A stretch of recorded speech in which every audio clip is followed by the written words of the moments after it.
What's up, guys? Thanks for stopping by. I hope you're doing good. Today, we're carrying on with our casual Hearth and Home playing through. It's been super fun so far. You guys have been enjoying it.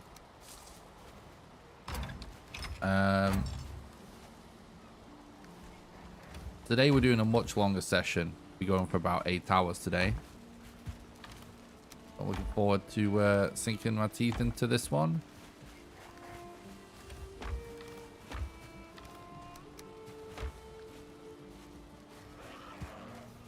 It's going to be a lot of fun. Oh, but before I forget to mention it at the start, we've now got channel memberships. So you can now click the join button below the video on YouTube and be able to support the content on a monthly basis. You will get sub badges and emotes to use in the chat and the comments. And once per month, starting next month, I will post monthly behind the scenes videos. Give you guys a sneak peek of what I do off stream. First one of those will be me getting fish and chips from a real English chippy, because that's just a meme that chat wanted. So that will start next month. And I want to say right away that there is a $1.99 tier and there is a $4.99 tier. The $4.99 tier is obviously the most popular one on the platform, right? And that's what most people do. But I wanted to have a $1.99 tier to just make things a little bit more affordable. And I want everybody to know that you get the same rewards no matter which tier you subscribe at. Whatever tier you become a member at,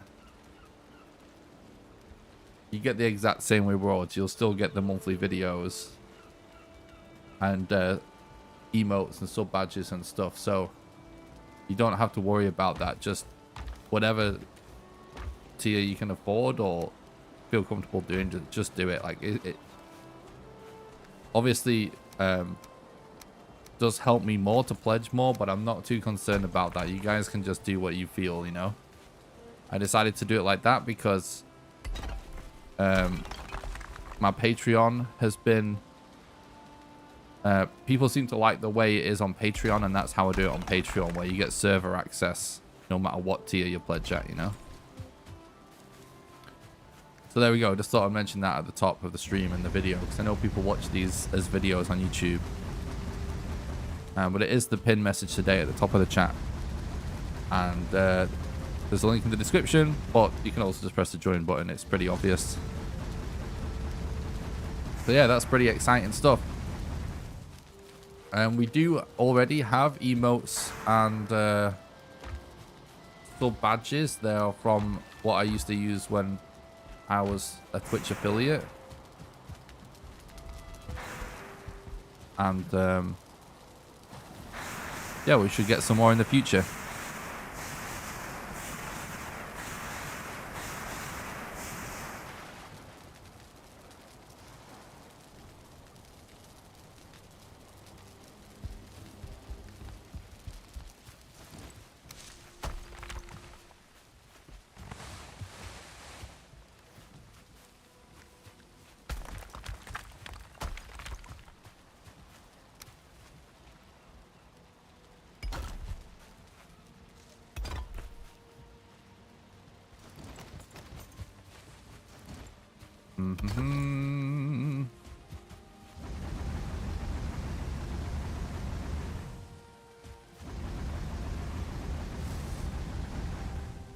So today, I'll probably upgrade some weapons and stuff, and then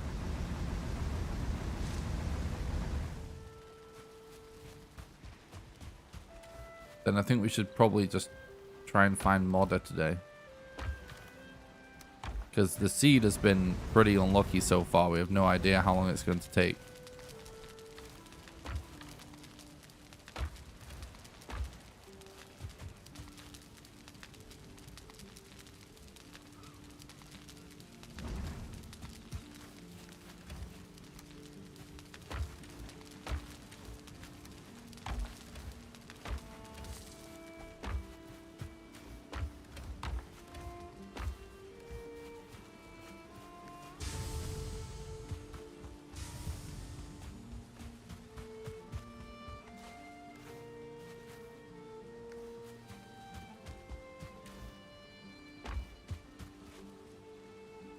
Did my butcher's knife despawn or something?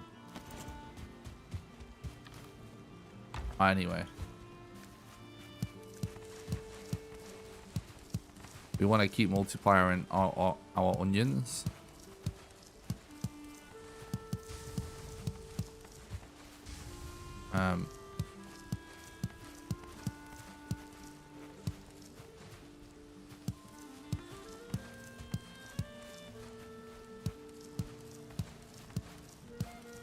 I'm sure we're going to use much more onions at this point.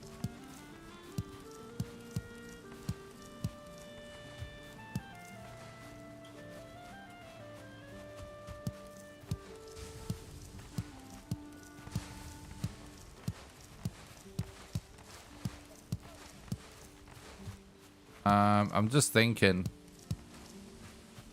we probably start going for more of a stamina based build.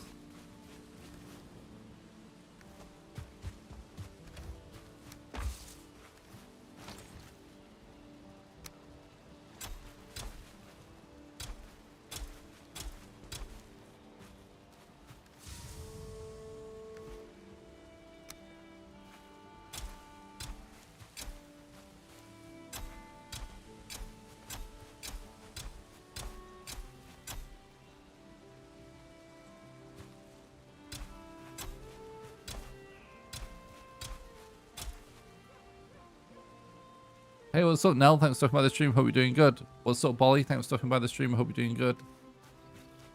Appreciate you stopping by, guys.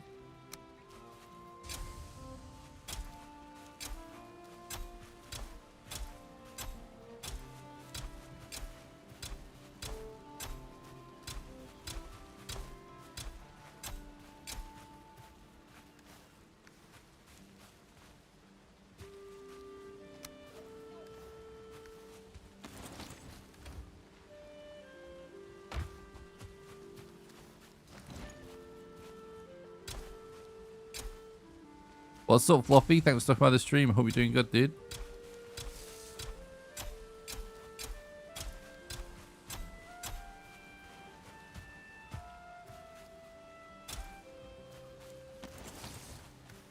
All right.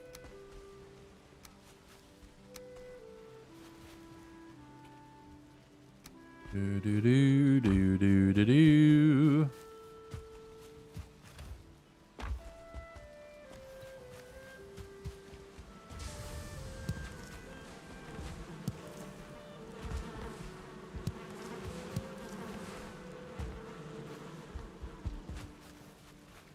I'm thinking, guys, maybe I go for some stamina food for climbing the mountains and exploring the mountains, because it is such a huge stamina drain.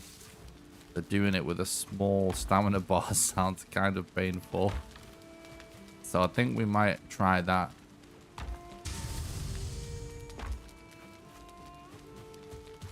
Because I want to find modder today.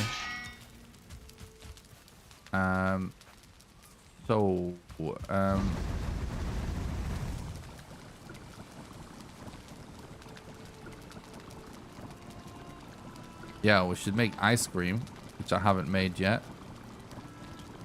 So let's get freeze glands and Grey Dwarf eyes for that.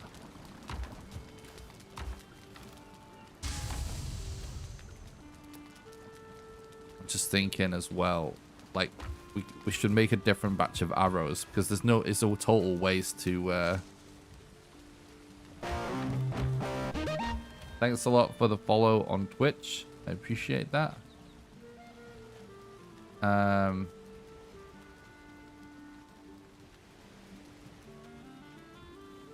Oh, we can take these poison arrows and these flint arrows. That's fine. Stash those for now.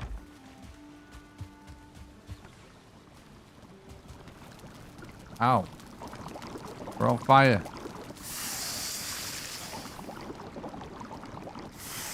The ice cream does look so cool.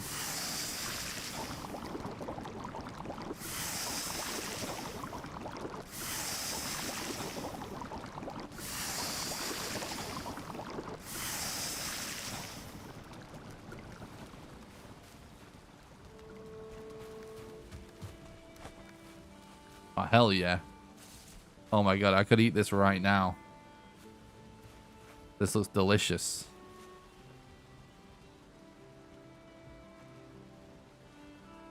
Look at it. Look how good it looks. Oof. Alright. So are we gonna be doing muck shake and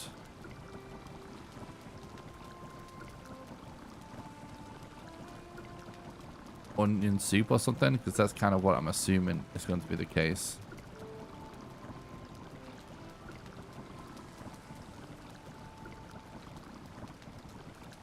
Seems like it, right?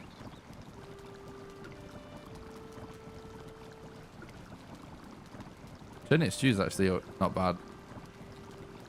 But yeah, that's our best option.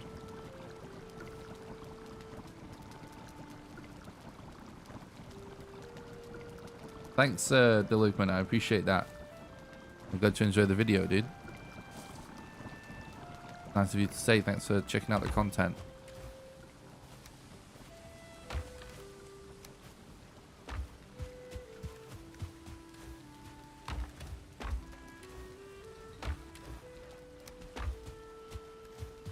Right, what do I need for milkshake again? Use raspberries, blueberries.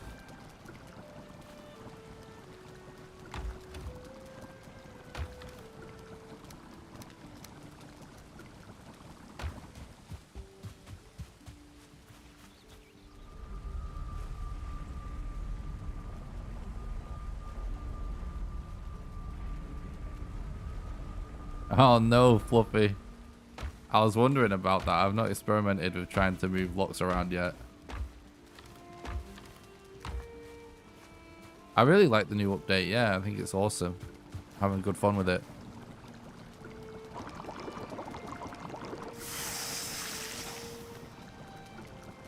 Queen's Jam is actually pretty good stamina food for early game food.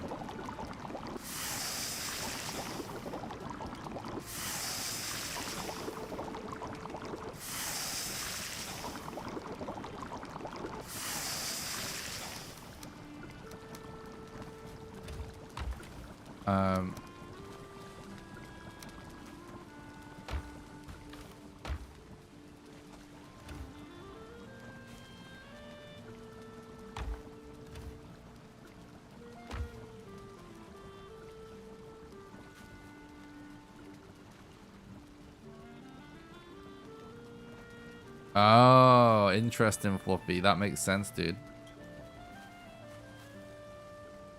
Yeah.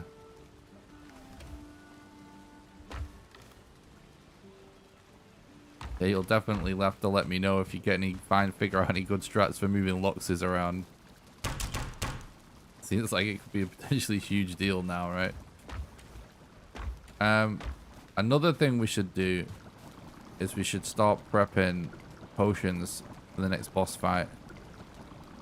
So, honey, blood bag, raspberries, dandelions.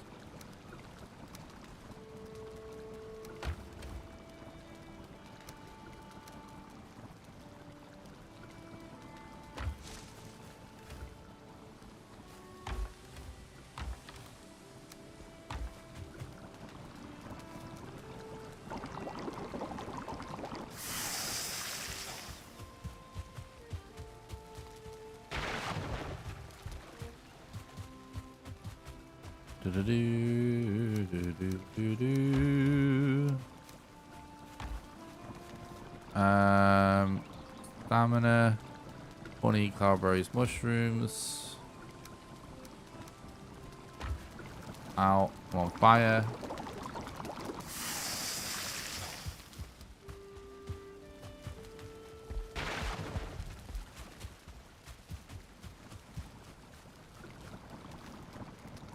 We might struggle to make tasty mead at this point.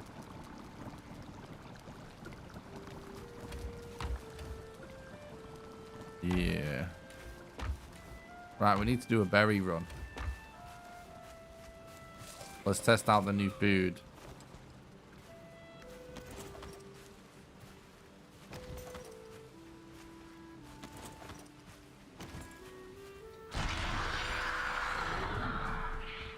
Okay. 180 something stamina. That's good.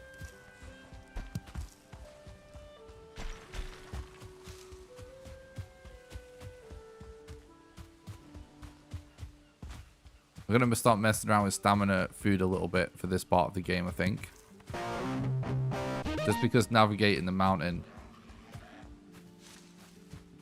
is so annoying. Thanks for the follow. Lomax was here. Lomax was here. Fair enough.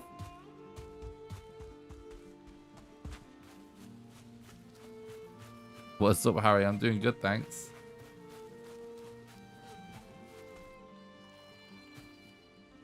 Oh, it's all good, dude. Thanks for stopping by. I appreciate it.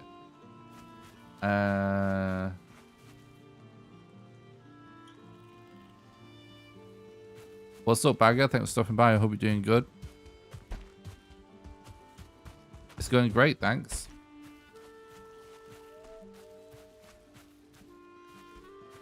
Nice, Fluffy. By the way, guys, we now officially have YouTube memberships. So those are live right now. You get sub badges and emotes for the YouTube chat and the comment section as well. I believe all of the stuff that you can do in the chat, you can basically, but you can definitely use those emotes in comments as well. And I think your sub badge can show next to your name in comment sections even as well on YouTube, which is, that's actually pretty cool. But that's all live right now. I've got a $1.99 sub tier and a $4.99 sub tier.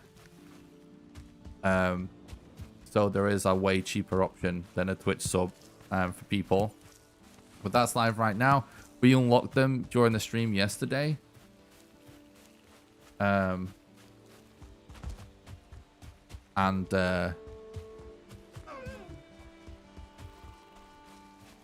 all set up and live now. So my sub badges and my emotes are, I've used some of the ones that I used to use from when I was a Twitch affiliate. We might add some more in the future. Twitch or YouTube for streaming? Both. I stream on both.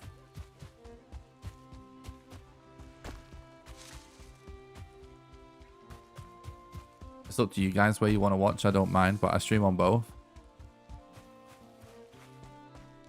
So anyway, obviously no one has to become a YouTube member. It's totally up to you guys. It's mainly just there for people that are just only really interested in the YouTube stuff. But I will be posting monthly videos that are going to be behind the scenes videos.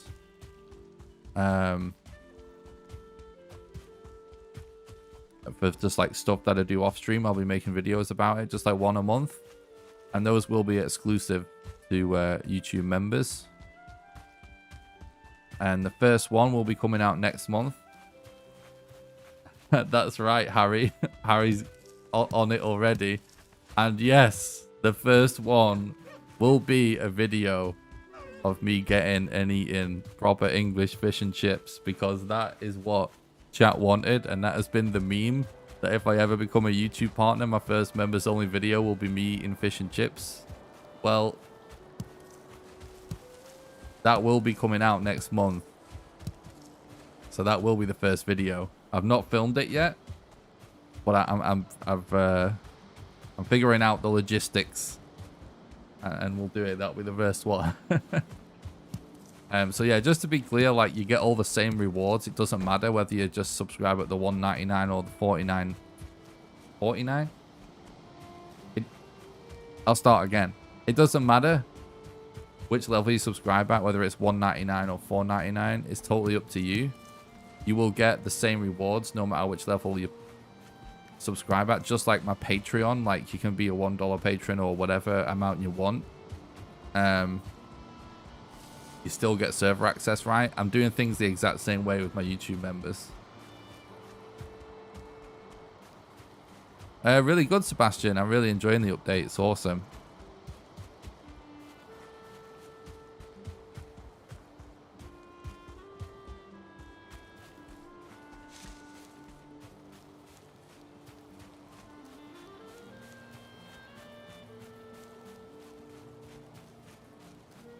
It's gonna be interesting figuring out. Like, I've never made like a vlog video or anything like that before. It's gonna be interesting to figure that out, just to go and get a fish and chips. I don't even remember how the joke started. That's what my first members only video would be. But it's real. It's a thing now. We actually did it.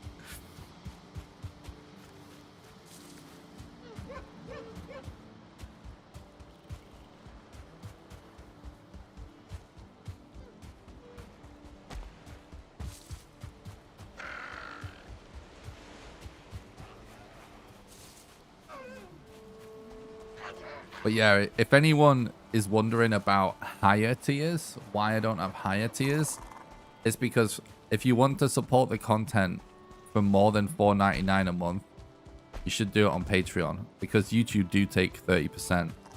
So that is why, just so everyone is clear. So I've just kept it at just a couple of affordable tiers.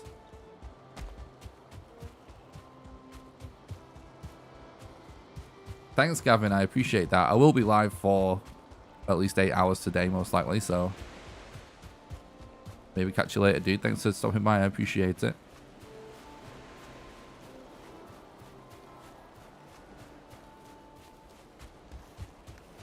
So that's it. We've officially got all of the YouTube partner things now. It's all unlocked. Getting channel membership was the last thing.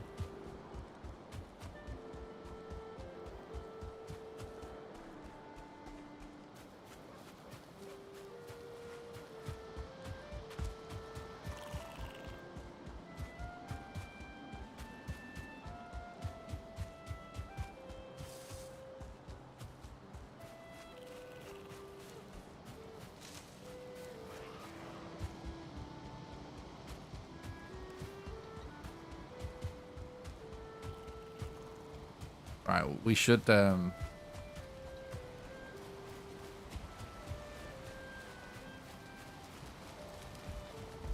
a session looking for blueberries as well.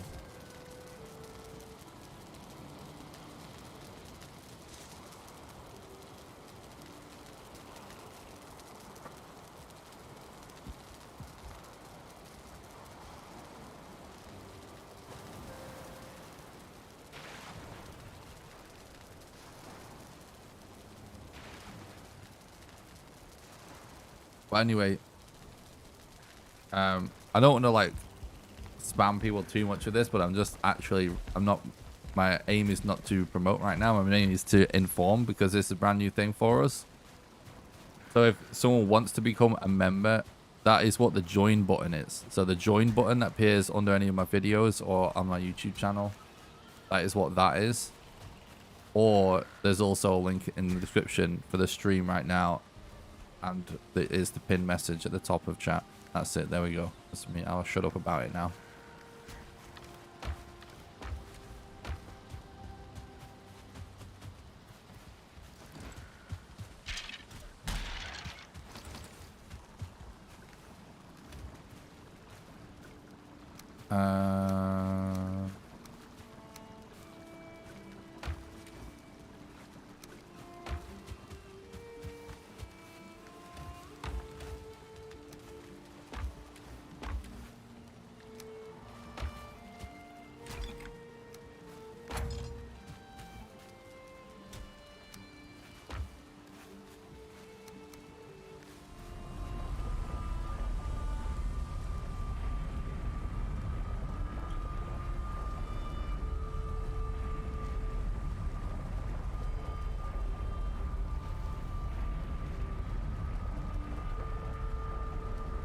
Right, let's collect a load of blueberries.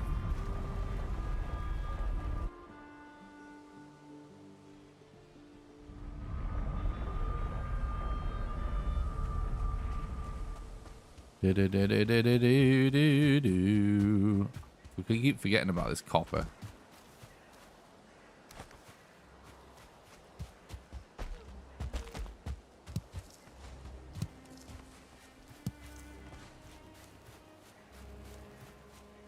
There's loads of good Valheim mods.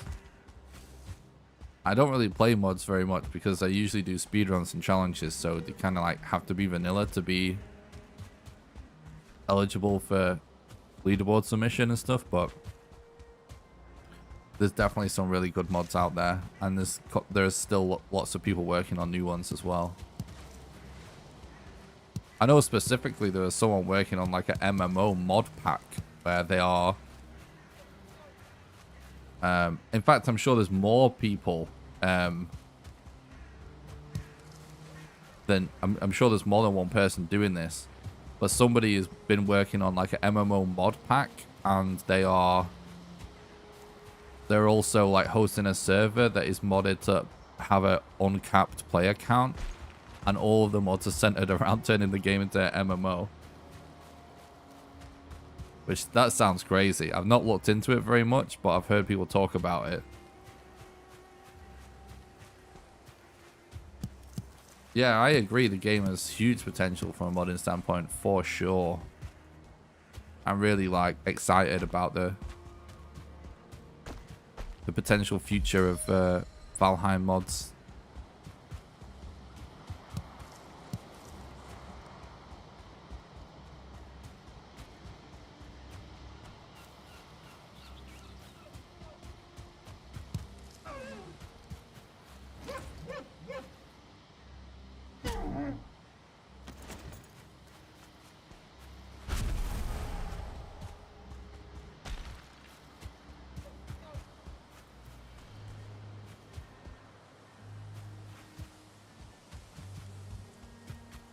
Oh, that's really cool. Yeah, Terraria is an awesome game.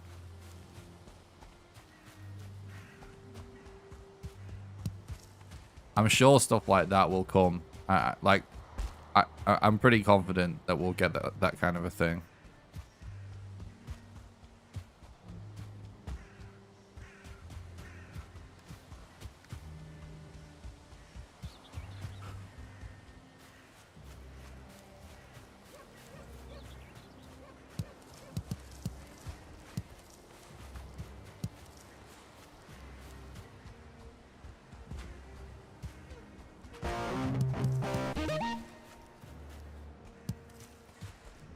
Thanks a lot for the follow on Twitch, Splinter. Appreciate it.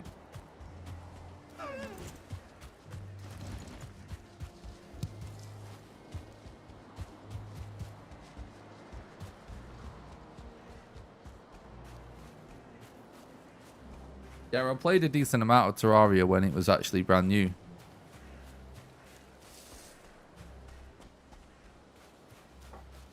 I haven't really played it for more than like half an hour or something since, but I did really like the game. I think it's awesome. I do regularly think about going back to that game. I thought about learning a speedrun.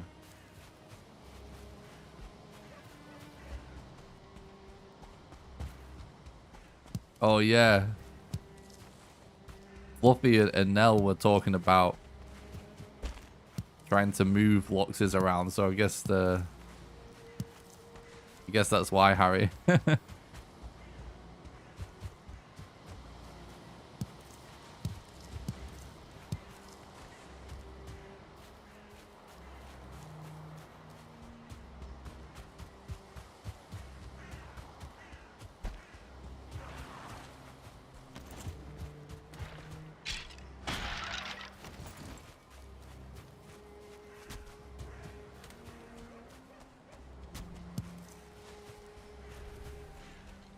That's Titanics, don't eat him, please. Maybe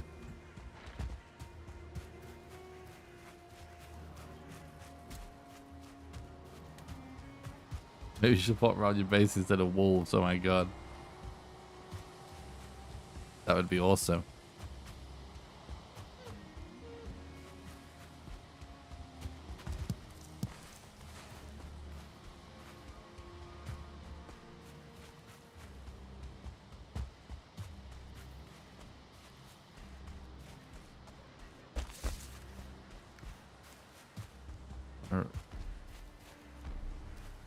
Doing a great job at finding blueberries.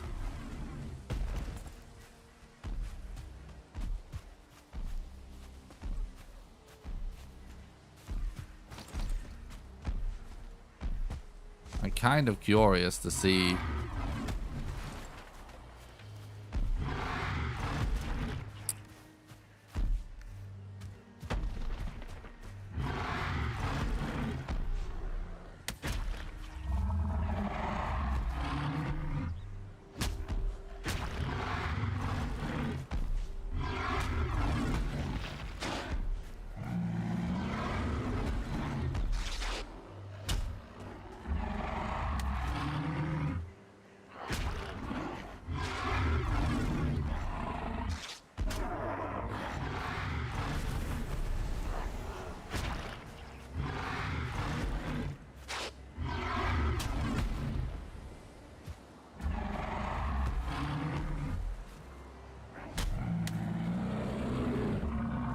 Yeah, Crystal Battle Axe is pretty good against trolls, turns out.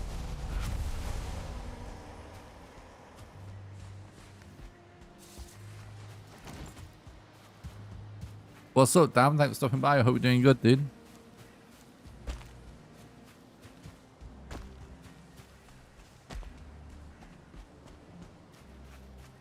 Just so you know, damn, the fish and chips video is a go. Memberships are now live on YouTube.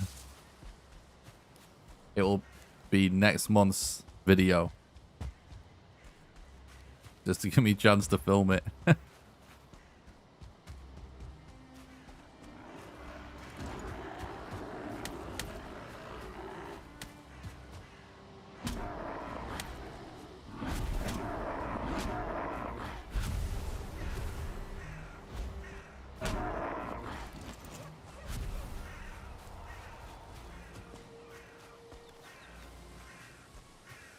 Can you actually, when you're riding a Lox, can you make it swim?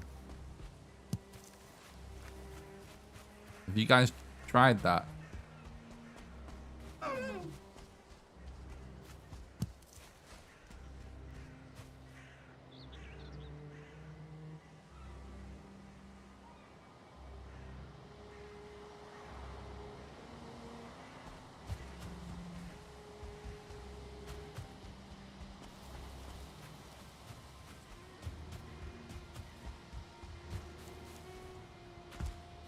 Then can you make the Lox swim when you're riding it?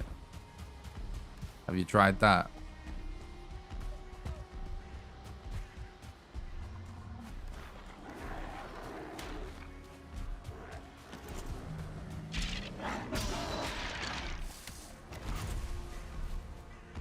The stamina potions work on it or not?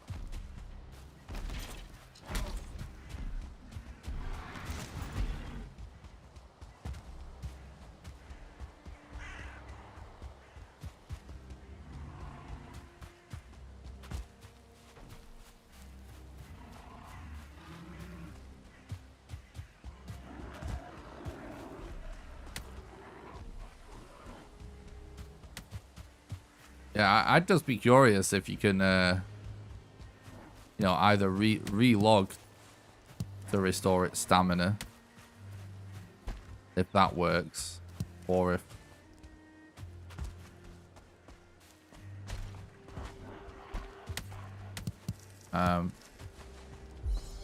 there's a way to restore it or something.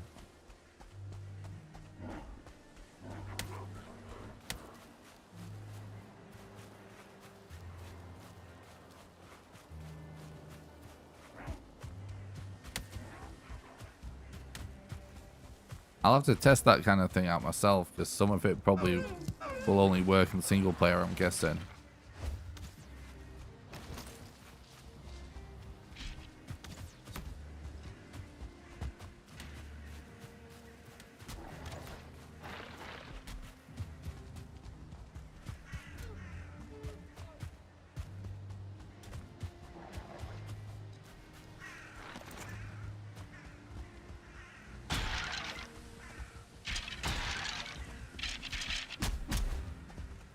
I'm kind of tempted to just randomly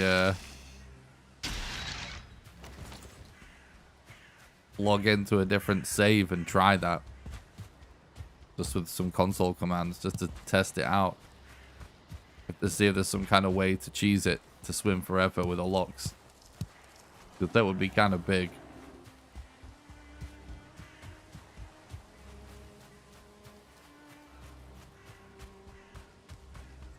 True, Dan. True.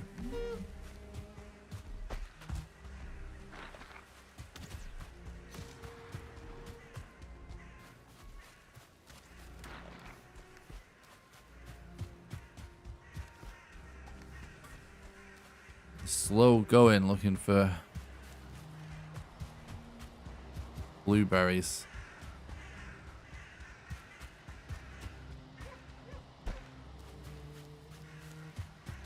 I guess we have enough for now.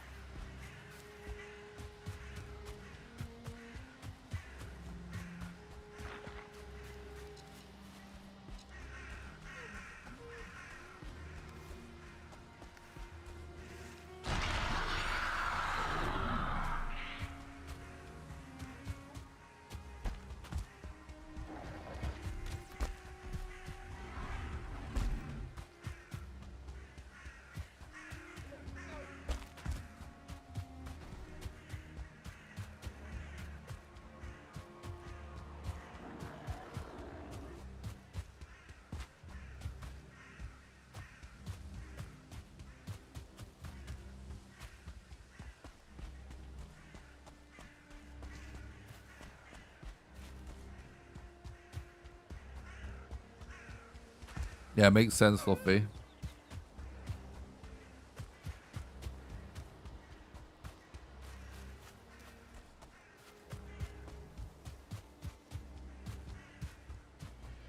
Yeah, it is cool how they can swim, yeah. I would have assumed so, because they do swim anyway. You know, like, even before you could mount them.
That's hilarious, Fluffy. Yeah, it's such a cool feature. The whole being able to mount Loxes.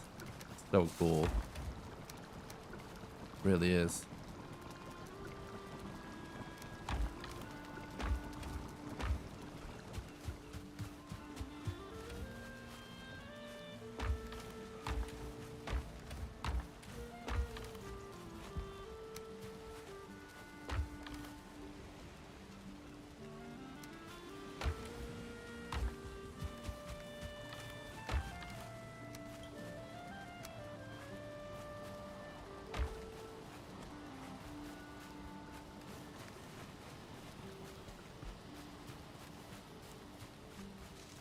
Yeah, it is.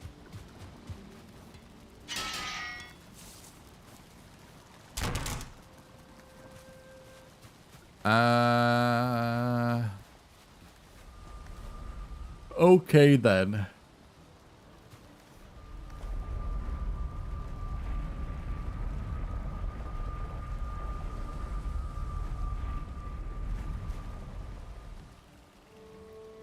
I feel like somewhere near one of my portals, you can see a really big mountain.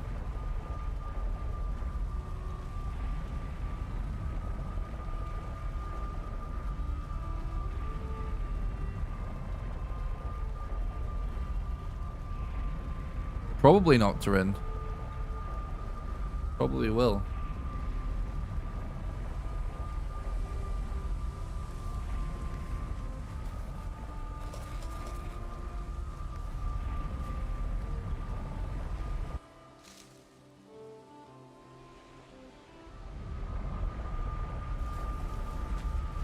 Yeah, they will automatically attack enemies though and do quite a lot of damage.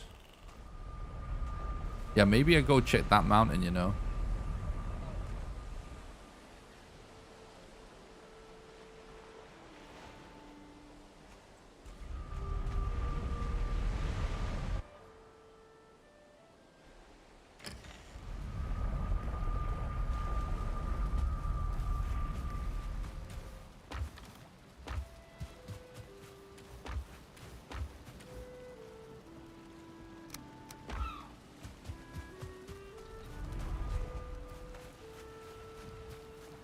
Through.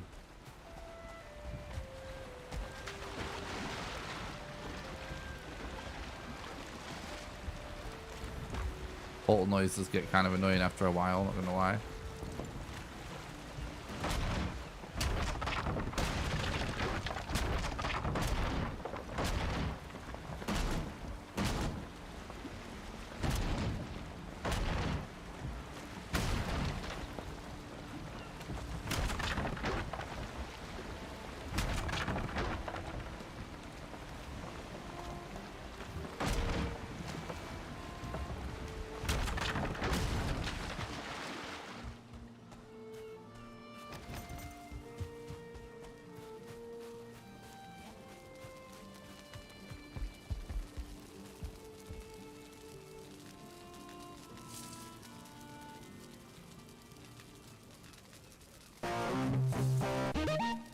Thanks a lot for the follow on Twitch. Black Capybara, appreciate that.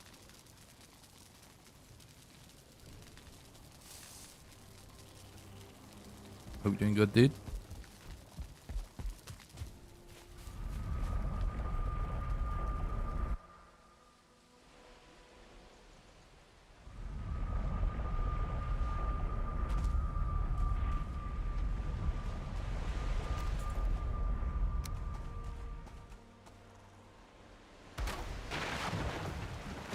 All right. Let's go.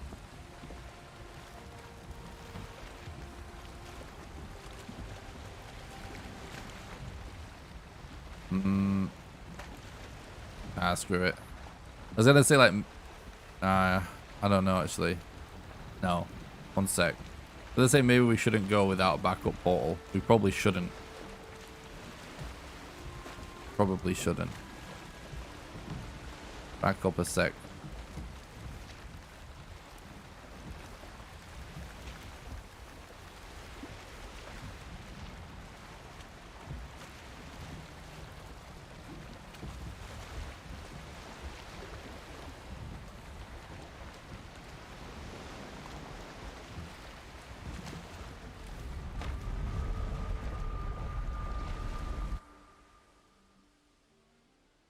I should have some cores and stuff spare.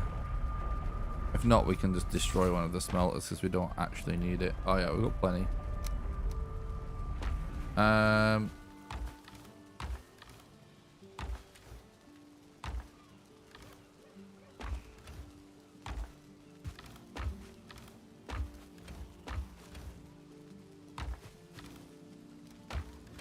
Oh god, that's annoying.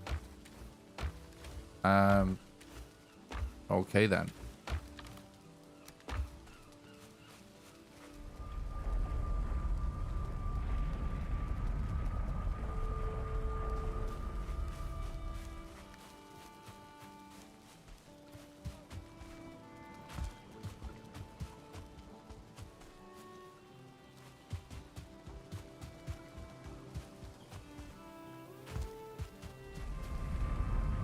We just used all our grade wall fires to make ice cream. Rip.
Just need to get enough Grade War 5s for a portal.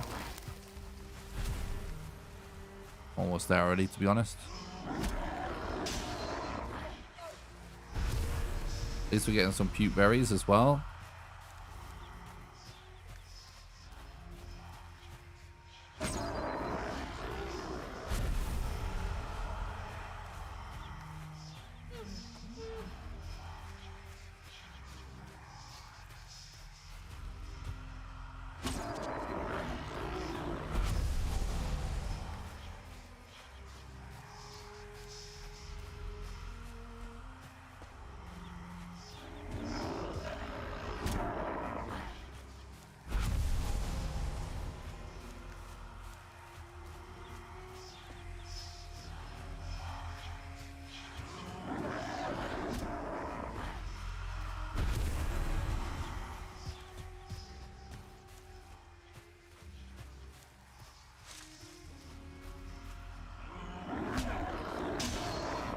There we go. Should be good after that. Really?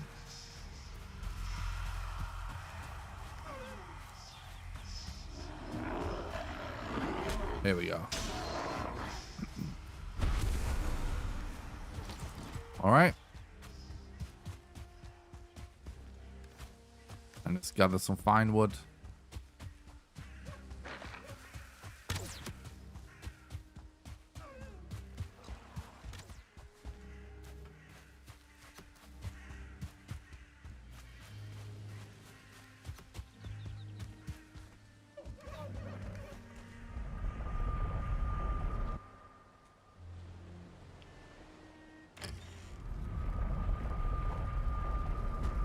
Okay.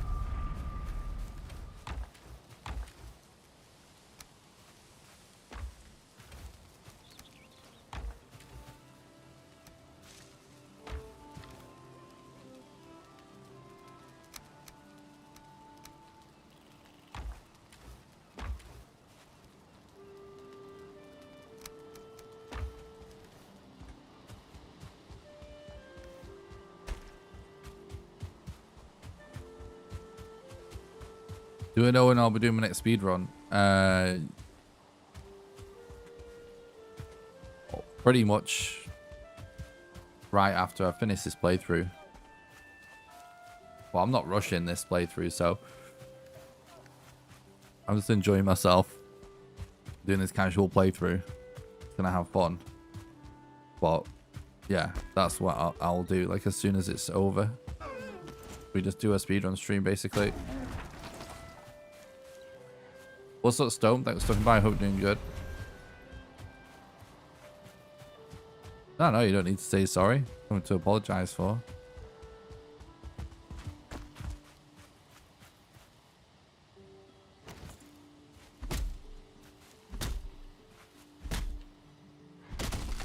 I will probably spend at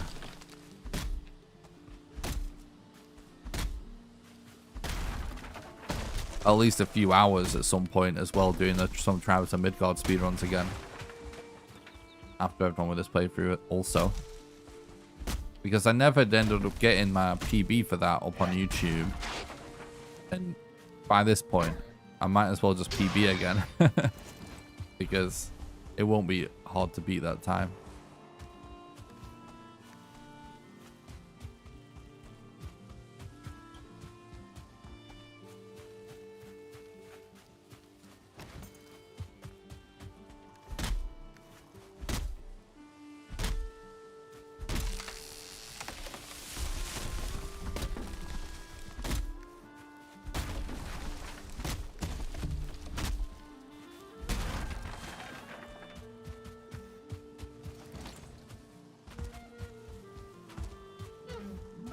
Okay.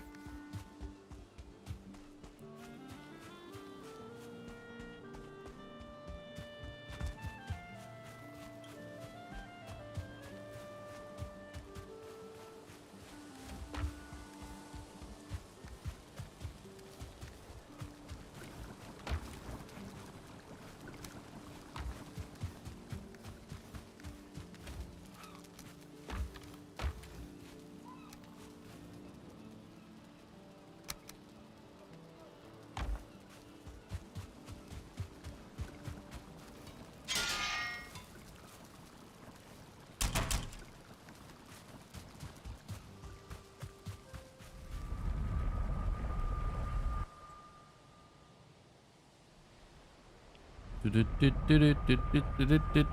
this isn't right, we go to the other. No. There we go.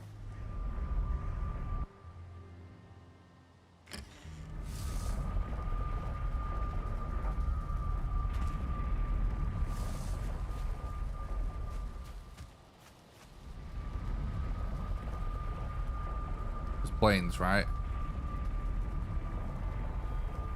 Planes. So now it'll be planes 1 will be our mountain portal, but it doesn't matter. It's so pointless naming them appropriate things when you do it like this.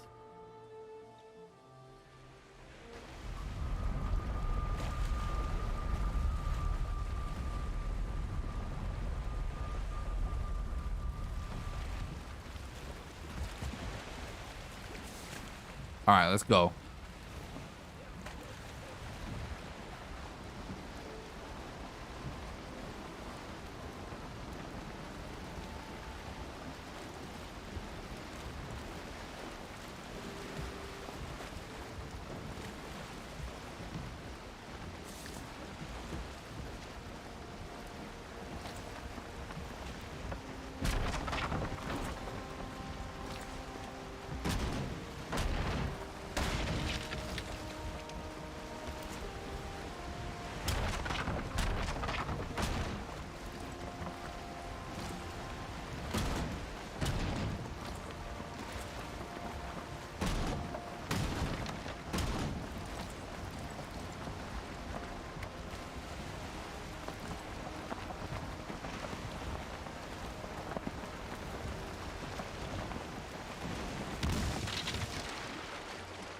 Hide, nails, yep.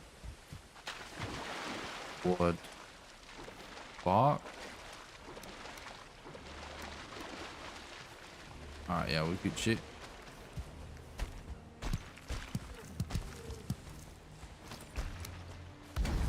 Kind of feels like I almost stood on it when we don't need to anymore.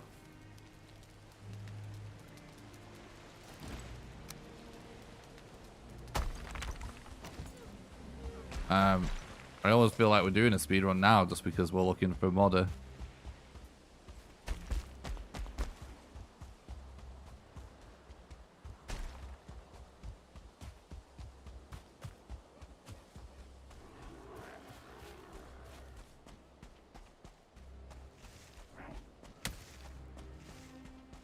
Waiting for my stamina to recover.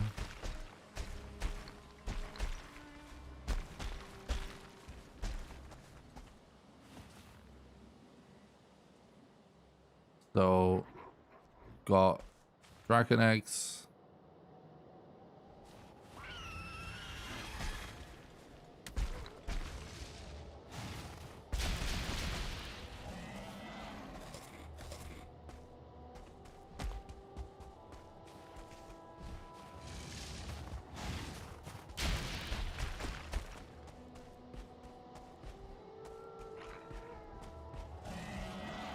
Don't see any structures yet.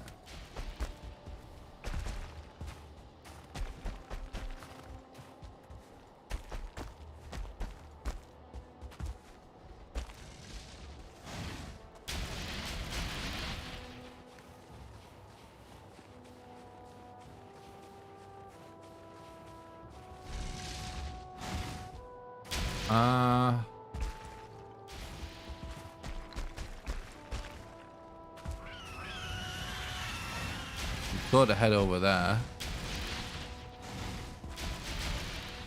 This is an interesting looking mountain though.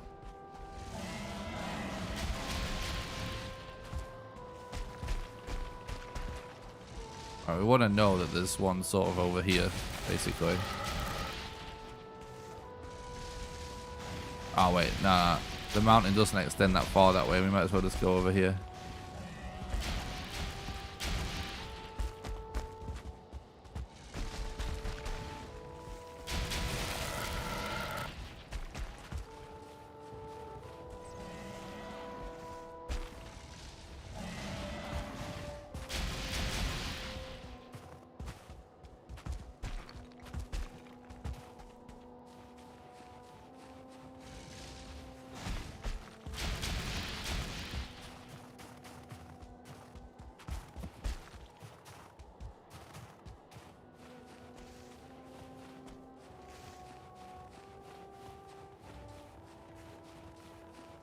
All right. Next mountain. So the mission today is basically just to find modder, chat.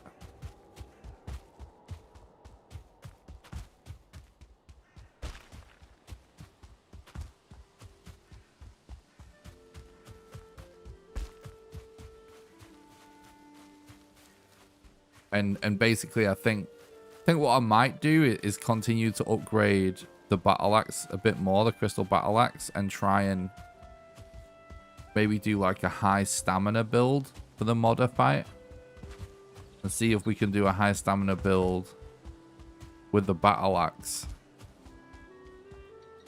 and see how that works against her.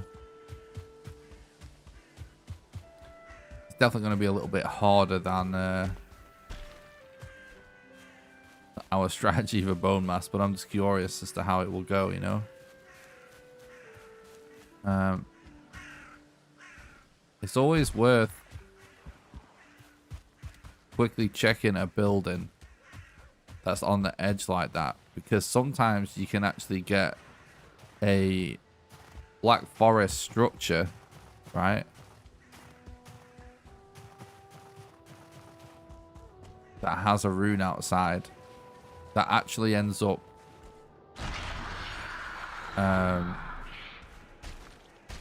leading you to modder, because you can get that rune spawn outside, but it actually ends up being in the mountain and it triggers it to be modder. It's not common, but it's possible. What's up, Loika? Thanks for talking about the stream. Hope you're doing good.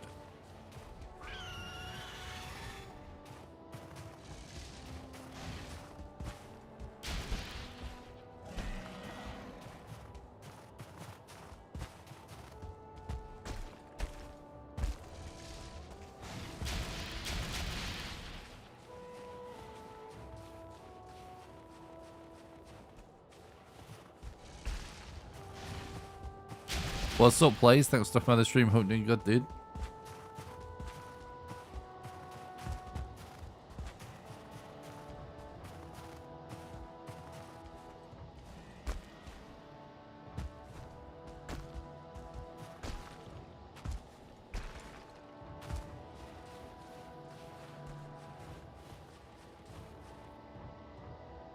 More mountains over there.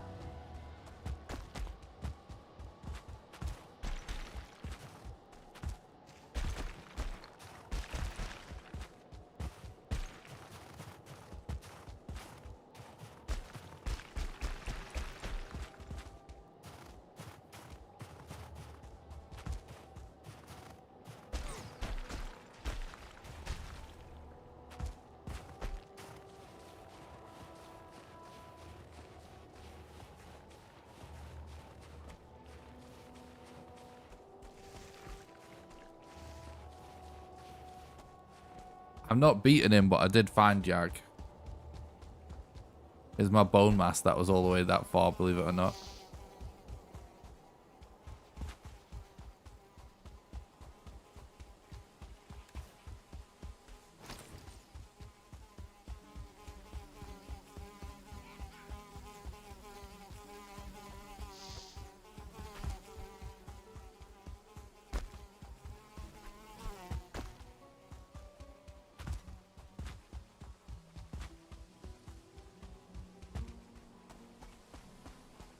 Yeah, I did find it really early. It's interesting.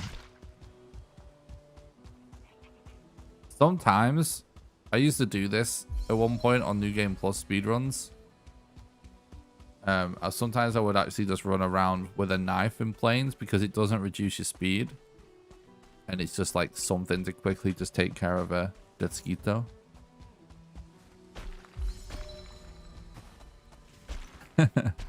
I appreciate that, Loki. That's really cool of you to say, dude.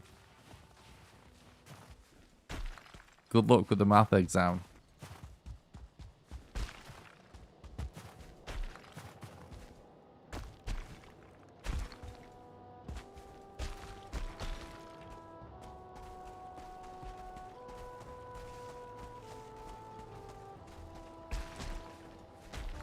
Yeah, I'm looking for modern right now, so no.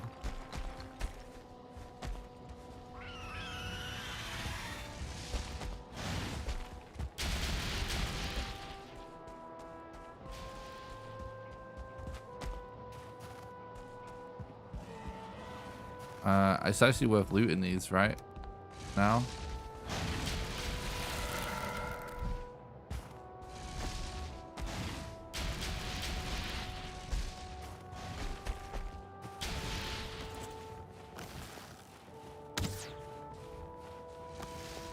They've definitely improved the collisions on drakes.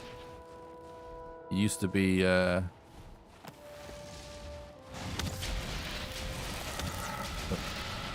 you could kind of like shoot between the wings, kind of like even like that hit probably would have hit before.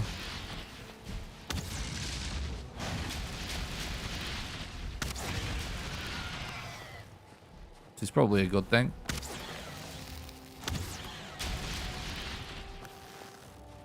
He's dead.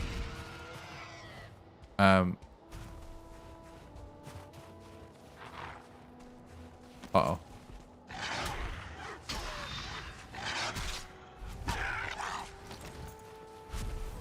Yeah, you can find onions. That's what I meant. We've already got a bit of an onion farm set up.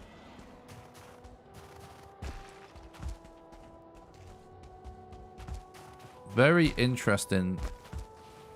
The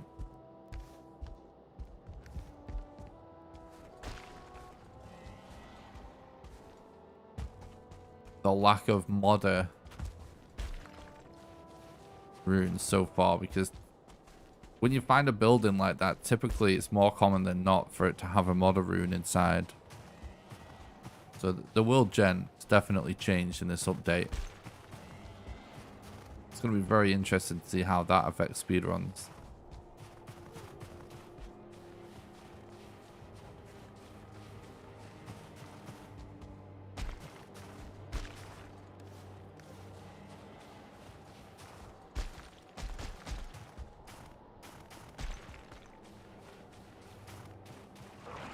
Hell of a mountain this though. Yeah, so they can spawn inside here. I thought they would be able to.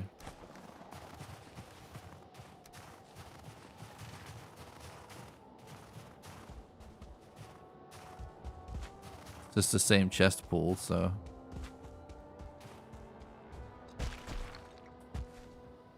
Another one. What?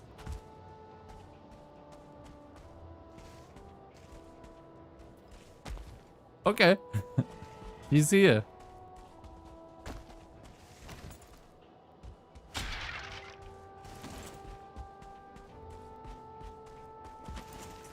Very, very weird that there's no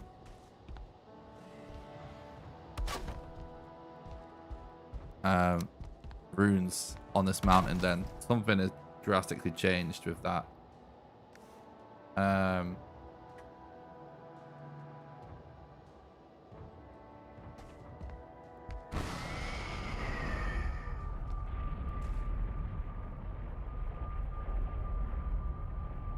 That's funny, damn. Yeah, that does work. Let me just set down my boat and rest up real quick.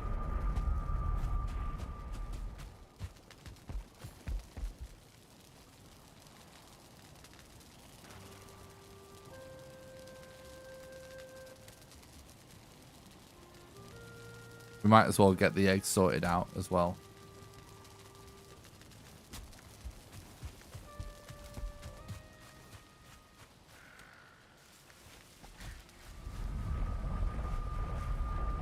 Quickly grab some wood from in here.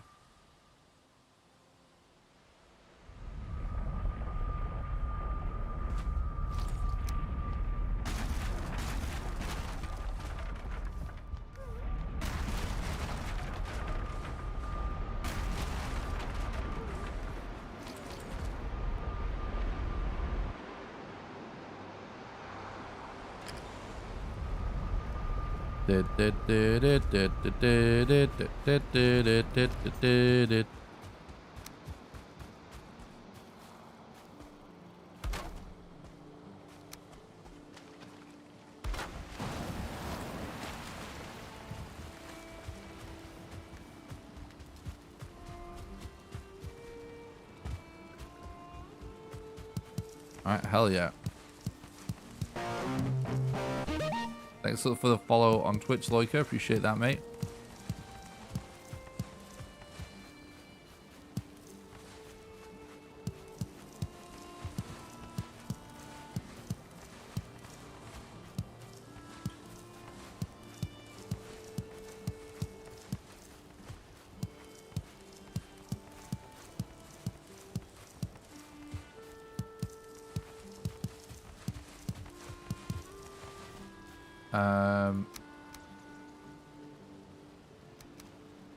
Yeah, that's fine. So wait, no, that's 25. Oh, that is fine, yeah. So we can make onion soup and stuff. Do do do do do do do do do do do do. Onions. No, let's not do that. Onions.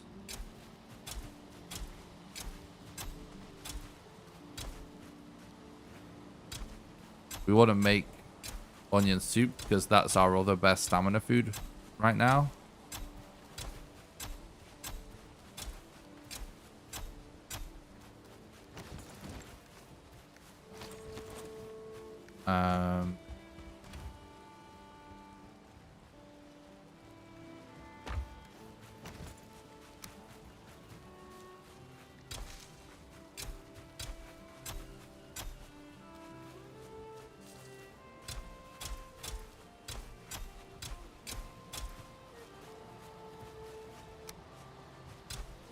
We don't need to like plant tons of vegetables anymore. Pretty much good.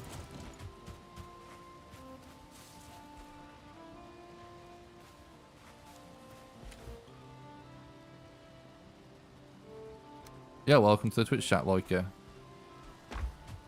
I really don't, honestly don't mind whichever platform people watch the live stream on, whatever's best for you guys. But yeah, for anyone that doesn't know, I do stream on Twitch and YouTube at the same time. Because the YouTube partner agreement actually allows that, but the Twitch one does not. So, lol.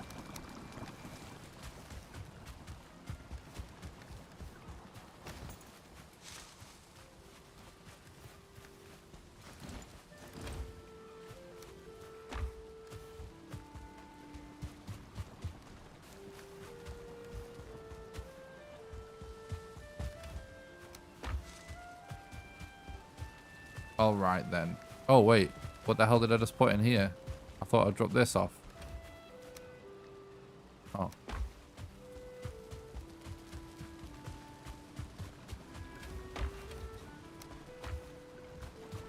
Okay, so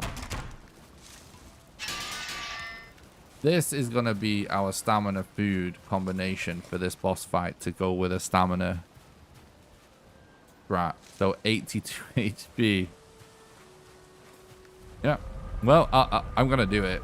I mean, it's not like we've not managed to do boss fights with less HP before, but it's gonna be interesting.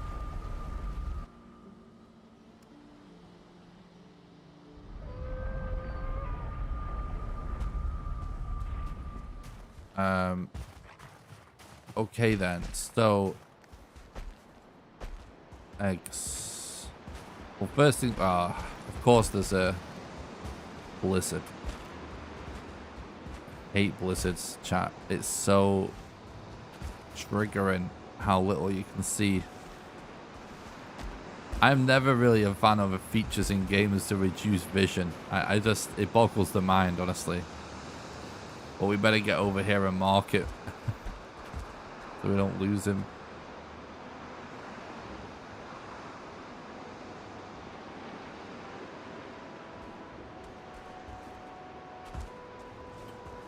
Alright, so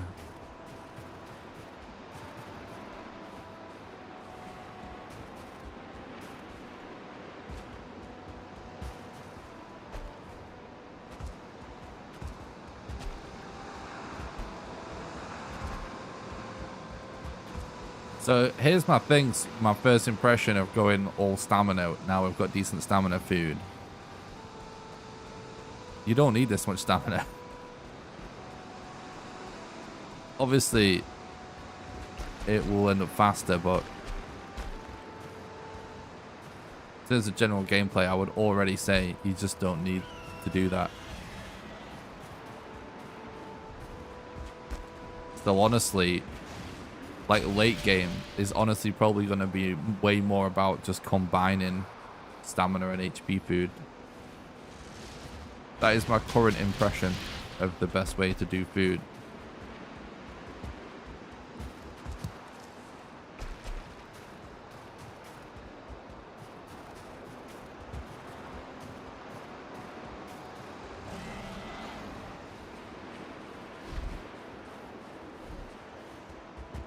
Like Lox meat pie, serpent stew and fish wraps are all still really good for food. How the hell have you found Haldor? Why? Easy. We just explored Black Forest and we found him. When I'm doing speedruns, that's usually a daily comment in the YouTube chat. It's really funny. If you're still online in an hour, I'll be back. Say hi. Now we're gonna... No worries, dude. Good luck. I'll definitely be live. I'm going to be live for like 8 hours today.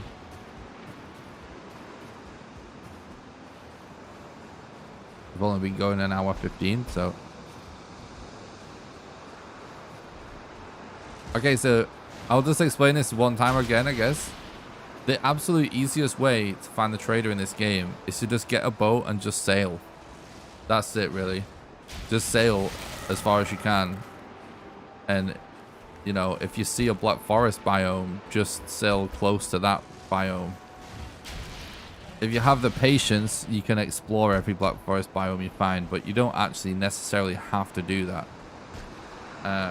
I can actually, you know what, like, I could actually show you guys what I'm talking about on a map editor. Map viewer.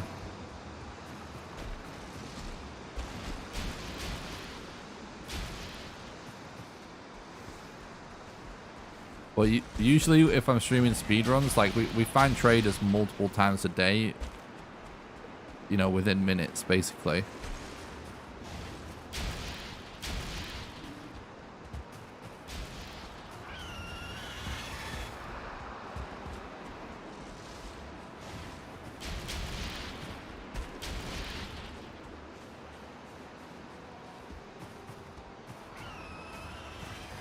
Oh, nice.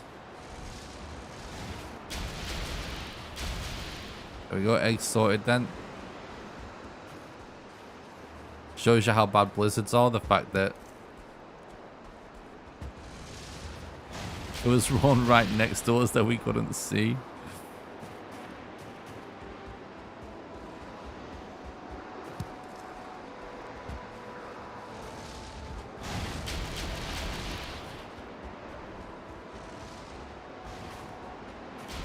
Alright, I'm not going to spawn her in just yet.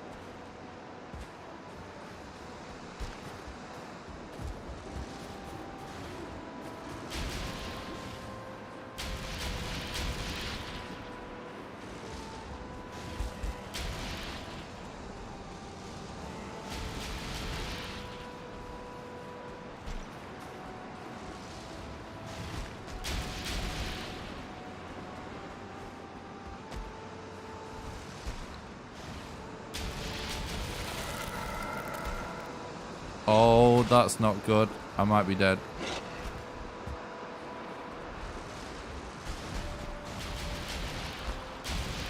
Move, move, move, move, move, move.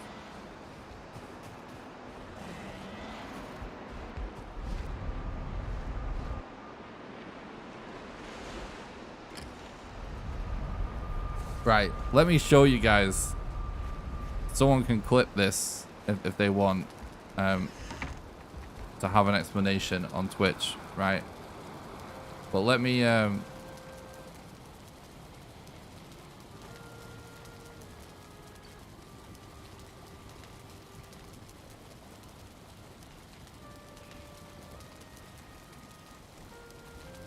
Let me guys show you what I'm talking about. So this is the Valheim-map.world, right? If we just show trader on this, right? And just create a random map. I'll explain why it's really easy to find the trader and how a lot of people go wrong. Alright, so you can see on this seed that there's 3 traders east of spawn, right? Pretty close.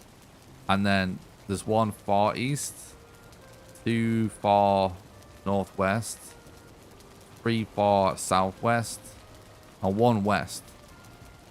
So how this game works is, for anyone that doesn't know with traders, whichever trader you find first, say we just sail straight east at the start of the game, when you come within a certain range, you will discover this trader, and then it will just delete all of the other traders. The moment that he pops on your map, none of these other ones exist. You're only allowed to have 1 trader in your world. Don't ask me why, but you are. So that's how it works. So that means that when you have no trader on the map, right, all you need to do is just pick a direction and sail in it, and most likely you will find your trader eventually. Like in this scenario, right, if you went straight east, you would find trader really quickly. If you went straight south from spawn, you would find trader really quickly. If you went straight west, you would find trader not really quickly, but you would find him eventually if you just keep going straight west, right? So basically, only if you went straight north, you wouldn't find a trader. But if you just sail to the North Pole, which doesn't take that long, and you don't find a trader, just put a portal down, go back to spawn, and then sail east. You should basically just pick a cardinal direction, like north, south, east, or west, and sail as far in that direction as possible, and go all the way to the edge of the map. And then if you don't find a trader, just put a portal down to port back to your spawn, and then just go in a complete different direction. If you do that, you will 100% find a trader very, very quickly. And maybe it will take you a couple of attempts, you know, like let's prove a point, right? Let's generate another seed, right?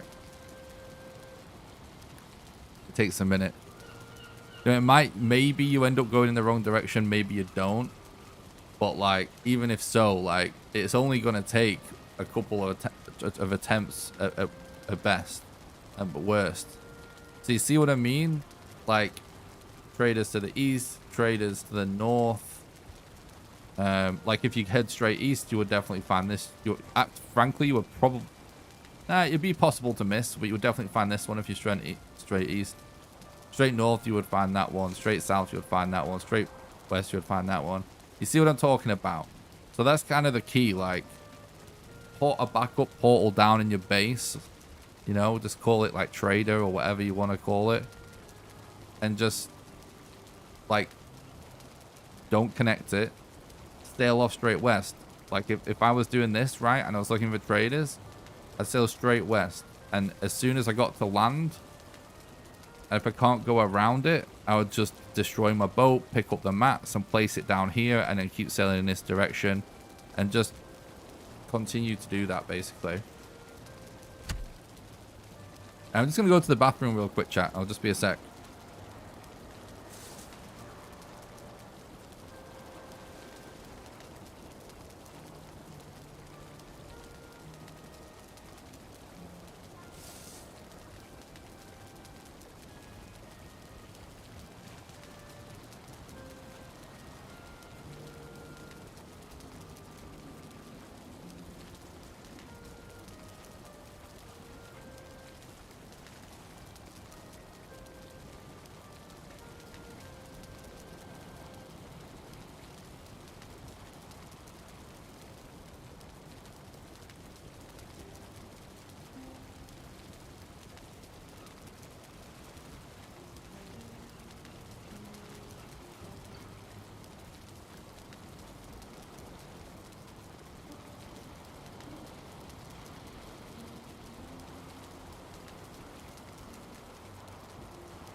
All right.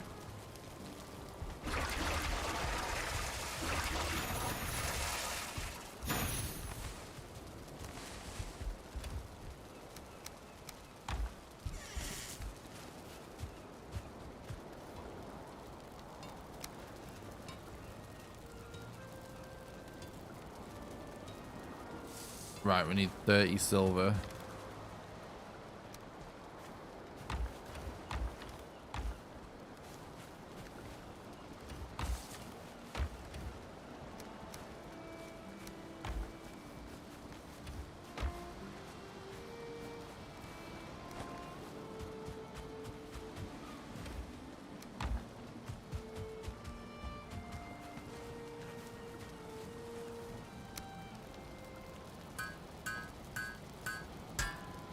All right. So that's max level bow.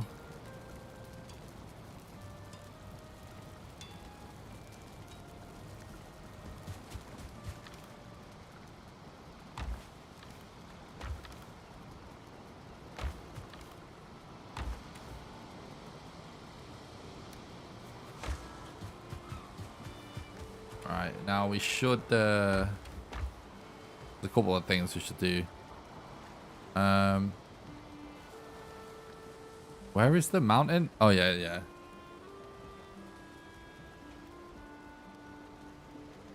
Wherever this portal is, it's something like that, right? We need to just make sure we know it's Plains 1.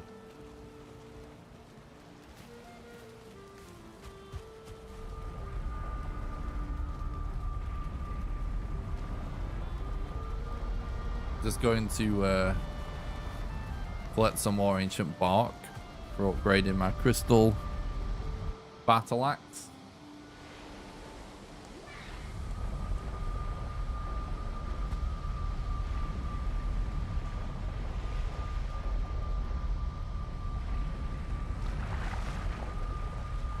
Maybe I'll collect some more needles, but I don't think I'll need them. I might do it anyway.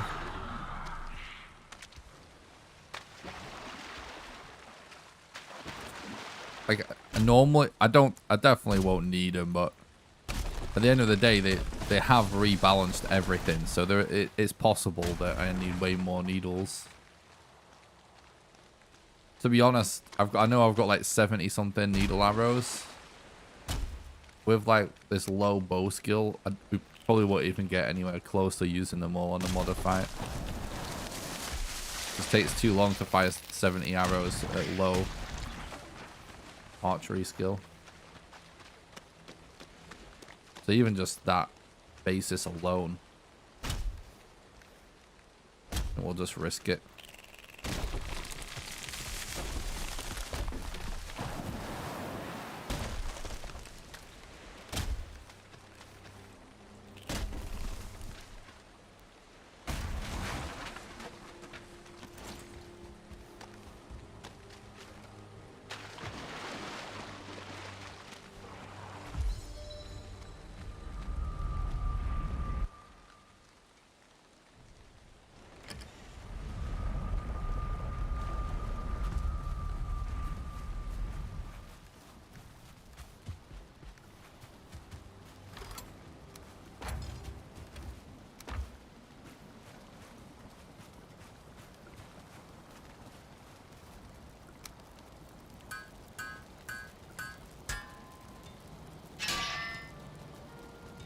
$45 and 15 ancient bark.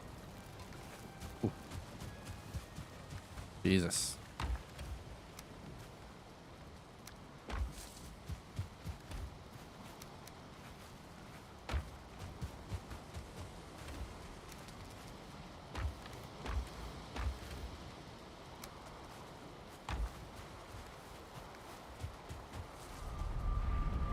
Well, we'll do another silver run then.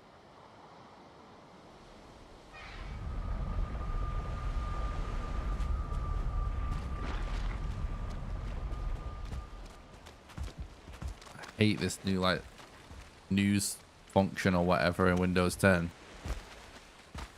Just mouse over the temperature sometimes and it starts giving me news. Yikes.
I was just thinking, looking at this.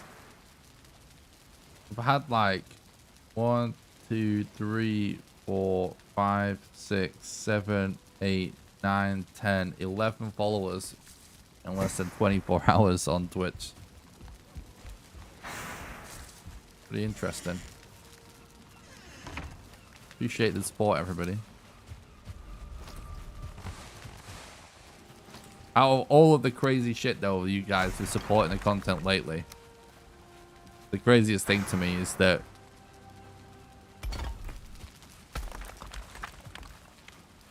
basically 7 months ago, like less than 7 months ago, I had like a few hundred total views on my YouTube channel.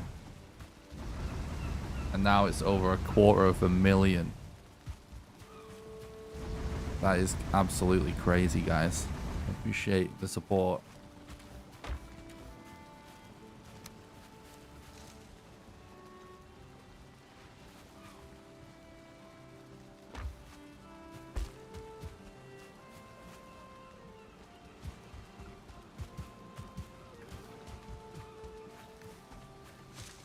I don't want to eat this good food.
Um,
um, yeah, I just came here to dry off quickly.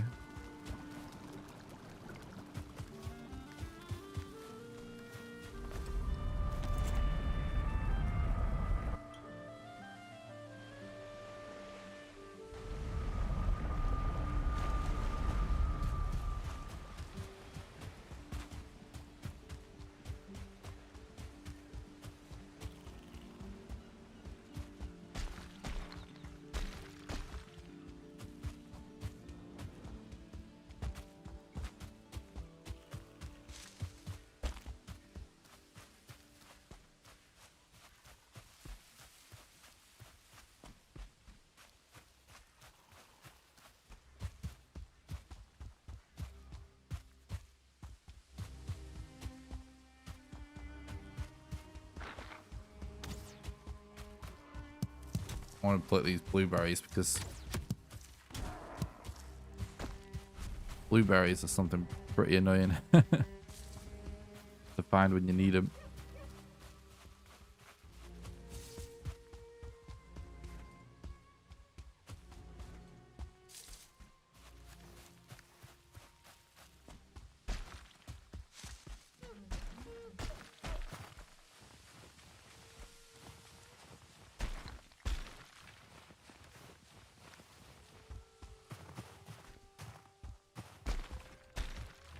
Pretty curious to see like what kind of DPS you can do with the crystal battle axe on modder.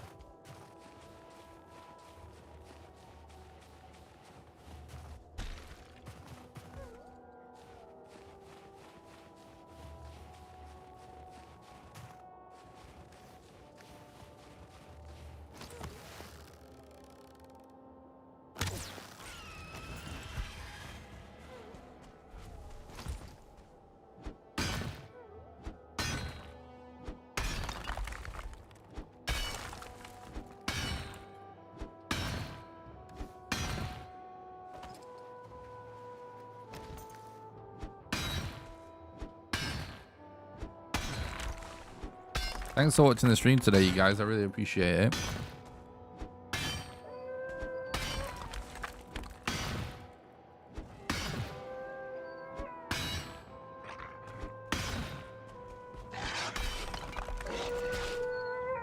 Yeah, I'm dead. There's nothing I can do about that.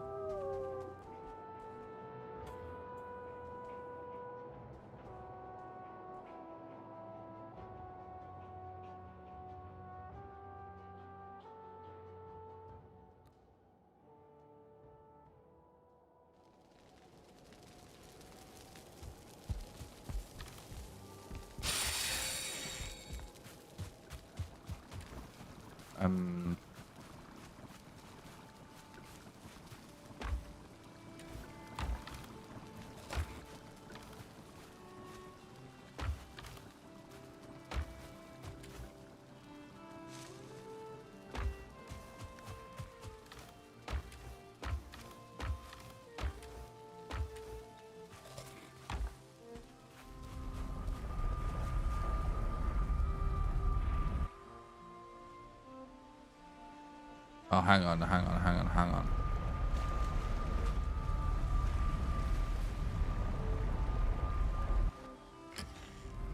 Get rested. Sleep if we can.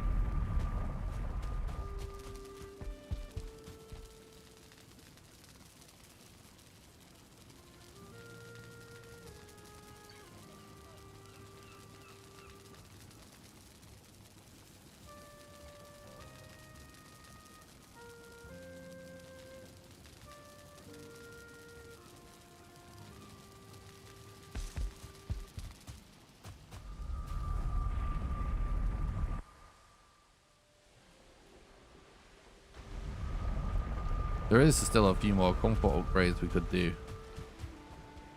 That I guess we will do before we kill your Gluth.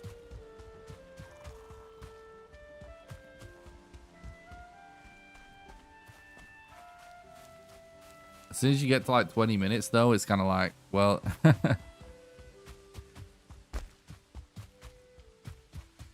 It obviously is awesome to get more than that, but...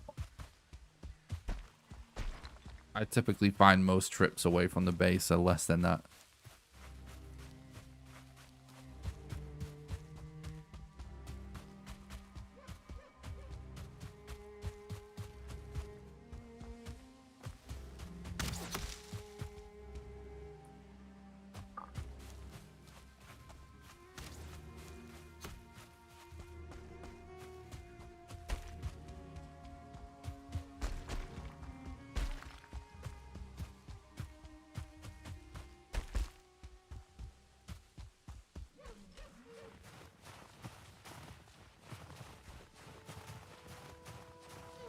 Yeah, I just realized you can actually show and hide stuff by right clicking for any of the markers. I was just thinking about that.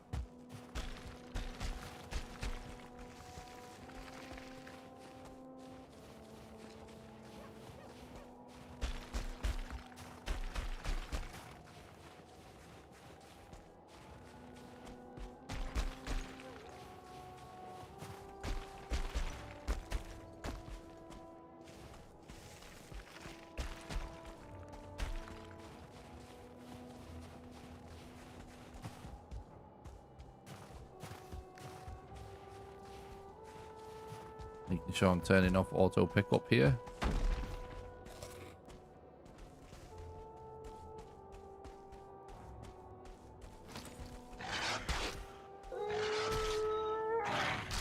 There's nothing I can... The fucking being stunned was insane there. Alright.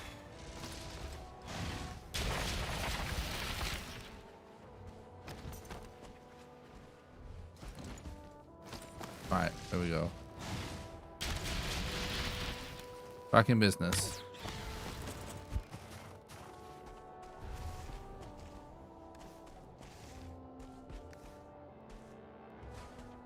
Now I can turn auto pickup back on.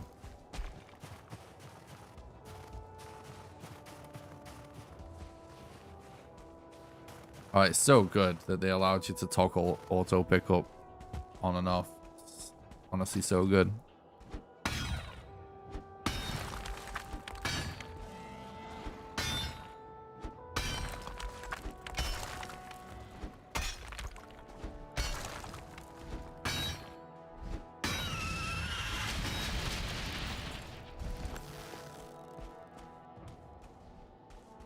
Where the hell did he go?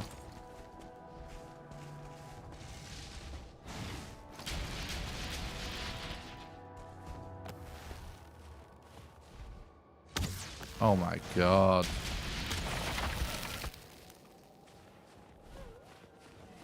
There's definitely going to be a few adjustments on these speedruns. What's up, Bobby? Thanks for stopping by. I hope you're doing good. I'm doing great, thanks.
How are we doing, chat?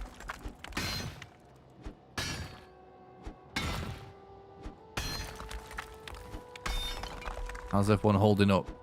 We good?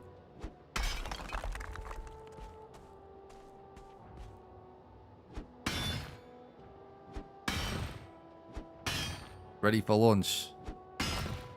I'm going to be ready for lunch soon as well.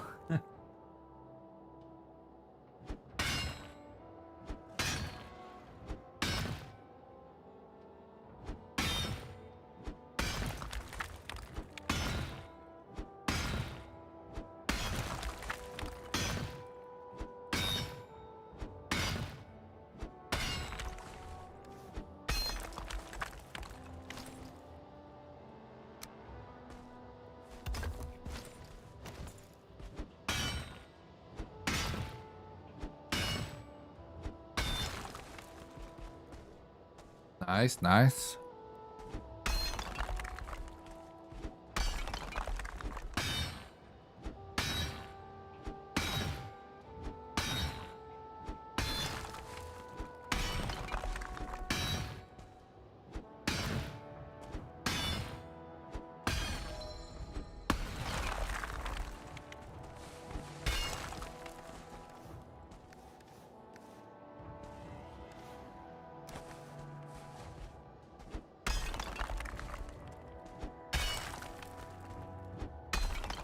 Is that it?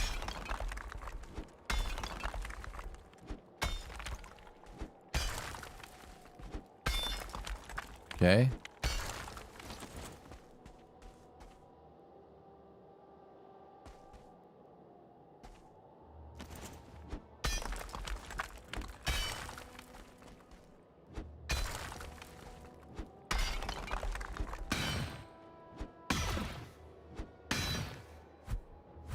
Okay.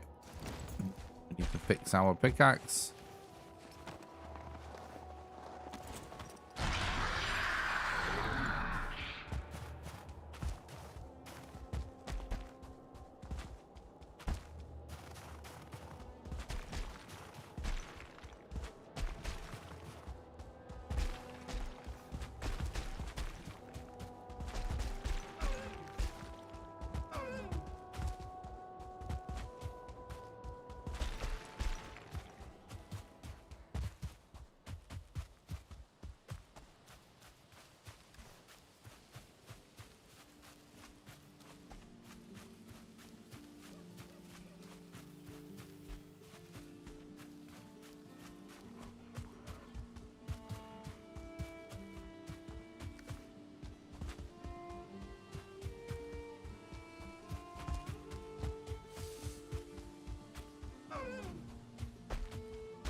I was just wondering, like, about all the changes to how much stamina it actually uses to attack.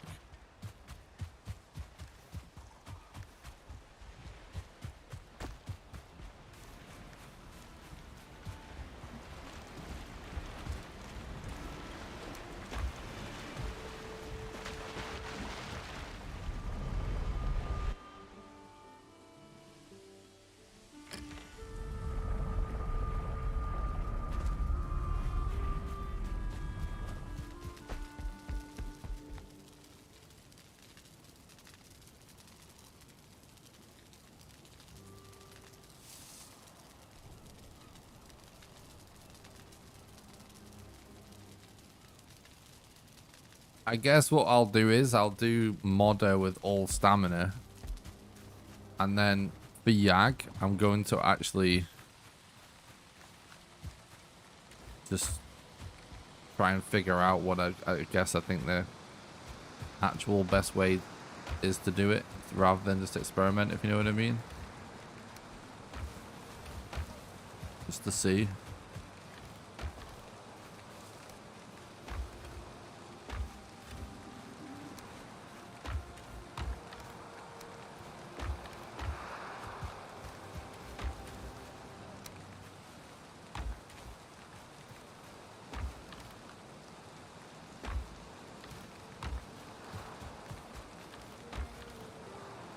We might actually redo some boss fights a few times just to experiment with some speedrun strats.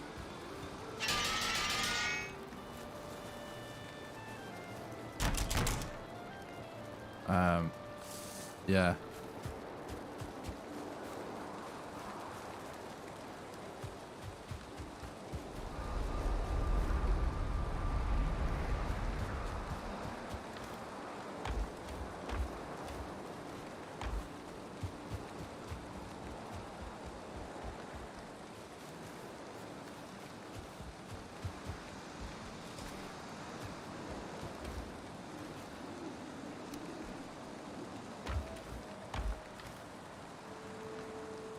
Yeah, we should just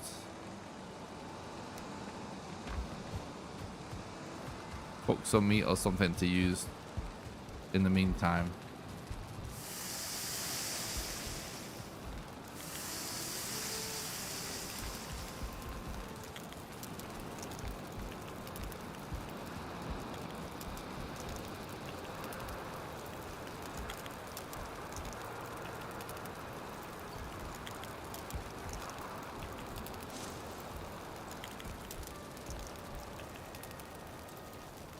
We'll definitely have to get some bread and some lock spice and stuff on the go.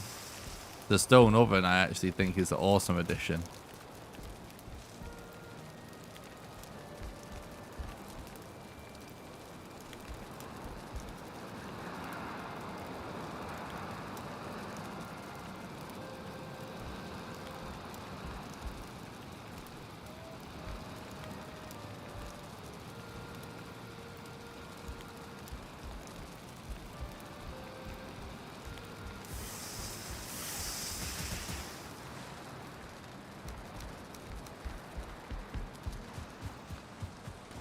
Uh,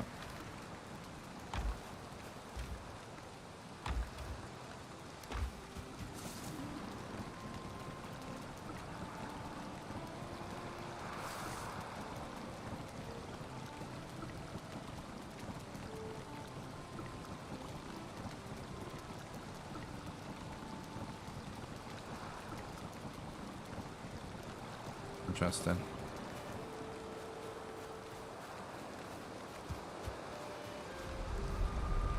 Well, pretty annoying about the rain.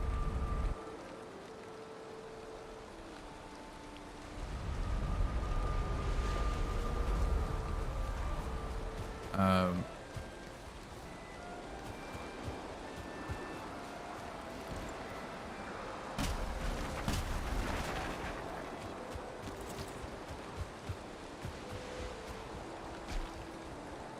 we might as well just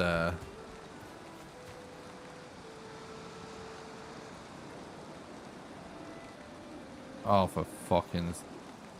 I don't... What... Like, what's the point in this if you can still delete it when it's not showing? It's crazy. Yeah, rain is just so annoying.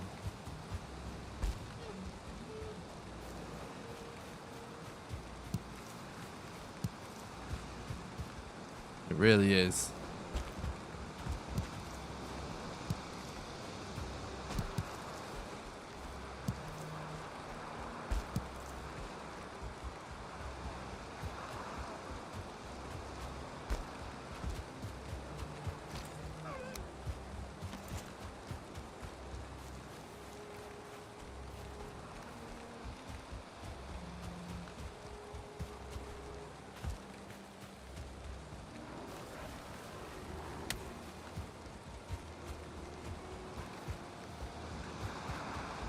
We're just gonna get into the mountain biome and then just put a fire down.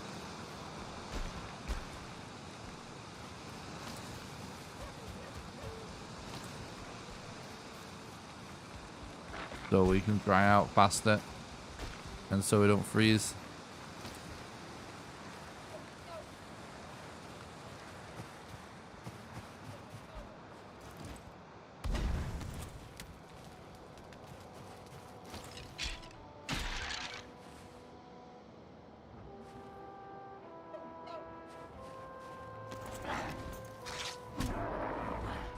The wind put this out already?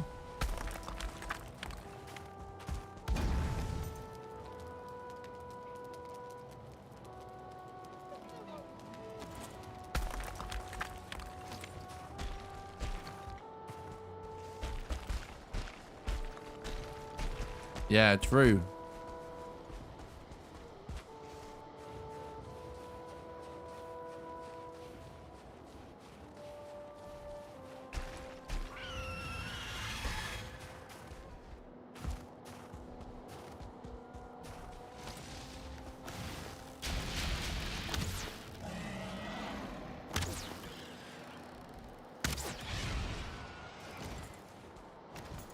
All right.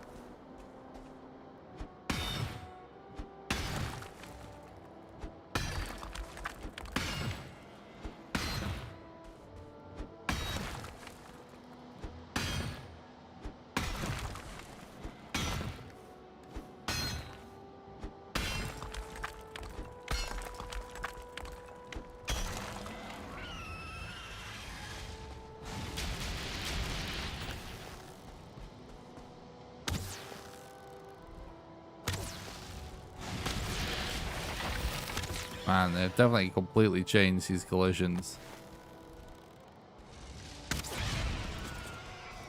They're basically just actually better now, which means you're just gonna be more accurate, which is a good thing.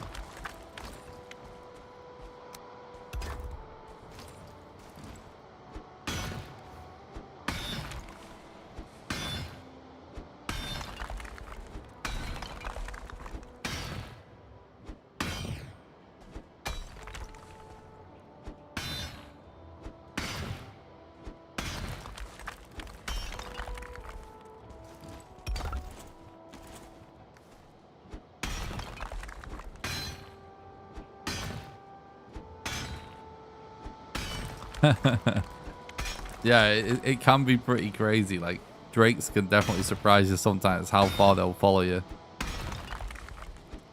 It's pretty funny.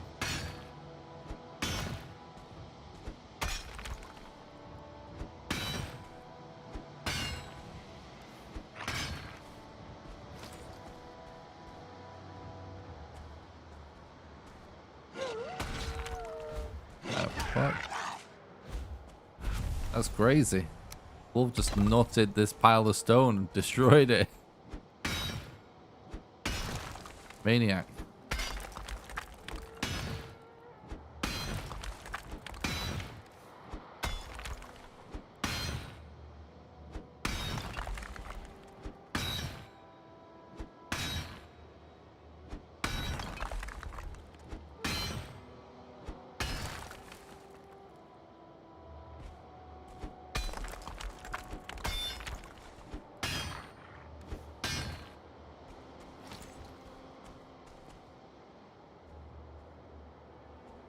He did. What are you doing, Wolf? Can you decide? Better if I move this way a bit. He runs all the way around. Yeah. He's confused. He doesn't know what to do.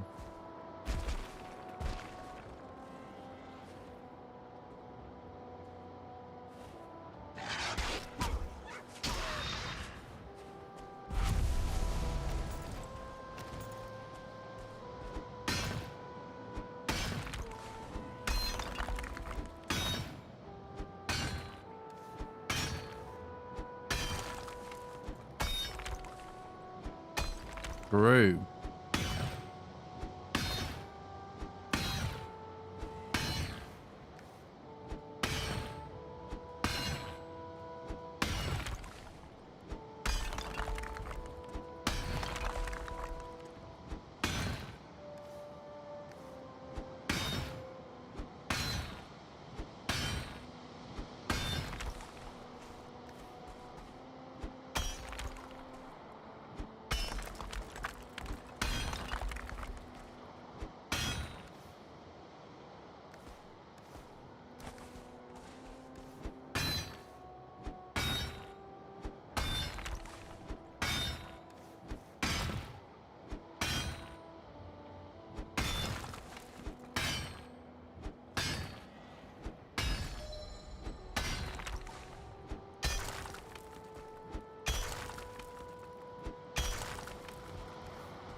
Okay.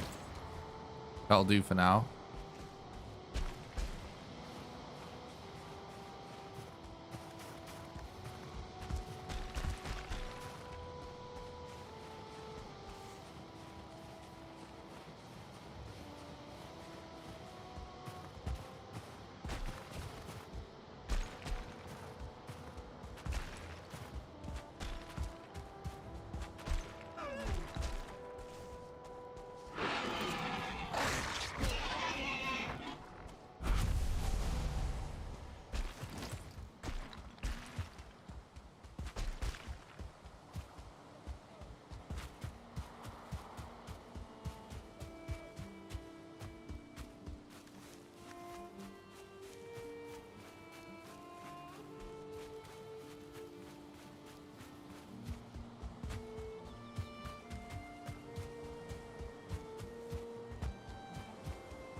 All right.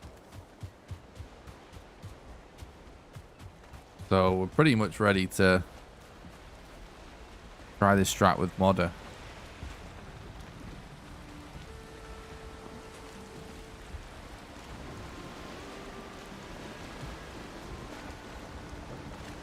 It's definitely going to be tricky because we're going to be low health, but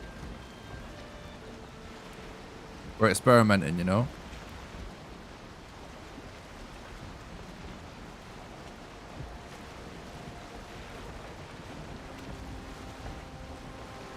If there is a Twitch mod around, could they please ban that bot from the chat? Thank you.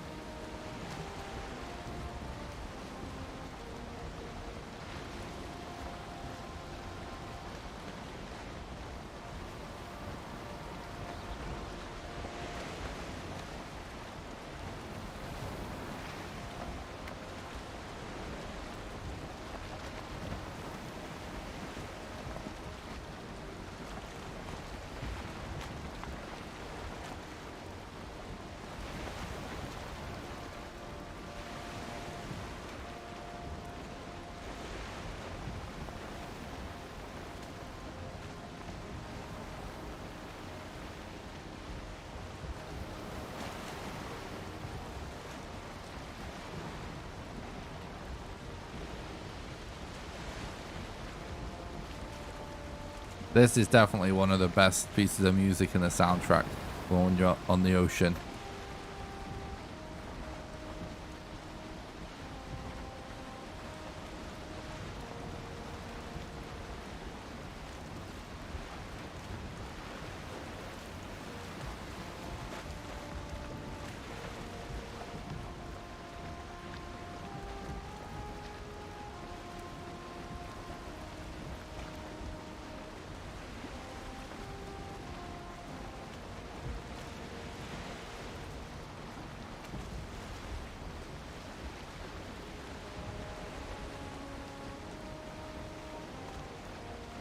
In fact, yeah, I'm gonna try and kill both of the last two bosses with the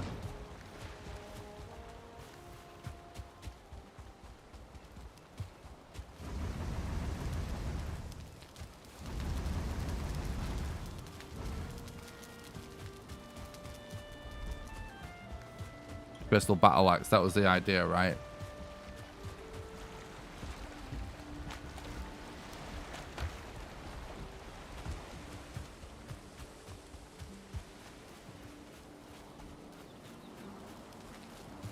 True.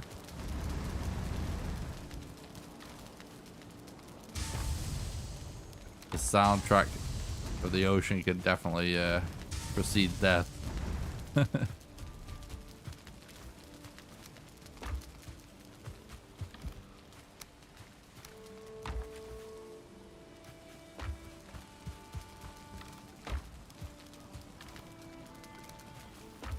I haven't even seen a serpent on this playthrough, which is interesting because someone in the chat was asking me if I'd seen a serpent on my Hearth and Home playthrough, because he had said he hadn't seen anyone bump into a serpent on this Hearth and Home playthrough.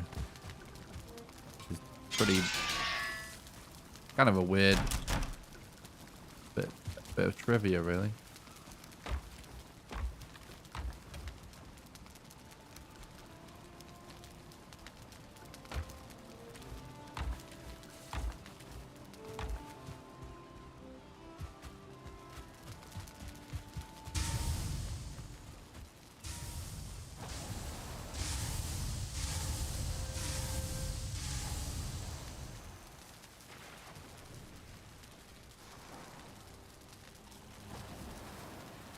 Okay, now is honestly probably a good time to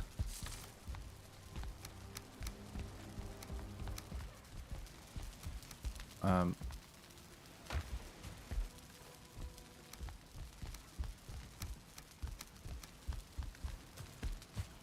of rush and kill the boss before we're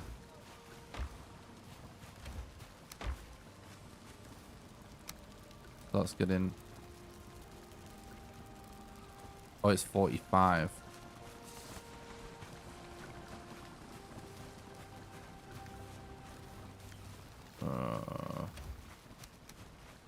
Never mind then.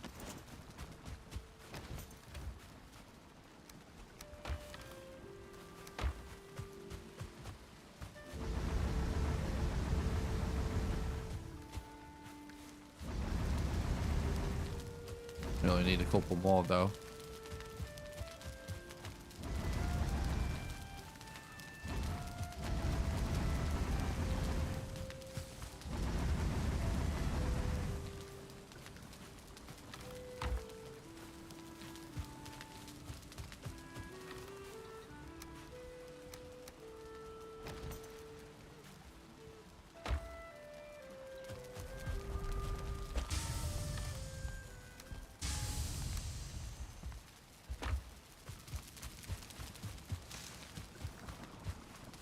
All right.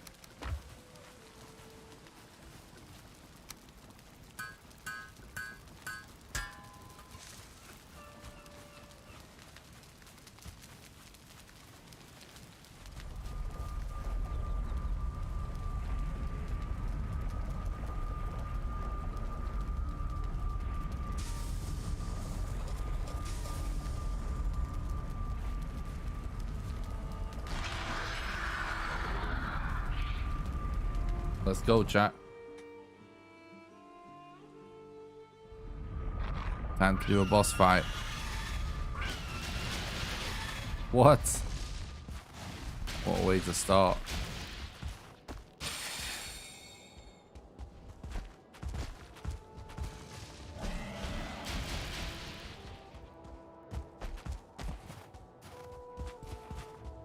It's going to be interesting just going for pure stamina because we have very low HP.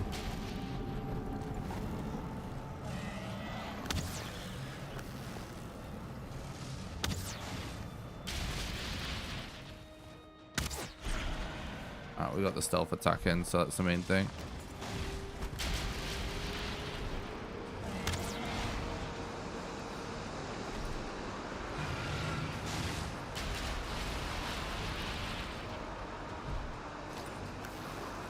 All right.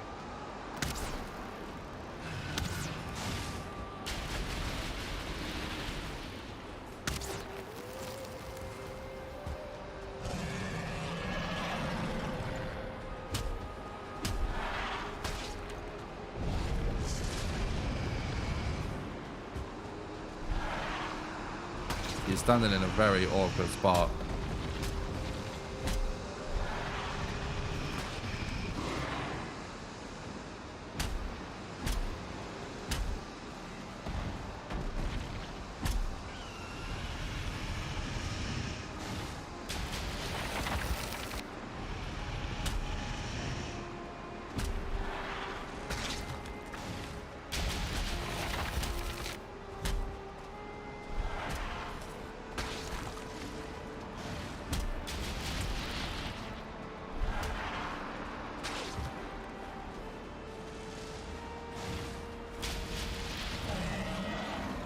So I'm using tasty meat to kind of supplement when my stamina is low.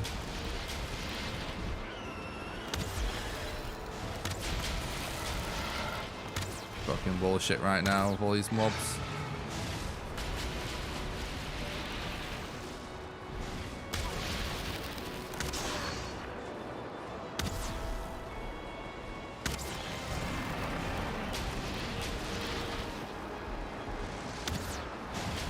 What? That wasn't a hit.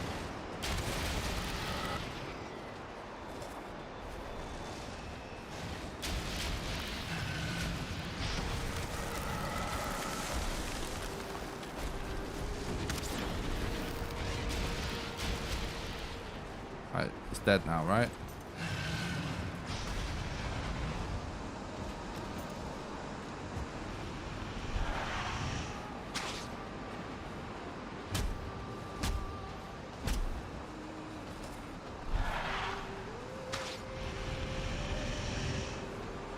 Trying to get the most out of this tasty mead right now.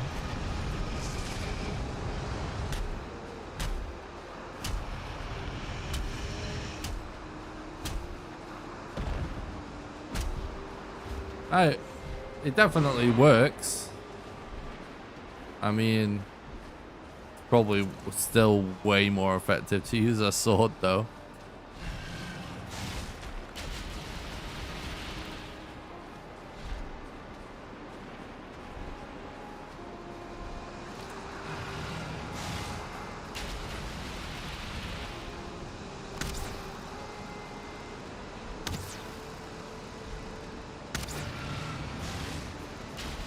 So notice how the high pierce damage is actually causing her to bleed.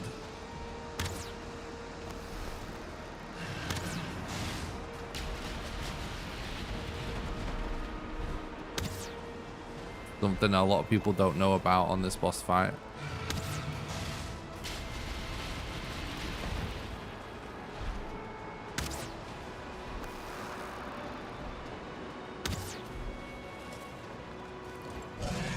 So I'm using a tasty mead.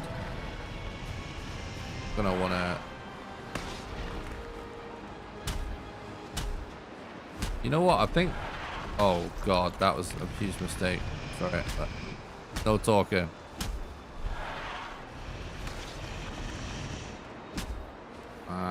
Yeah, I didn't bring enough tasty mead apparently.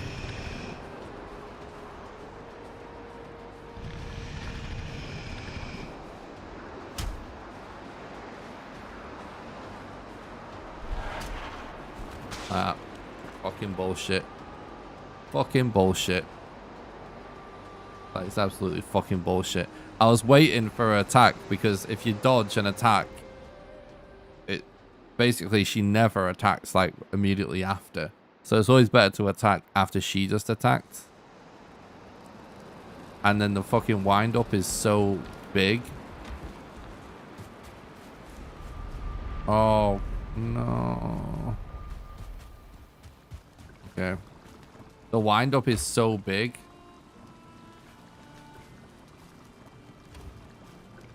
Let me turn on auto pickup off. The wind up, the animation's like so long of that attack.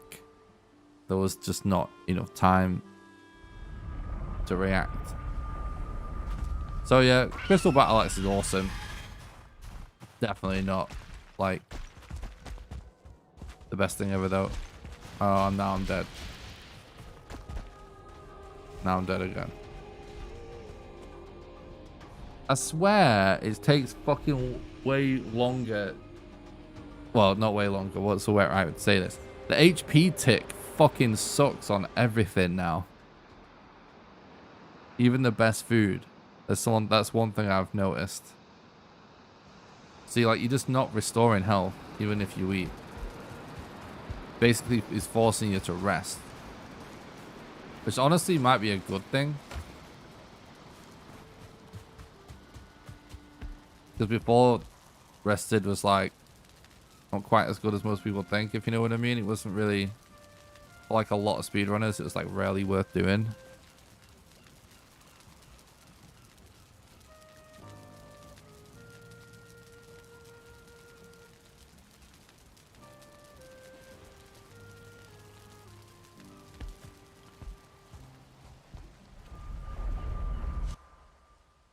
Because what just happened there, I ate to get more food, more HP, and literally did not gain HP. Literally. The HP tick was so low.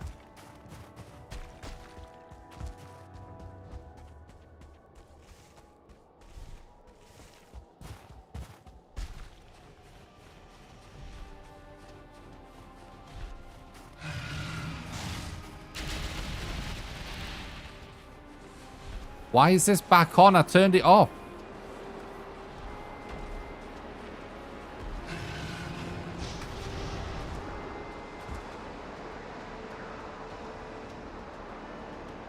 This is doing my head in now.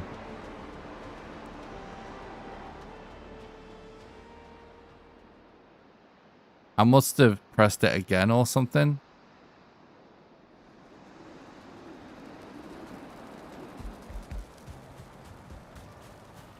Auto pickup off. Right.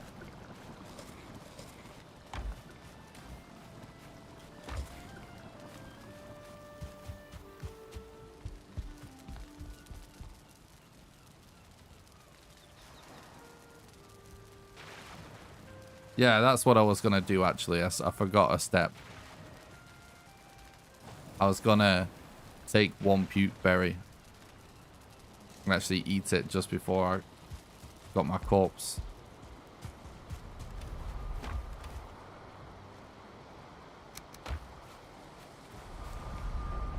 See, look, why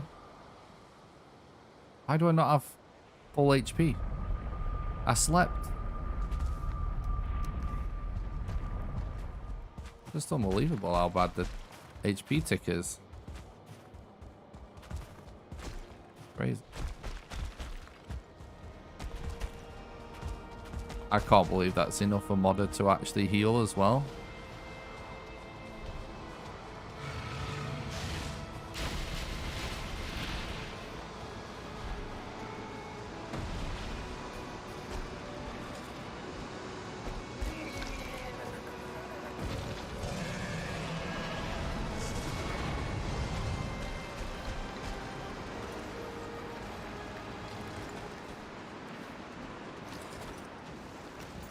Wait, what? It carried on puking everything up. What? It puked stuff up that I ate after I ate the puke berries. Right, so that's not a strat either then. That's not a real strat then. I thought you'd be able to just use them. And then fucking...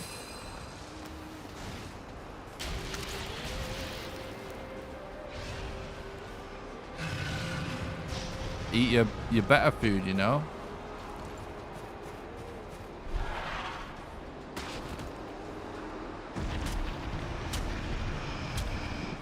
Now she's up full HP again. This is unbelievable. Does it? I didn't even notice that. I didn't even notice that it has a status effect. Right. So that's shit then.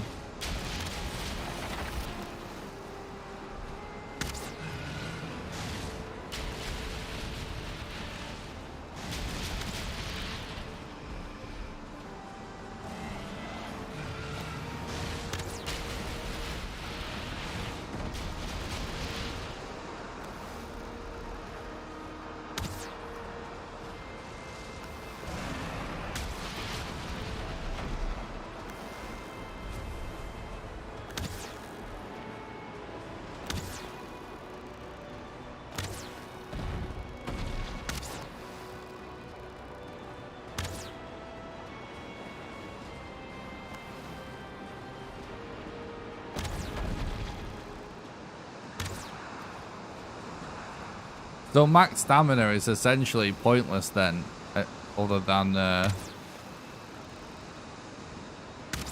just for traversing the map faster.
So this fight's still as broken as ever.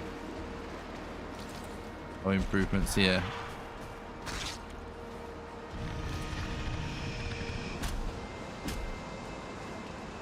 I don't know, it kind of seems like maybe some of the collisions have been improved on Modder, but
We're supposed to have more than twice this stamina, but the game ate my food because of that bullshit.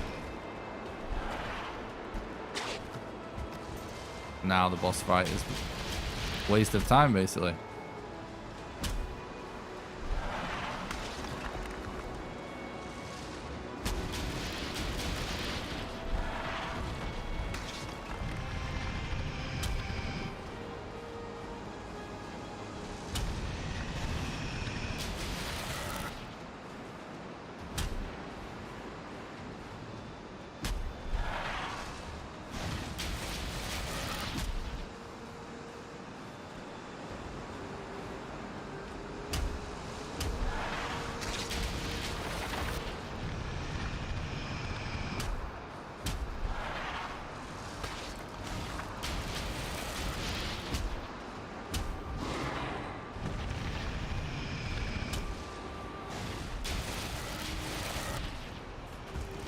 Interesting, damn.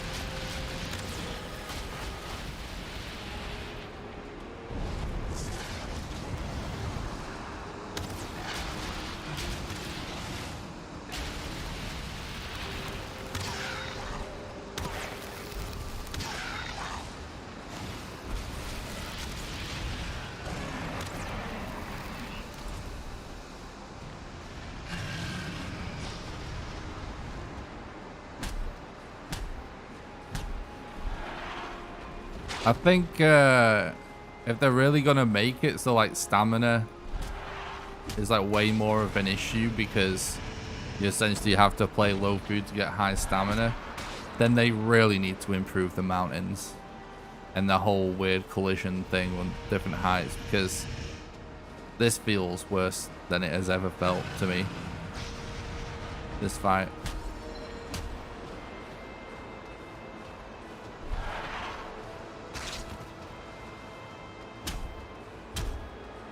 And the weird thing is about this situation, right?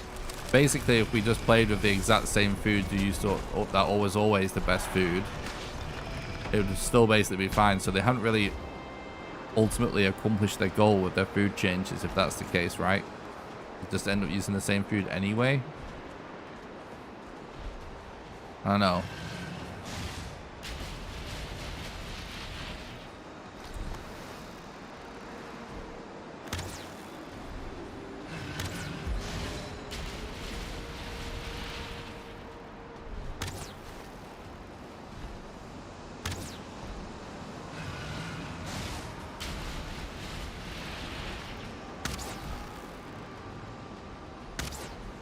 So yeah, not really like...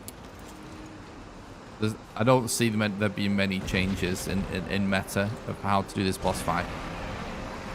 But all the other ones so far, there's loads of options now. So that's a little bit disappointing, I think. The only other thing I can see that maybe is a thing is potentially going high stamina and just... I'm dead. And just using a knife or something like that to just do high DPS that way.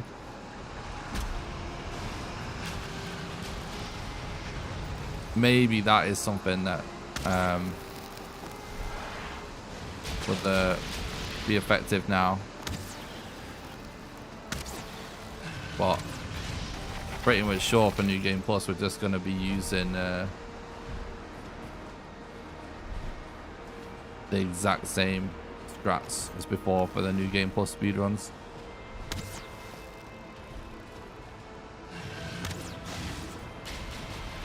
Oh yeah, she definitely does destroy structures. A really good way around that, if you want to be close to a spawn, is to dig underneath this platform here. You can kind of get away with having a structure sort of underneath the edge of a spawning platform, and she basically can't get to it to destroy it. That's a little tip.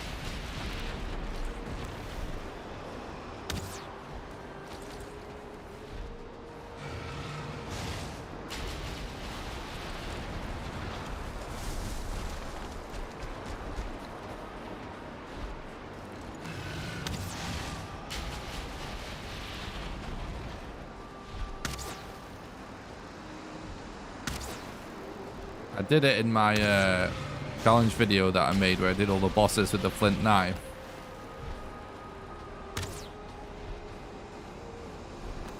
Some of these seem like they should have been hits.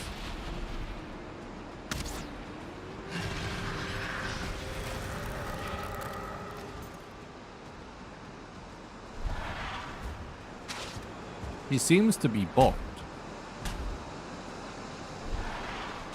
I don't know if it's just me.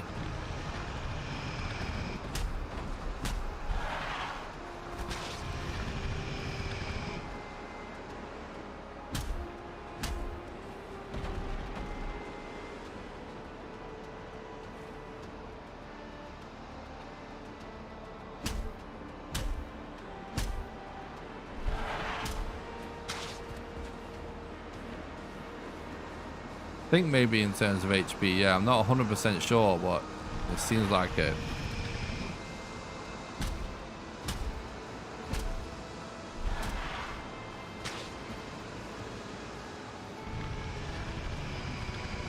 I see it's hard to tell because of the bone nerve. Yeah, maybe you don't really fully understand what you're watching. One down. I'm literally have the second most world records of any speedrunner in this game. I know everything about the game. I was just experimenting because of all the new stuff in Hearth and Home.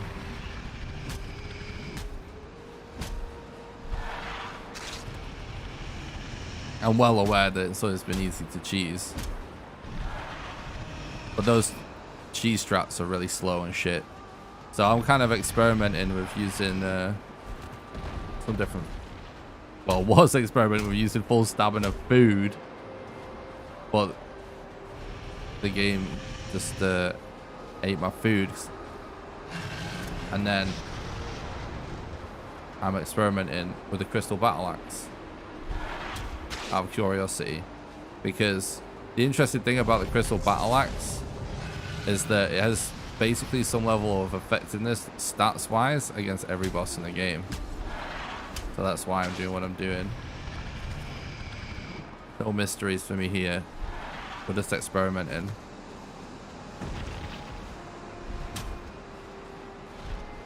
But anyway, what I was in the middle of saying is obviously the bows have been nerfed, so maybe that's why she just feels off to me. So obviously you've killed her like hundreds of times basically with the old patch.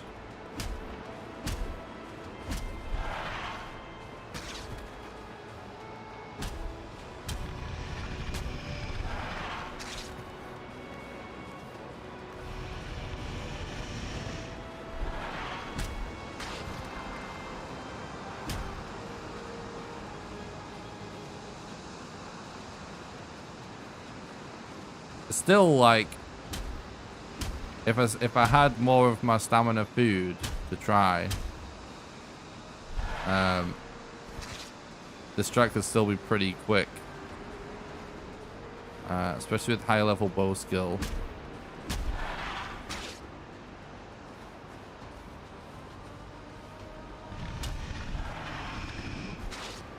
Yeah, it seems exactly the same, just as broken as it always was.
Now this is a bad angle because it's hard to see our animation. There we go.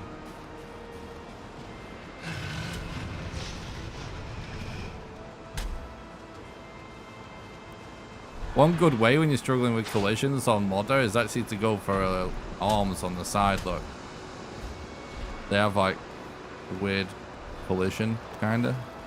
It's always easier to hit those.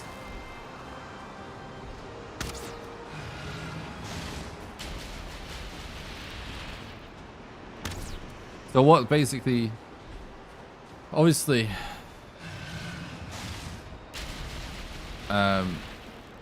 bows have been nerfed, right? So maybe our HP is the same. But it seems like it might be higher.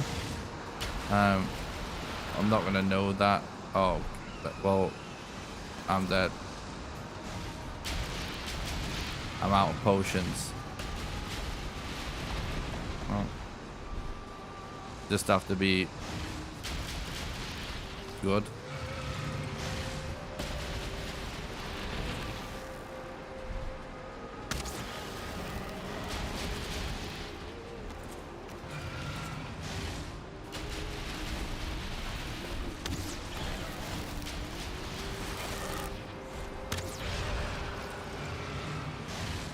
Hang on, I'm a bit too low HP to be talking and fighting. But yeah, maybe your health isn't different. Maybe it's just a boner, but it seems like her health might be. The other thing that is different about her and the Drakes is the collisions feel a little bit more precise now.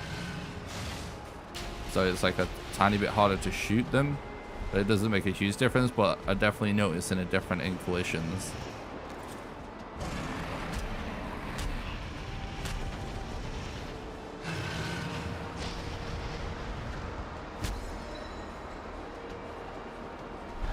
I'm dead. No, not quite. That was bad timing.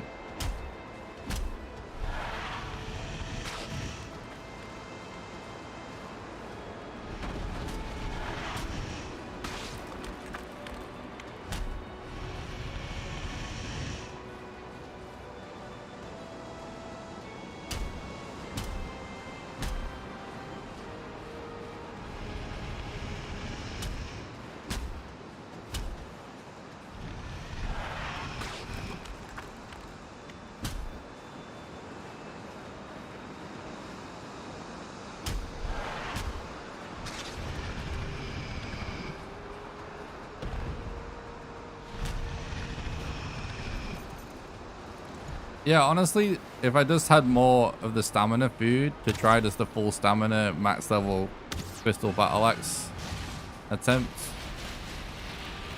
I think actually we could have got it to work pretty good. Fucking new collision's gonna take a little bit of getting used to.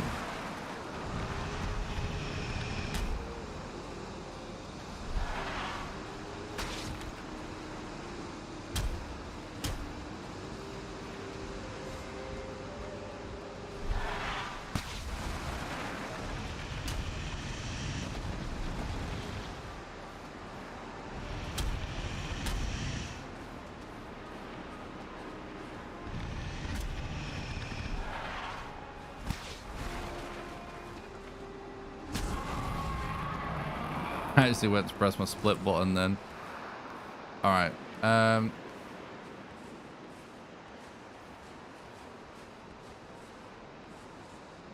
So, yeah, this fight has gotten worse, if not better. The one thing that is way better, though, is this fight in particular. It is awesome to be able to turn off auto collect.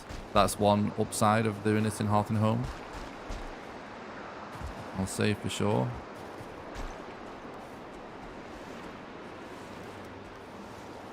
Oh, GG. That was shit and annoying, to be honest with you. But we done it.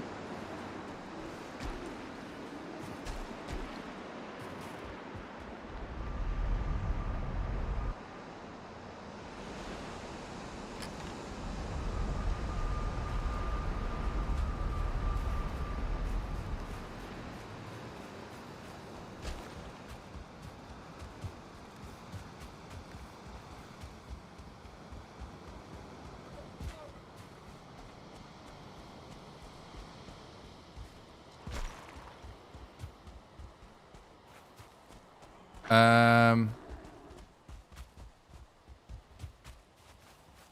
I, I definitely not. I mean, if you recall what exactly I was saying about the crystal battle axe guys, I did say specifically like it's an awesome weapon, but I can definitely, but you know, in terms of it being used as in speedruns, its animation speed might actually just, even if it does more raw damage, just end up being slower.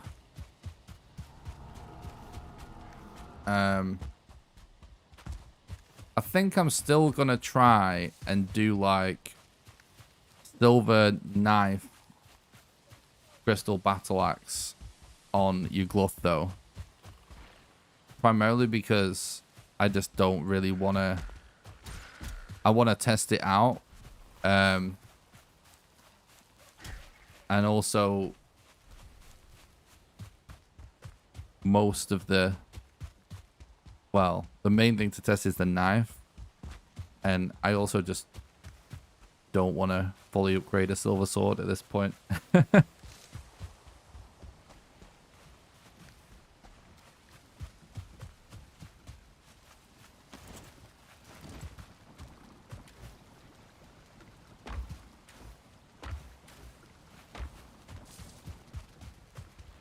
I'm going to go to the bathroom real quick, chat. All right. Be right back.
All right.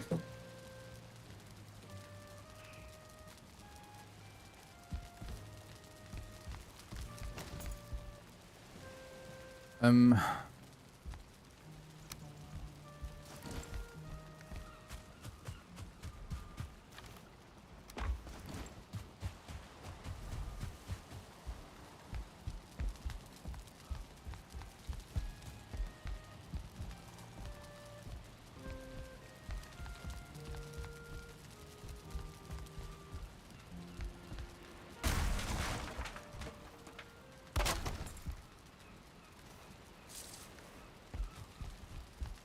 okay.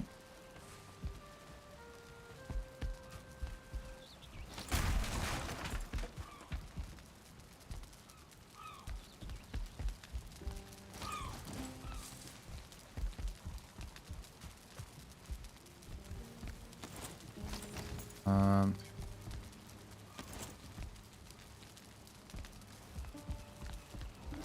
anyway.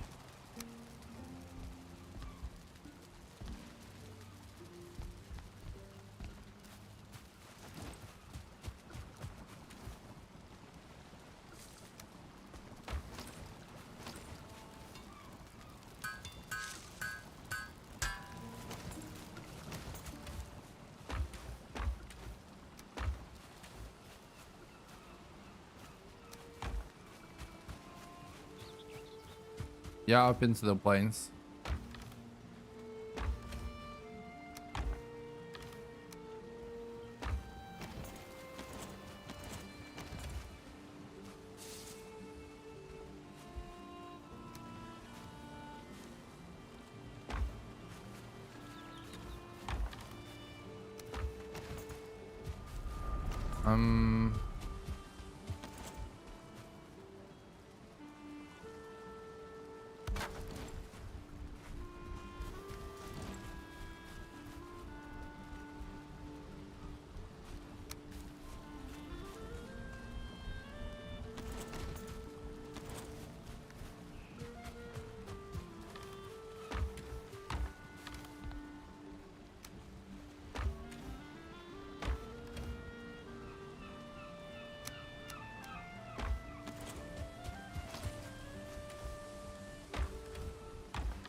Get some fine wood.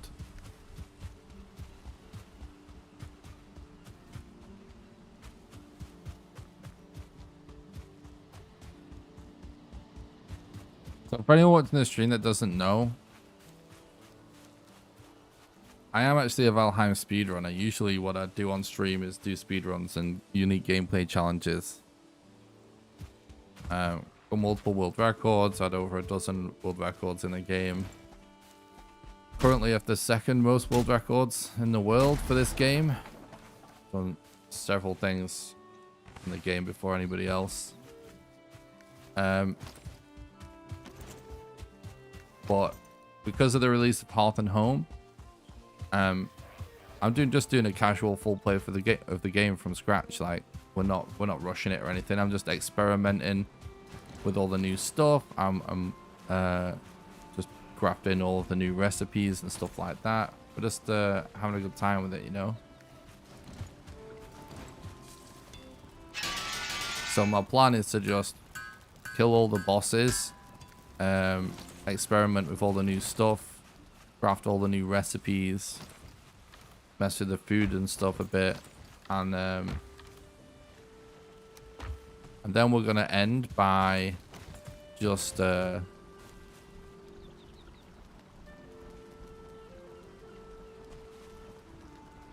basically crafting a really cool base.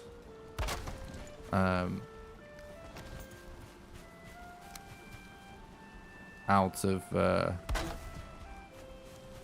new building pieces and stuff.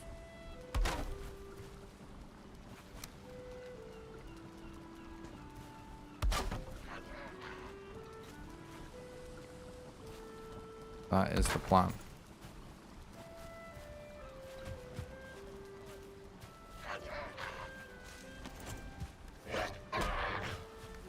All right.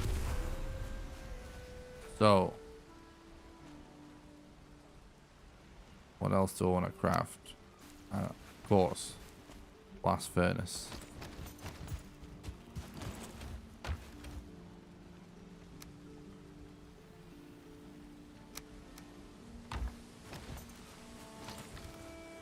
Oh yeah, I'm gonna need more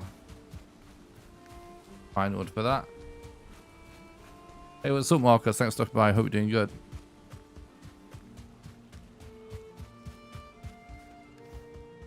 But yeah, once I'm done with the casual Hearth and Home playthrough, I will be going straight into figuring out all the best speedrun strats for the game now after Hearth and Home.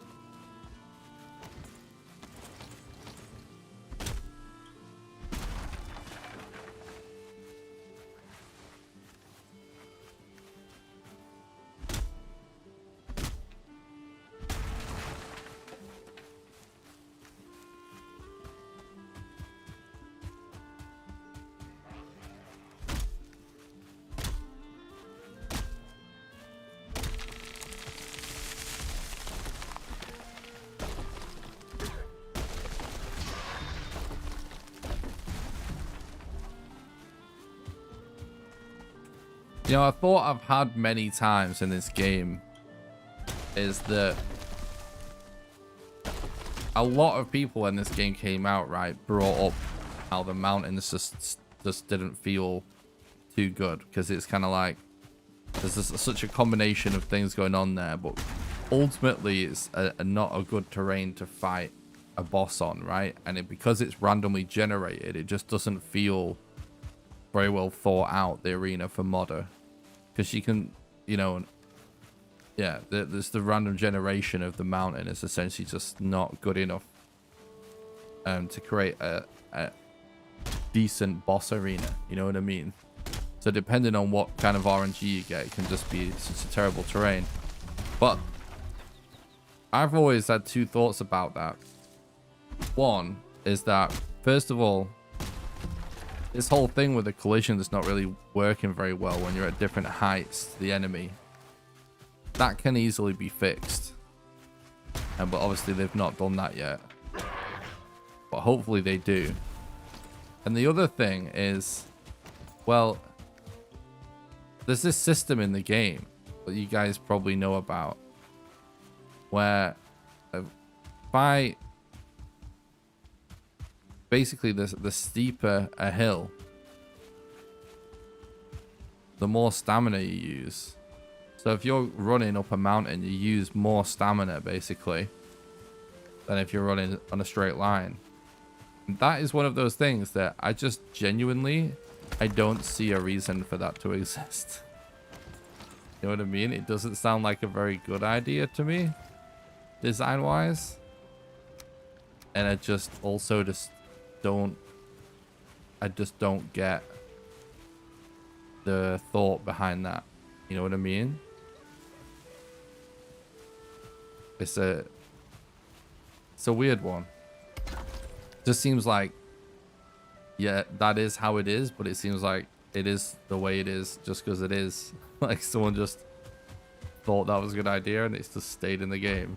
But if those two things were fixed, I actually don't think like the obviously they can also fix the world gen for the mountain areas too, which would be good, but it would just, the mountains would just feel so much better if they just fix those two problems anyway. You know what I mean? It's not necessarily that the mountains aren't good enough. Just, I think there's just like few conflicting mechanics going on there.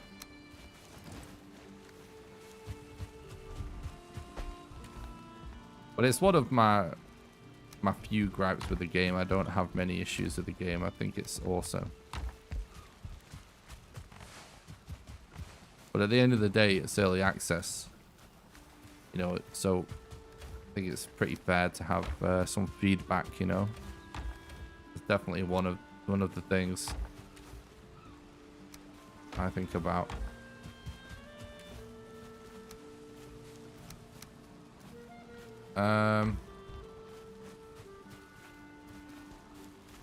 Right then. I did want to upgrade this knife. 5 silver, 1 iron.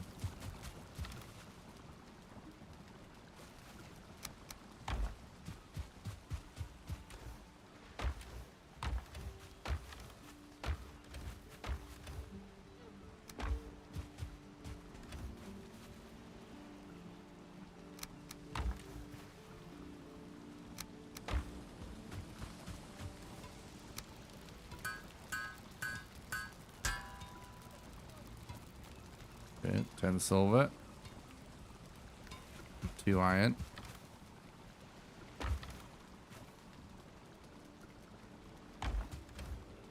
Oh, we don't have 10 silver.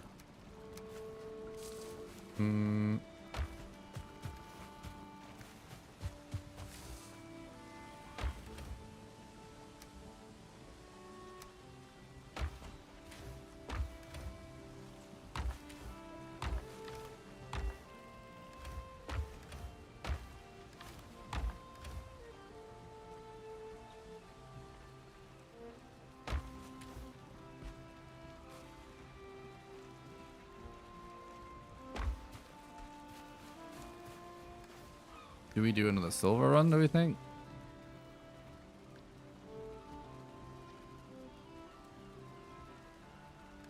I mean, It's not going to take much, is it, to upgrade this knife, so we kind of might as well.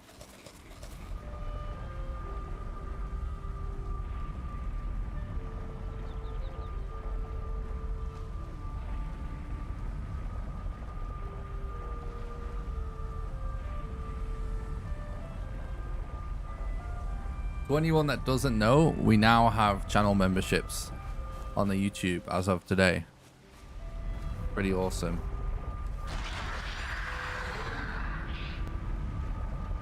Pretty awesome.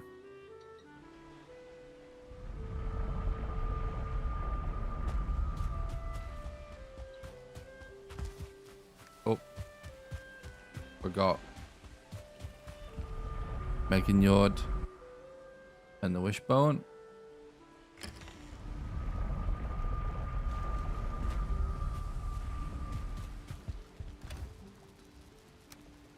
Oh no, I have my making yard.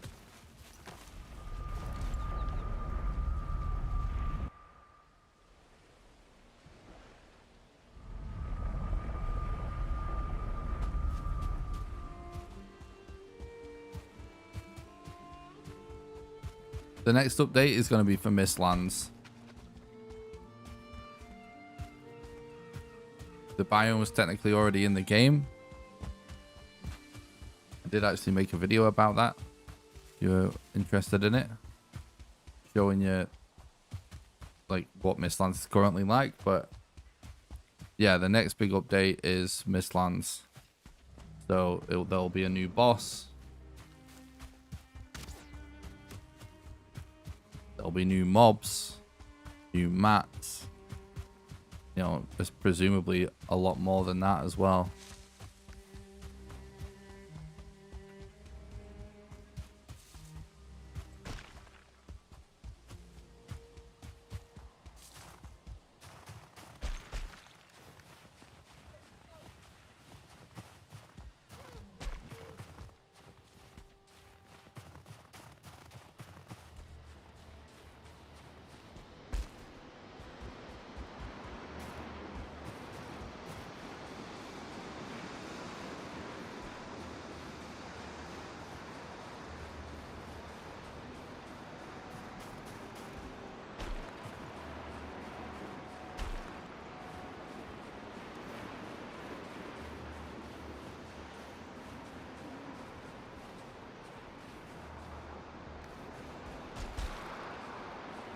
Kind of tempted to even just use the silver knife on Igor.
Of course. Under a giant rock.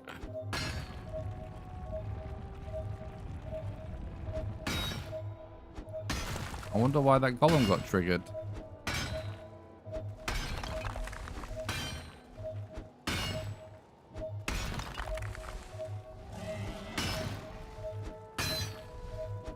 Must be a drake.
god.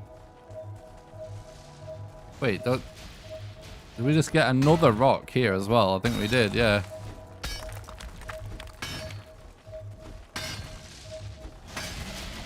What a mess.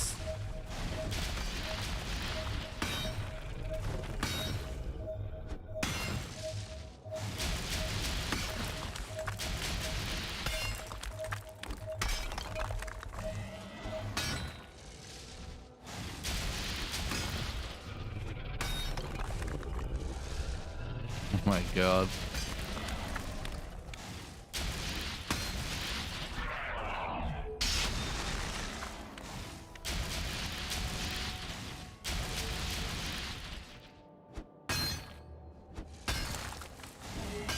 Chaos.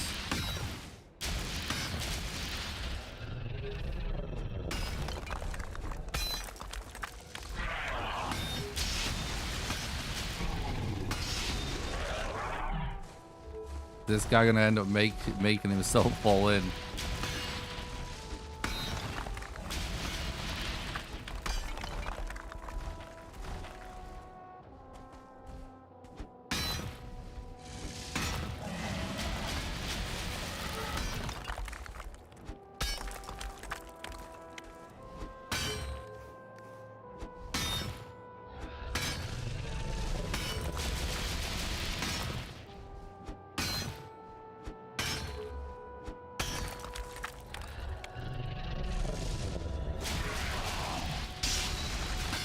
Through, maybe.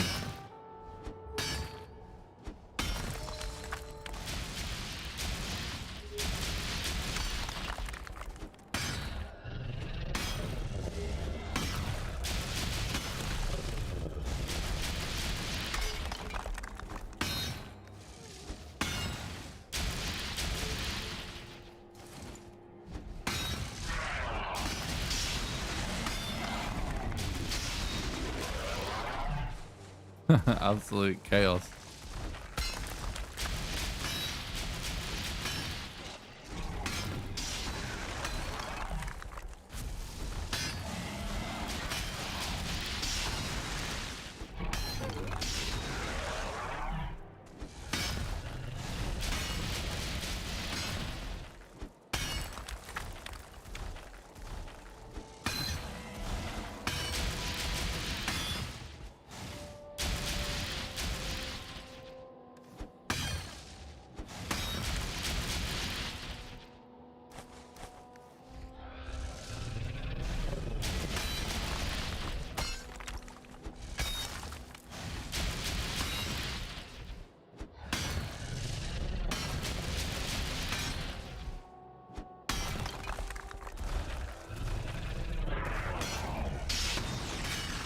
I'm amazed how smoothly this is, considering...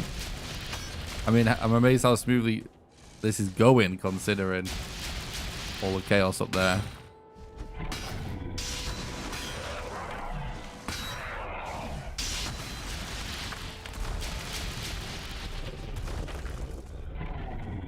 Oh, he's coming. Oh. Alright, we need to go.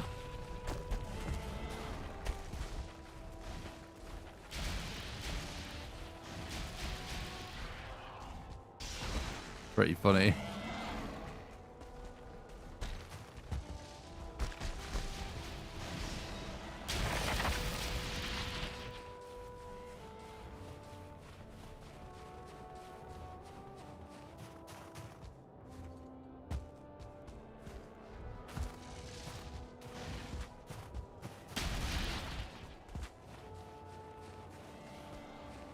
So I need to figure out how I'm going to film this vlog of me going to the chippy now.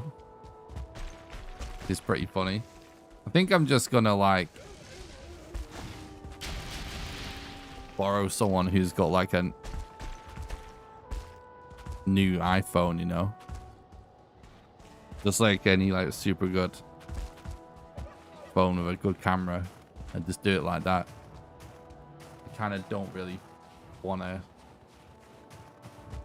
I can't really selfie film with my camera that I use for the stream and stuff. And I also don't really want to move it or, you know what I mean, change the settings on it or anything.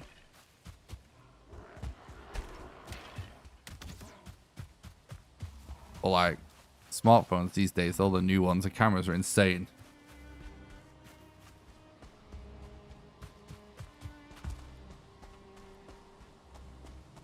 In fact, I could even just film the part of the video where I go to the chippy with an iPhone, and then we can film the rest in here, to be fair.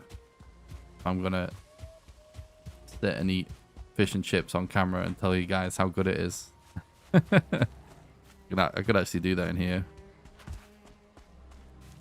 That's probably the move.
It's just easier to make sure you don't lose your nails if you just have the boat be crashing straight into the shore like this.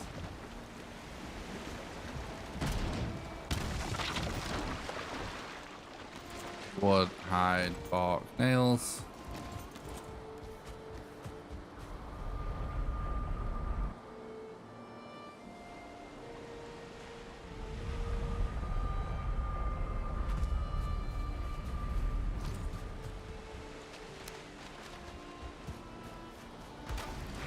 Okay.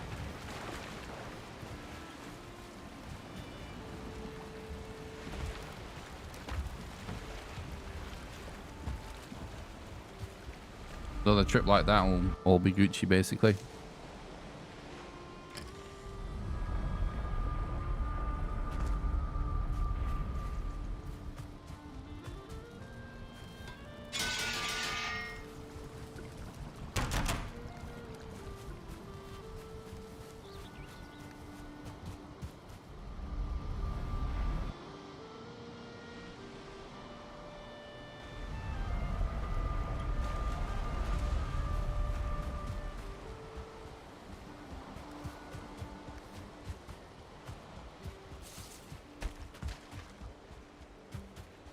So now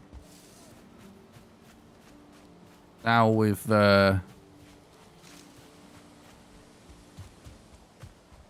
officially reached the end game.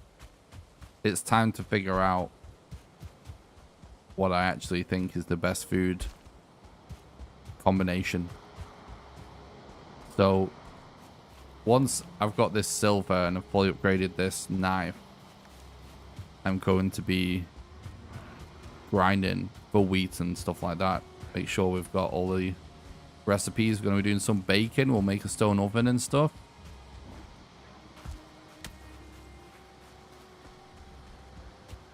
And figure out what we want the food combo to be for your gluth.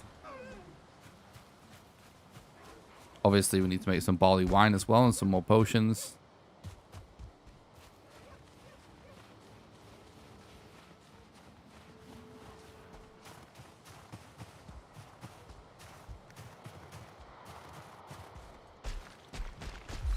And on your gluth, we're also going to test being wet.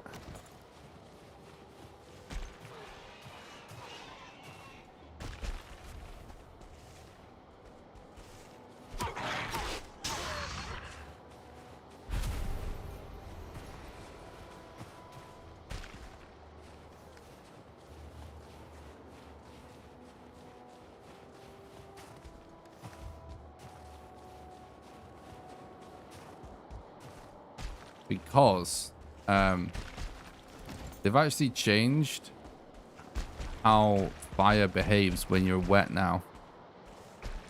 So being wet, right, has always actually improved your defense against fire damage, always. But when you were wet, you used to be able to instantly set yourself on fire, which would actually make you get rid of the wet debuff really quickly. Now you can't get wet until you are no longer... Sorry. Now you can't be set on fire until the wet debuff is gone. So you can't be on fire whilst you're wet anymore. So...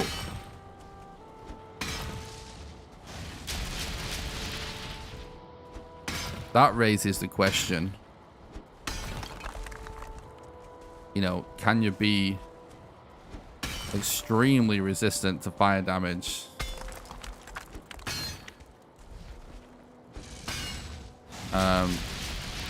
just by being wet now? Because you can also place a hot tub now, right? Where's the hot tub?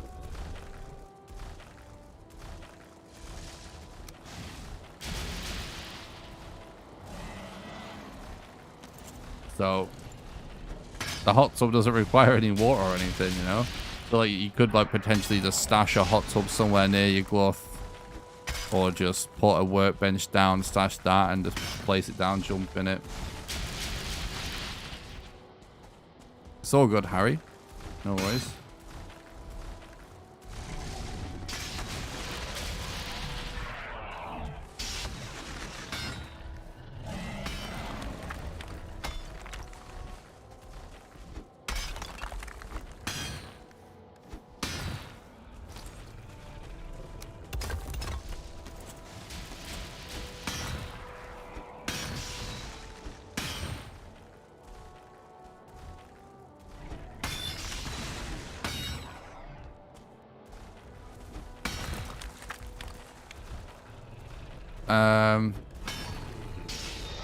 Well, you could just bury it, basically. If you just put it off to the side, like behind one of the pillars in a hole, the only reason he would destroy it is if you kited him towards it. So I would basically just try and place a workbench. Workbenches, you could obviously just place several. But yeah, if you wanted to like put it off to like have a hot tub permanently set up, yeah, you could just do it off to one side. But another option would be to just kind of put workbenches everywhere as he's spawning in, and then like just put down a hot tub as and when you needed it. You know what I mean?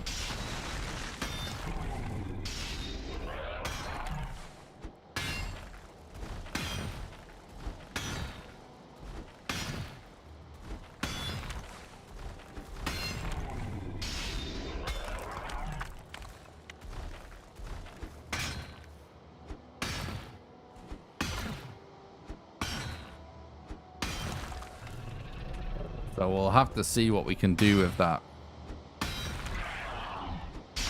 I guess I will take a hot tub to test that out when we get to Yag.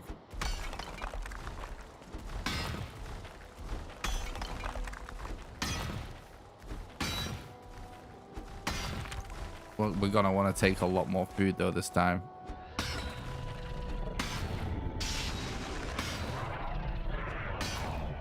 Yeah, if it's in the rain, obviously, yeah, that would actually be even better.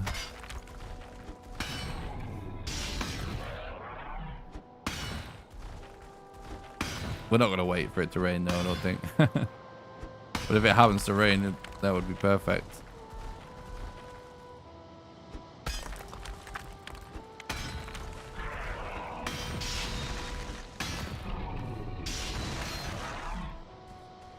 Yeah, if it does rain, there would be no need to place a hot tub, which is interesting because it's one of them things that if that becomes a legit speedrun strat, then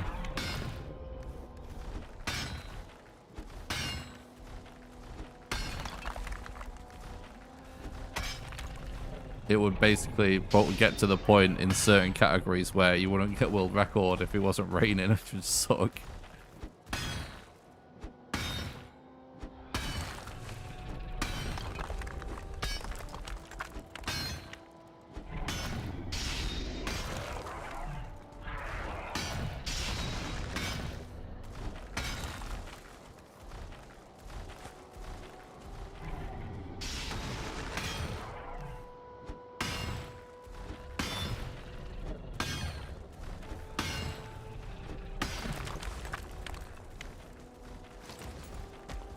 Don't think I'm gonna need any more silver for a while, to be honest.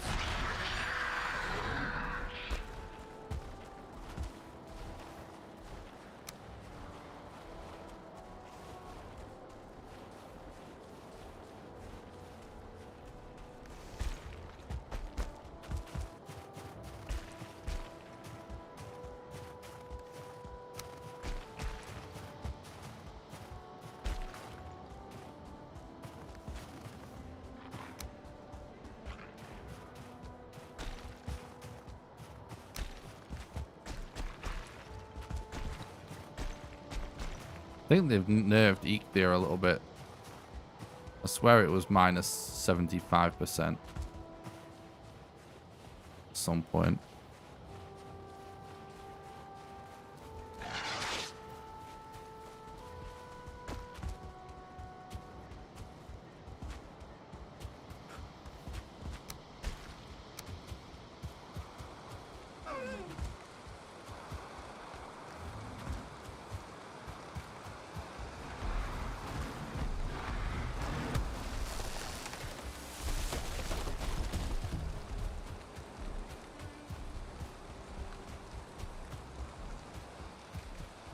I tell you what, I think one of the most surprising things in this update is how tower shields are just so viable now.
One thing I will say about all of the rebalancing is that even though obviously it will negatively affect some aspects of speedrunning, I do think overall it's for the best. Like, the game just being a tiny bit more complicated and a tiny bit more challenging, I think it's overall a good thing.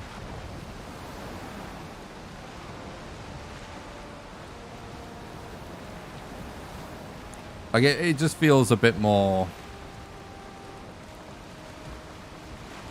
you know, thought out, I guess is the way to put it.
This throne is awesome, by the way.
Okay.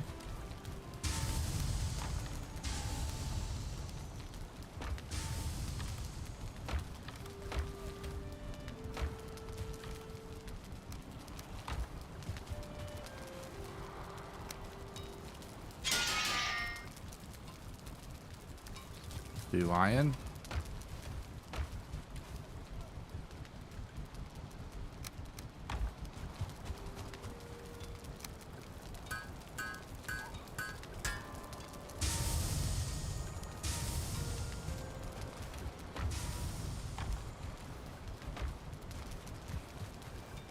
Alright, we'll get you.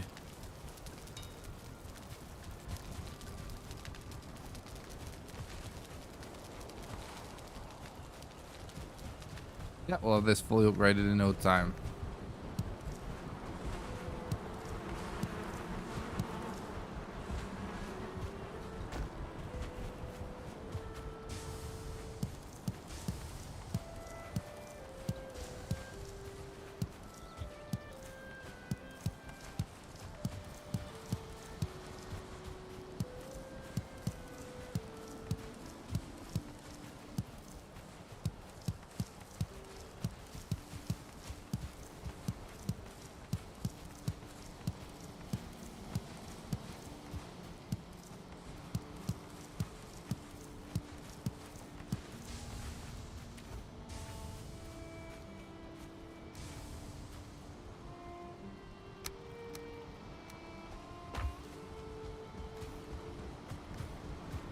Onion soup is a really economical food choice because it literally only requires onions.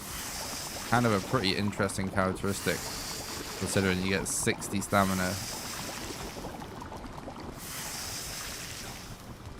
Very, very, very good food choice. It is not the best thing in the world, but that is like a lot of stamina and even like 20 health considering it's only 3 onions. I mean, that for sure is a go-to food. For sure.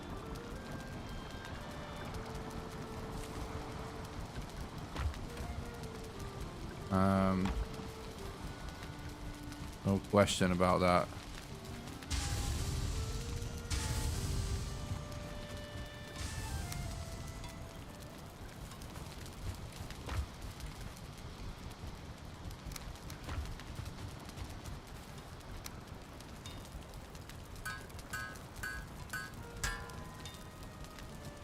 All right.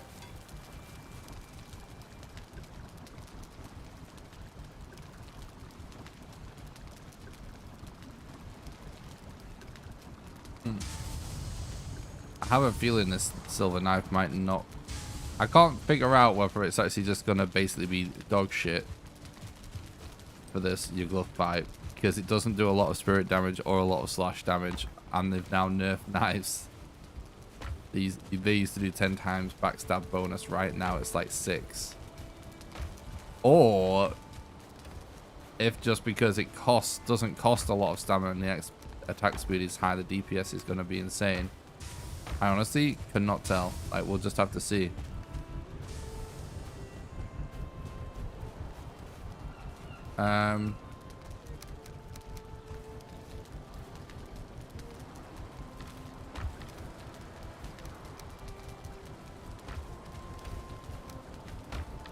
All right, so now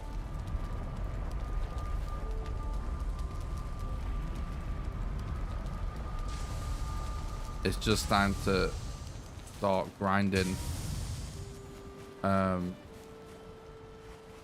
camps. This is normally the point that I would actually want to go with frost arrows.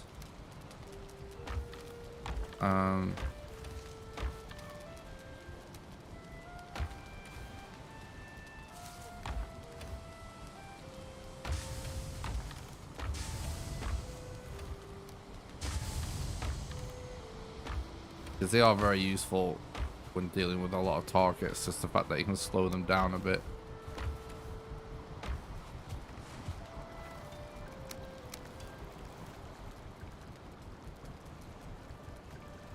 Oh, wood.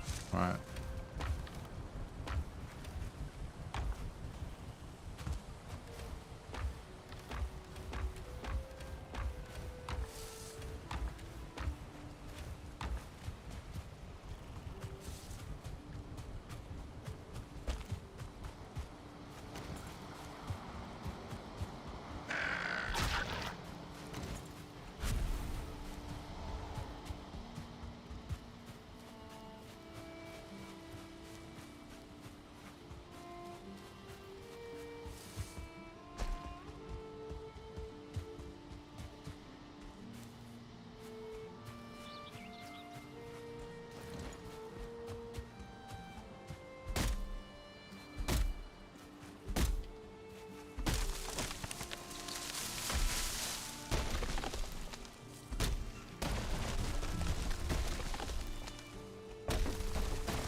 Oh, what is...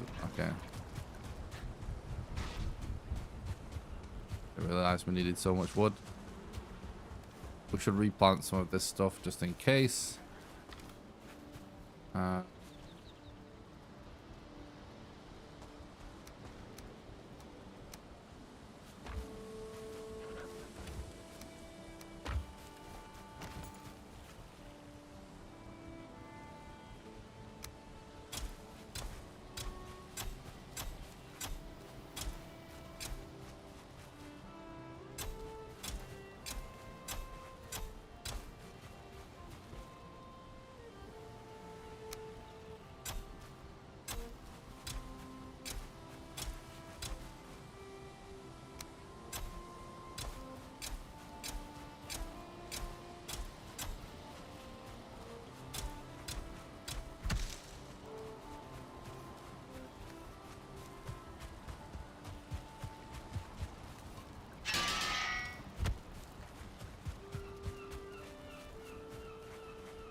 Do carrots as well.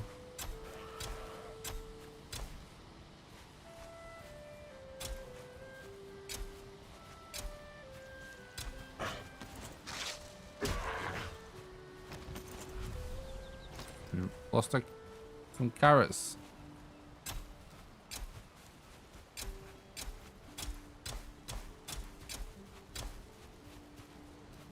What a jerk.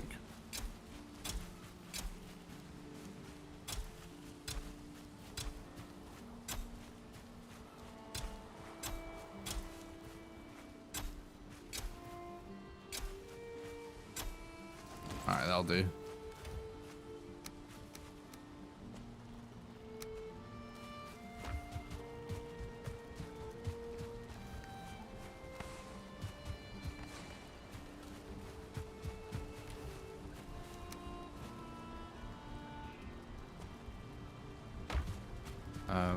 Let's get more wood.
I was just thinking,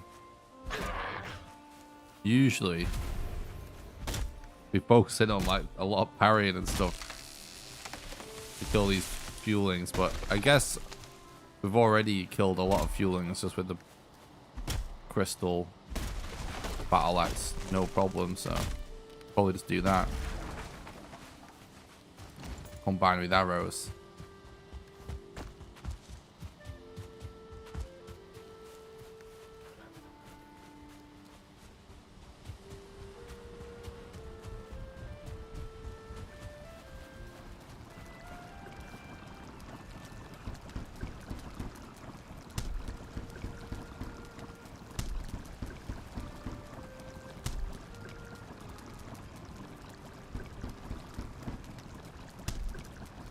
No.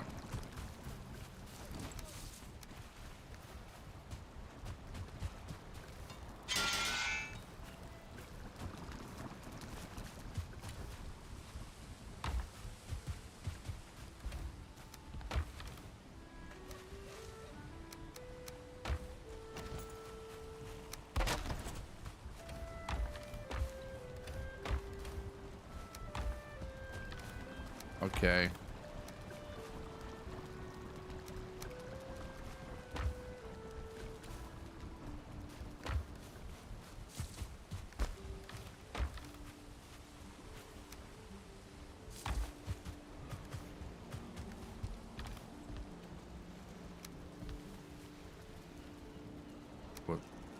Booklet's gonna be useless at this point.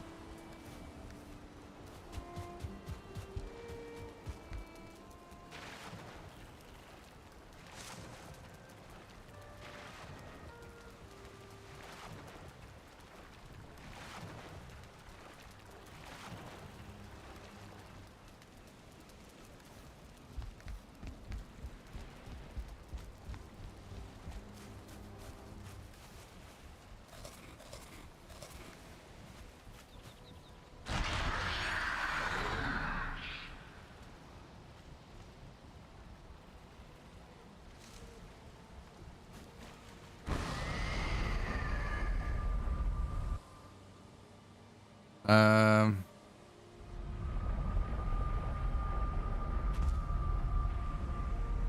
Oh, right. Yeah, it's not planes 1 anymore, is it?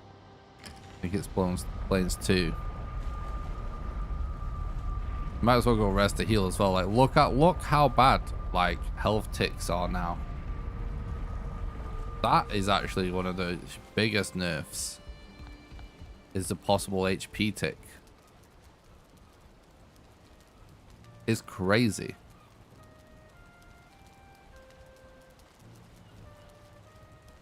Basically now, after you eat food, you want to rest. Because the HP tick is really low.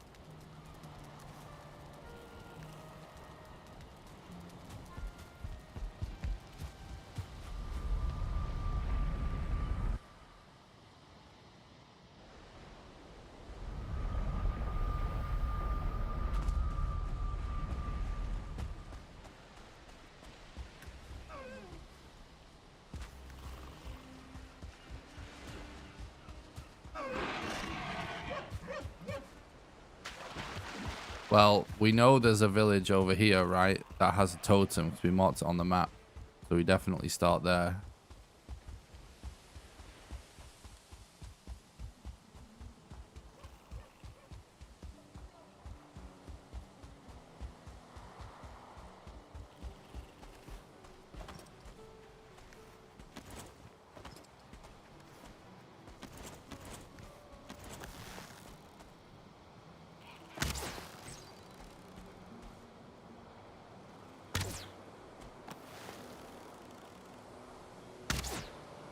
Are you kidding me?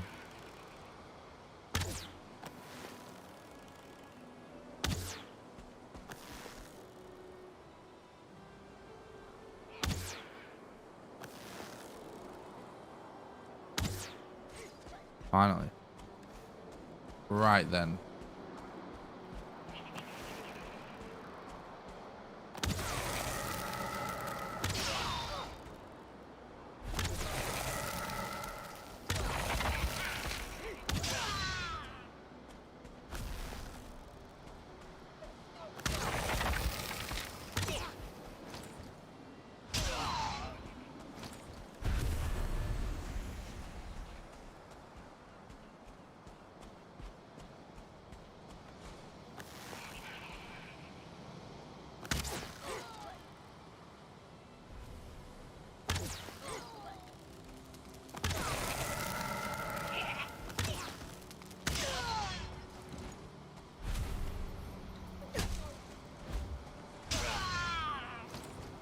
This works pretty good.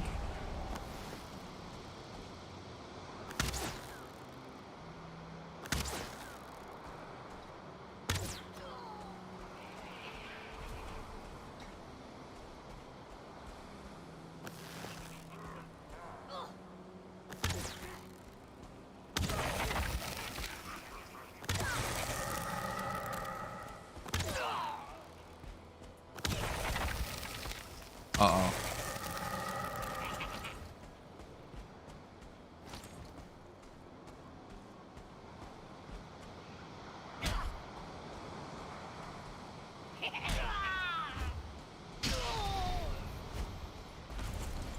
Definitely works really good across like most mobs, this crystal battle axe.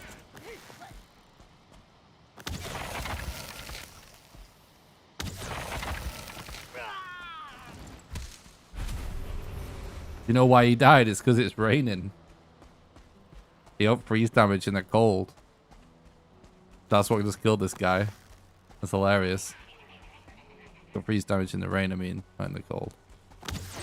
Same shit really, but... Yikes. Oh god, what?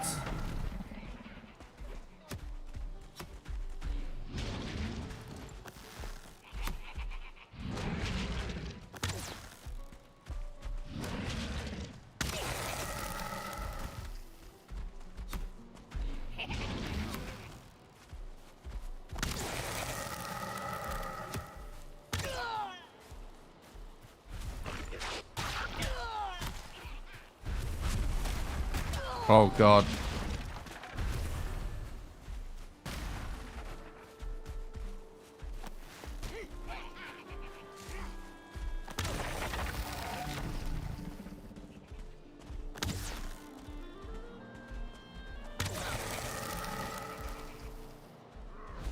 Oh.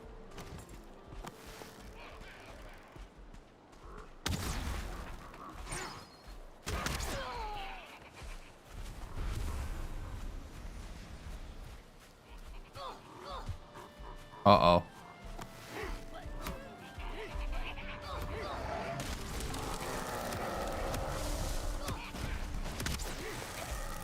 This is getting a bit much. Back off a little bit. Try and get to those rocks.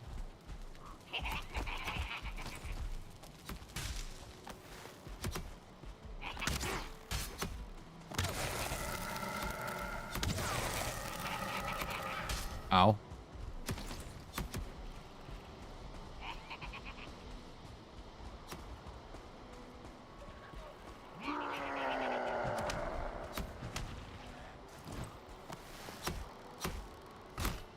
Oh my god. I almost died.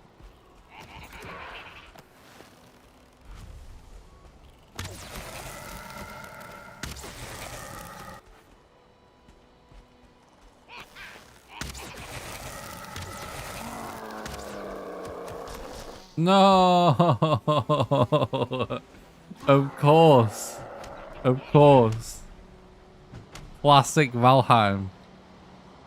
Classic Valheim. Oh my god. We just got totally memed.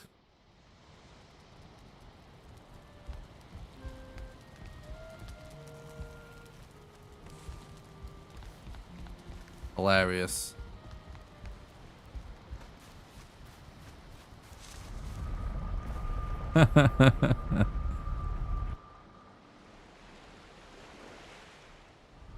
I for sure would have a full diaper. Oh my god.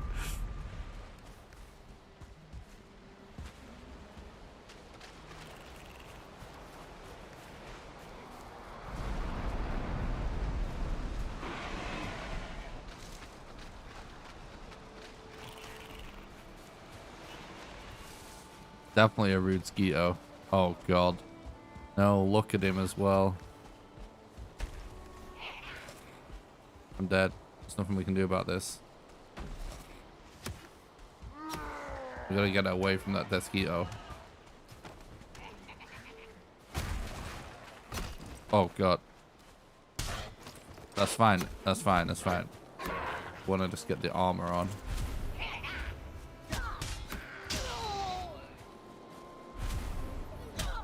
Before corpse run expires.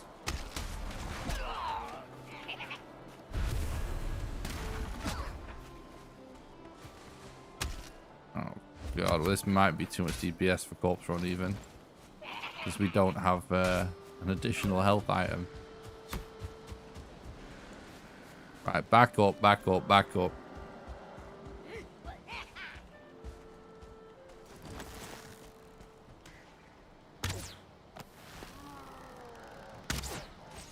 Right, we got it. What the hell's going on? A berserker is on a rampage.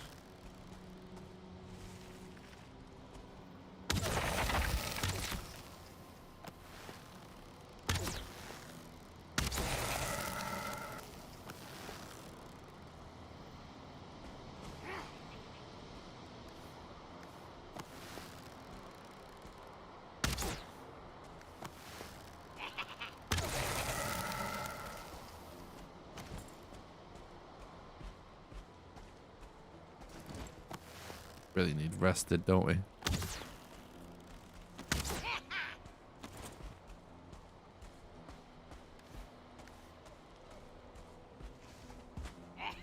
What? Didn't look like he was in range.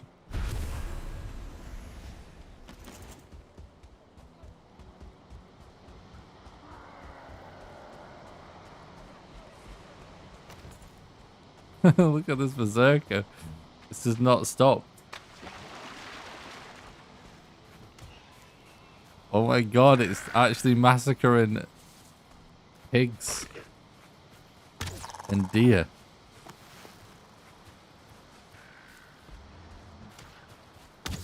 Oh. Wait, I hear a troll. Oh my god. Come on. Wait, is he alive? What happened to the berserker? He's in the water now. I want to see if we can make a troll fight a berserker. I've never seen that.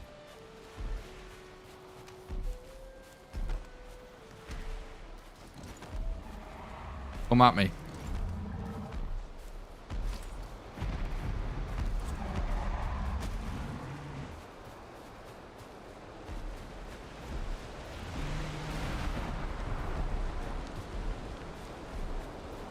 Oh, he's stuck in the water. That's so annoying. Maybe I can... Yeah. Oh! Oh my god. This is like Godzilla. Come on. Come here, berserker.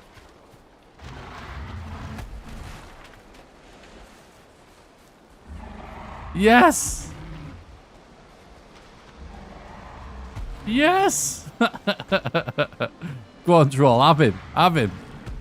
That's right. That's right. You messed with the wrong mob. Unlucky.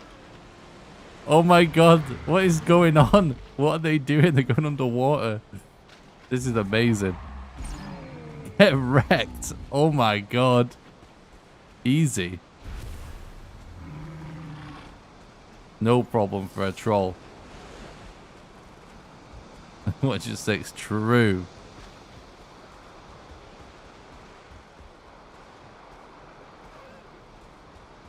Right, well that was amazing. Good job, troll.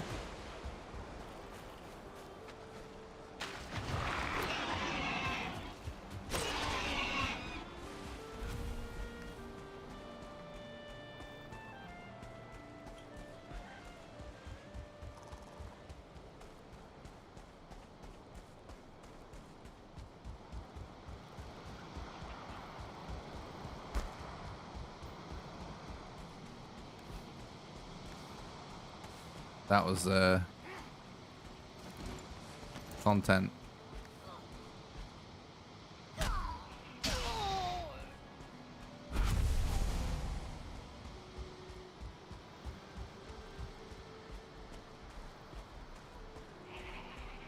Why is this lock so aggro on me?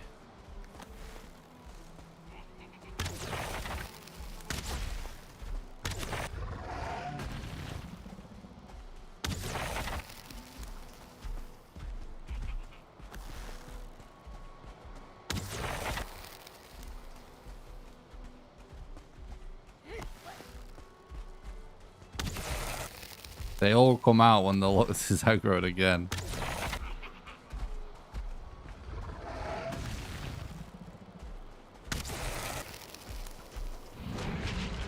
Taming trolls would be amazing. Imagine a troll saddle. Just like on its head or on its shoulders or something.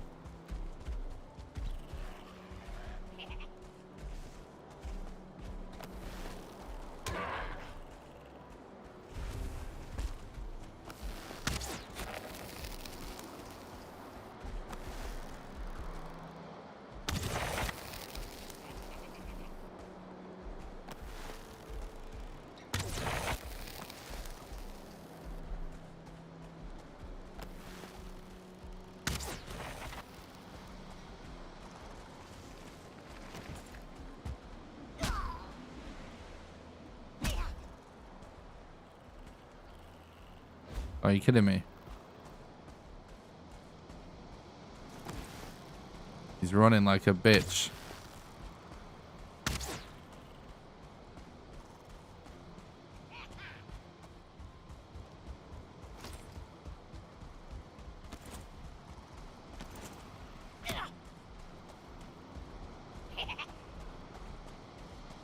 Hey, you're running like this. So random. Now you turn around. Okay. Interesting.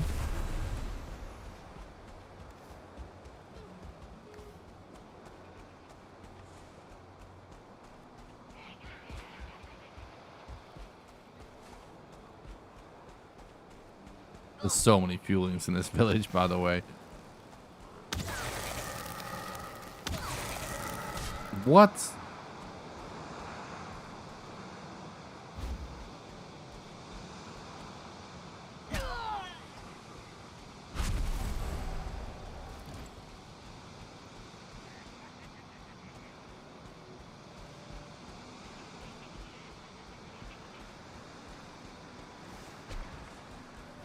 Oh.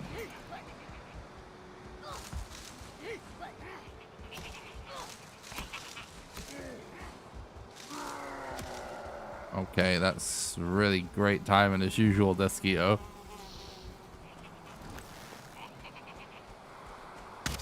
Oh, what a shot.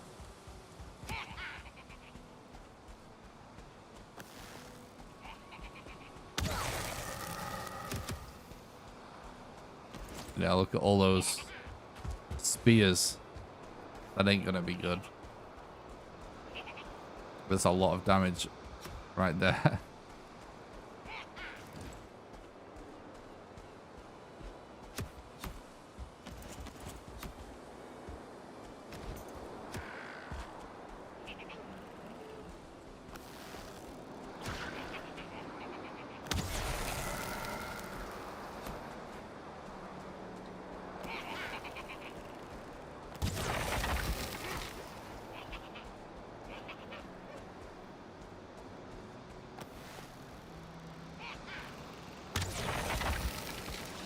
Thanks, Heights.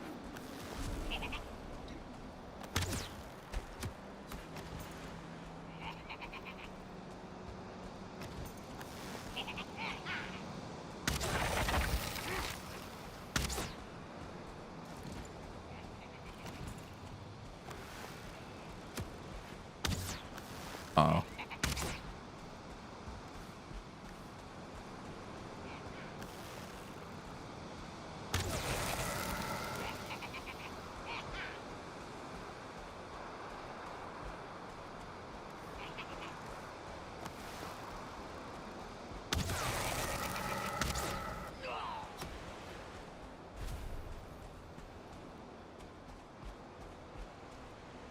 Well, all the biomes are in the game already. There's just not got any content inside of them. But the next update will be out within the next 6 months for sure. Like, it's extremely unlikely it's more than that. And it's going to be Mistlands. Oh, I didn't see that enemy that just threw that at me then.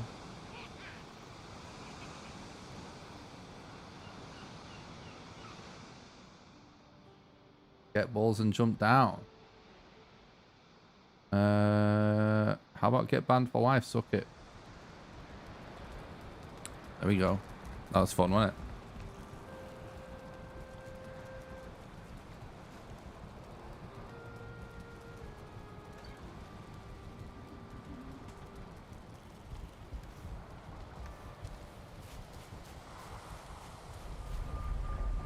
Do do do do.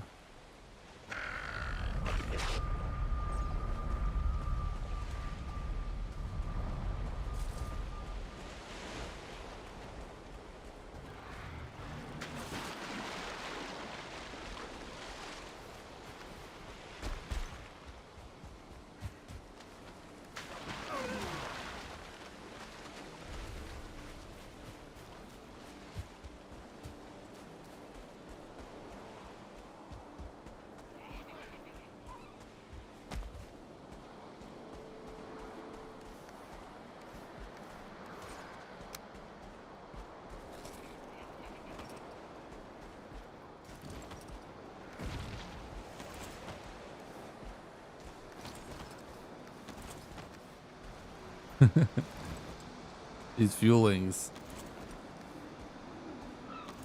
Savage.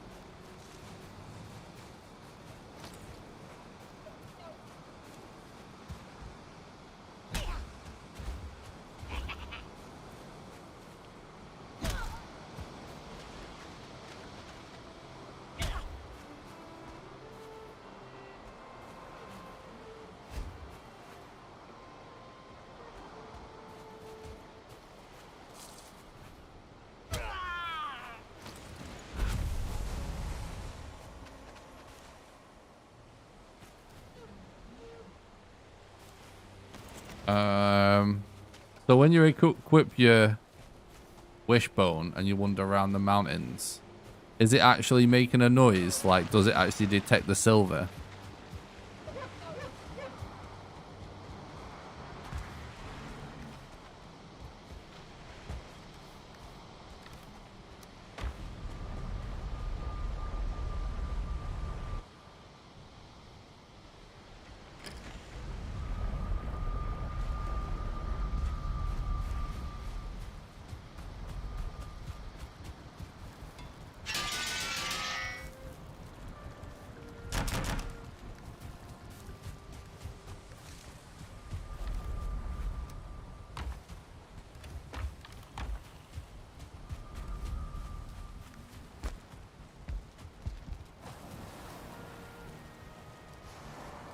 No.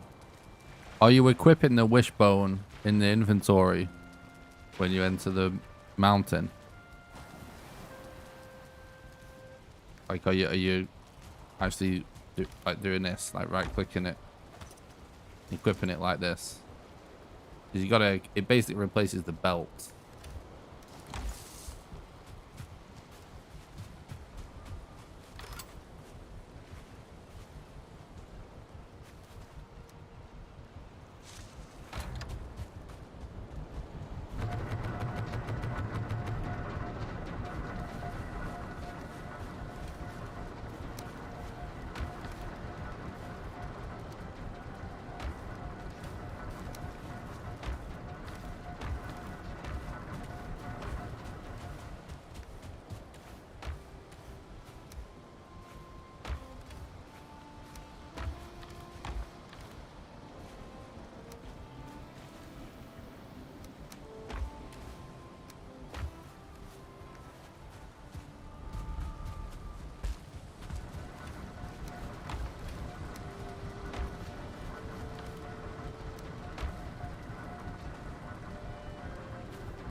Okay, so first of all, what I would say then in that scenario is just sail around until you just find a really big mountain.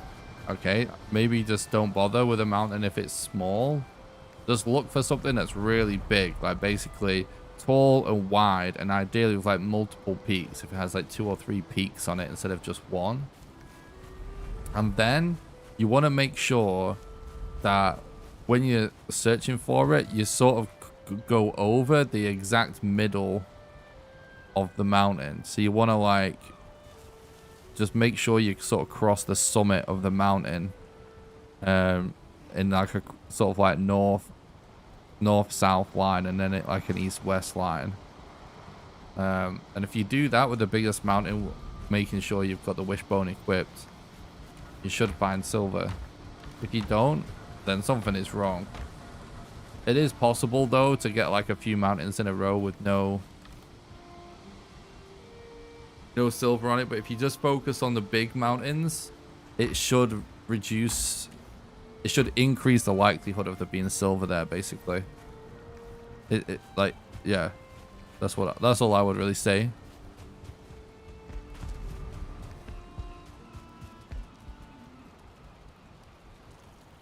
Yeah, it definitely could be bad luck. That's what I'm saying. Like, if it's just bad luck, then if you just look for the biggest mountain you can find, greatly reduces chances of getting unlucky. You're welcome. Let us know if it works.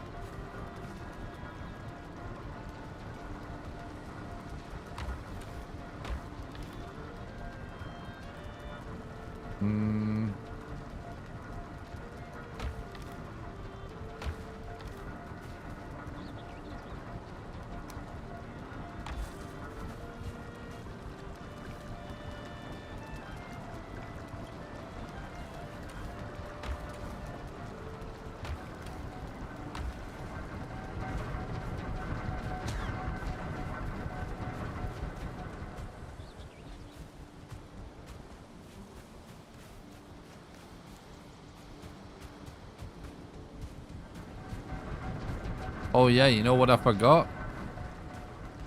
we need to craft pots and pans, don't we, first?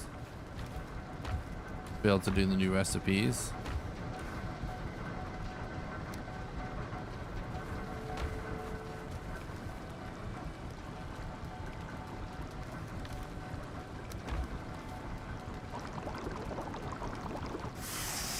What's up, Chrome Slack?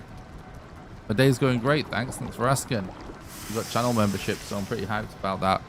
Speaking of which, just reminded me, it's the halfway point through the stream, so I'm going to remind you guys all the ways that you can support the content financially.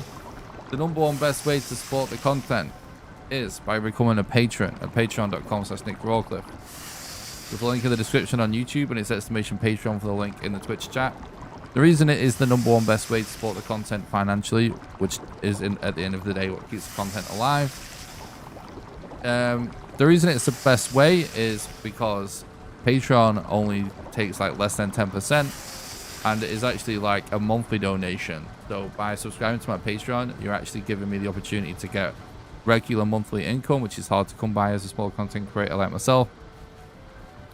And the way Patreon works is that basically it's sort of like a Twitch sub, where it's a monthly donation, except it can be for absolutely any amount of money, even as little as $1. How it works is, for example, if you would subscribe at the $1 level right now, you would donate $1 to me right now, and then you'll be donating $1 a month on the first of every month from then onwards. So you cancel your subscription, and you can cancel it at any time. Anyone that becomes a patron also gets invited to my private Valheim server that I pay for, that runs 24/7, and you get to play on there whenever you want with the rest of the community. And you also get invited to play Valheim with me live on stream when I do server streams. Again, link in the description on YouTube, exclamation Patreon in the Twitch chat for the link. The second best way to support the content is by just doing one-off donations. The only reason they're the second best way is simply because they are just a one-off, and monthly income is much more important to me. But it is the #1 best way to make your money go the furthest if you do want to support the content, because PayPal only takes a 3% transaction fee. The third best way to support the content financially is actually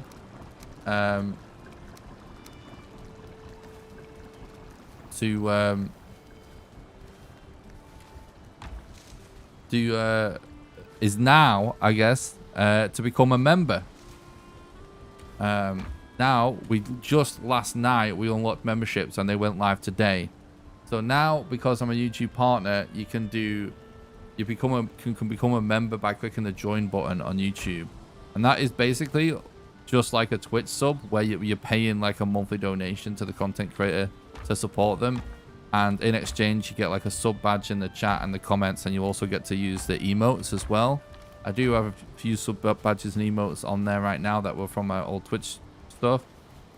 And we have a $1.99 and a $4.99 level. I'm just going to explain this in a little bit more detail, because it is like the first day of us having it. But basically what I'm going to be doing is, once per month, I'm going to be posting exclusive videos. Oh, Poggy.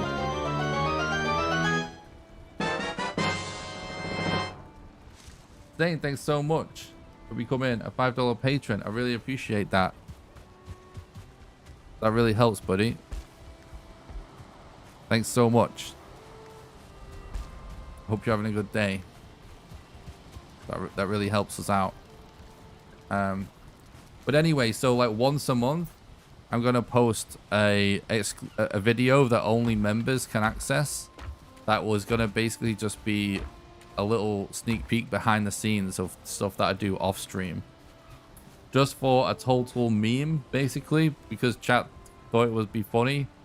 They asked for my first exclusive video to be of me going and getting proper English fish and chips, because people are apparently obsessed with English fish and chips.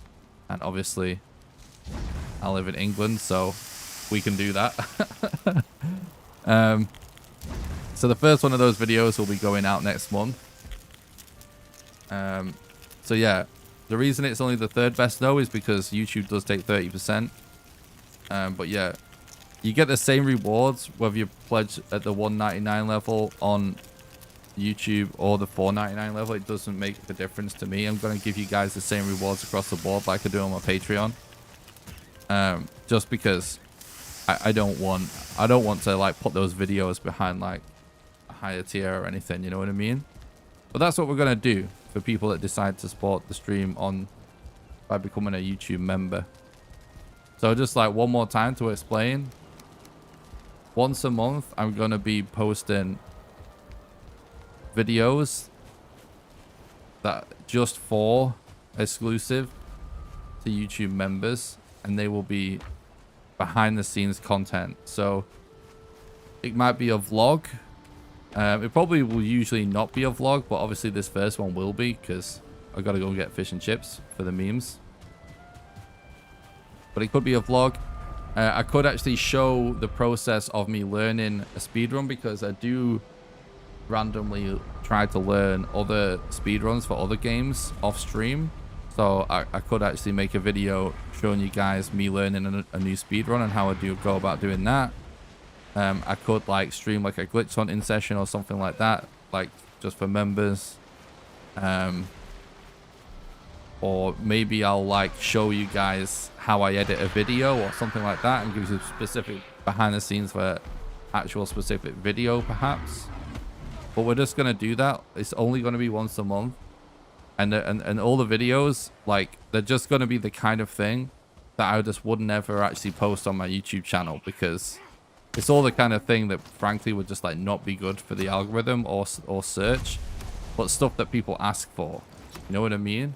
Because people sometimes ask me like they want to see certain things, and it just like would frankly just be not worth me making the YouTube video, even though people like in my community might like to see it. So stuff like, also if they just want to see me play a different kind of game that I might ordinarily only play off camera, I might make a little video of me playing a different game, or there's stuff like that. Basically, you get the idea. But it's just going to be one-off videos, just once a month for members only, and you get it no matter what tier you're at. Both there's a $1.99 and $4.99 tier. Again, it doesn't matter which level you support at, it's totally up to you. You get the same rewards. So that's the new way. And the other way is super chats. You can do super chats as well. But the reason all the YouTube stuff is like the third best way to support the content financially, it's simply because YouTube takes 30%. But for a lot of people in different countries and stuff, like they don't want to use PayPal, or they can't use PayPal, or they just like don't trust any other website other than YouTube, then it may be the best way for you to support the content if that is your scenario, because it is like a very secure way to do it.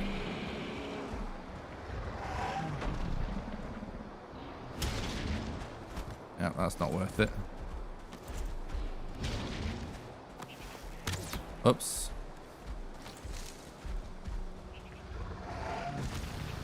But yeah, I'm hyped about getting a join button. That's cool. Thanks again so much though, Zane, for becoming a patron. That is really cool, dude. That does genuinely really help the content. That is the best way you can support the content, by pledging on Patreon, so appreciate that a lot. By the way, guys, if you're a patron and you want to play on the server, basically there is a one patron only post on the Patreon, and that has the login information to the server. So that's how you can just instantly get in the server whenever you want. But there is also a section of the Discord that only patrons can access, that also has login information for the server, and there's like voice channels and text channels where people that play on the server together communicate. So if you want to get access to that, you got to join the Discord, and you got to like let me know what your name is on Patreon, just so I know it's you and I know what role to give you. But like I said, if you just... Most of my patrons actually don't play on the server. They just want to support the content, which is amazing. But like, if you do just want to get instant access to the server, you can just fire the post in the meantime. But if you are a patron and you're in the Discord and you don't have the Discord role, just message me and tell me what your name is on Patreon. Or message me on Patreon and tell me what your name is on Discord. Either way. If you're bothered about getting access to that. Most people are not. Or like, if you're going to end up playing on the server all the time, like some people do, then you know, you probably will want that.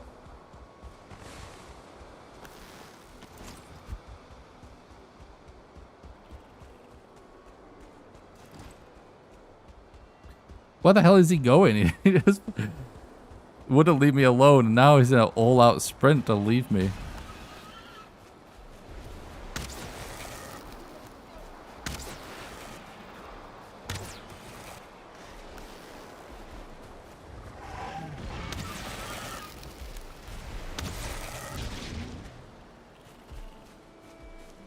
Should be dead, right? Oh, he's not quite bleeding enough.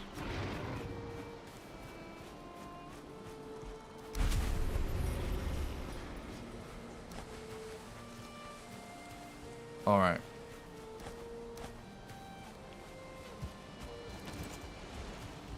Thanks, Prophet, by the way. I appreciate that.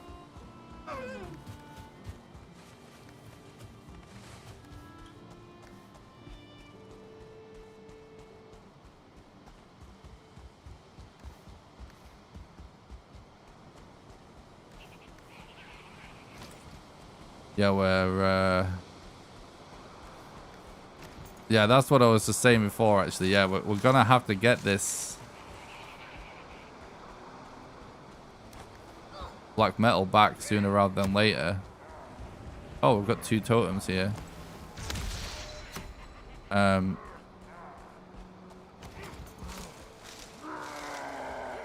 we're going to need pots and pans. Oh, shit. See, if we're just kiting all of them, we might as well go for the totem.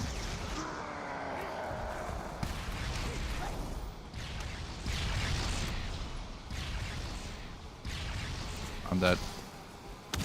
No, we're good.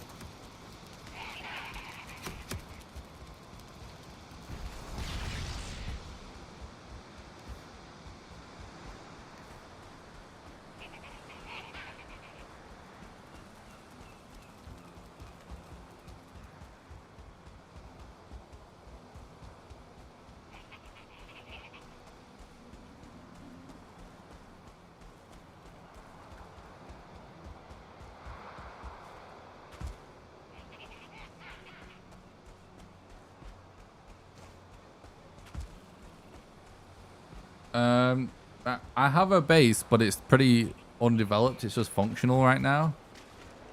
That was close. So my plan is to basically unlock all the new recipes and like experiment with all the new features first, and then I'm going to kill all the bosses, and then once all the bosses are defeated, I'm going to just focus on building a really cool base that showcases all of the new items in the game. Relatively soon, we're going to end up fighting Yugloth, and we'll get started on that base. So it will be either later today or probably some point during the stream tomorrow that I start building the new base. And I've got some cool ideas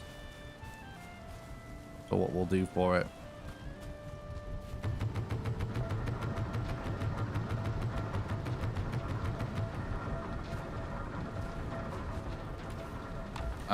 Yeah, so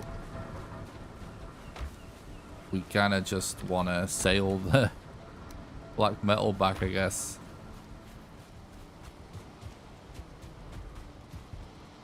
So we can get these pots and pans made, right?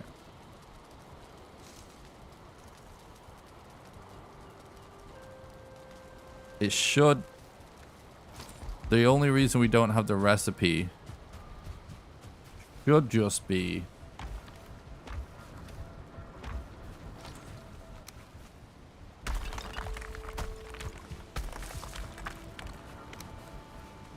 the fact that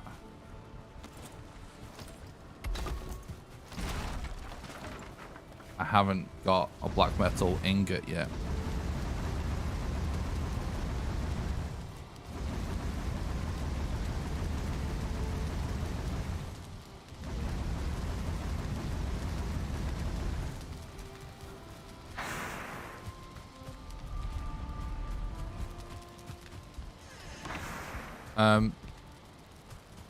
My base is so dark. Get some lighting.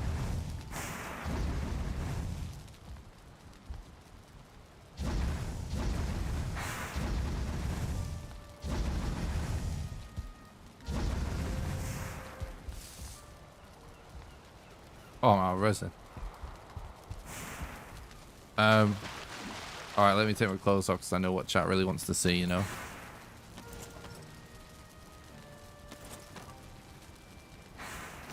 I just leave you guys with the best hot tub stream on the internet. Well, so I'll be right back. Okay, I'm going to take a short break for just a few minutes to quickly go to the bathroom, make a coffee, get some food. But I'm not ending the stream. I will just be just a few minutes. Okay, so just don't go anywhere.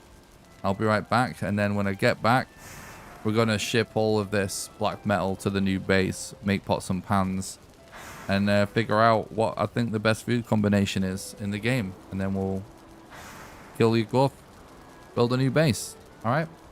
Be right back, guys. Thanks for watching. Don't go anywhere, okay?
Okay. I'm here.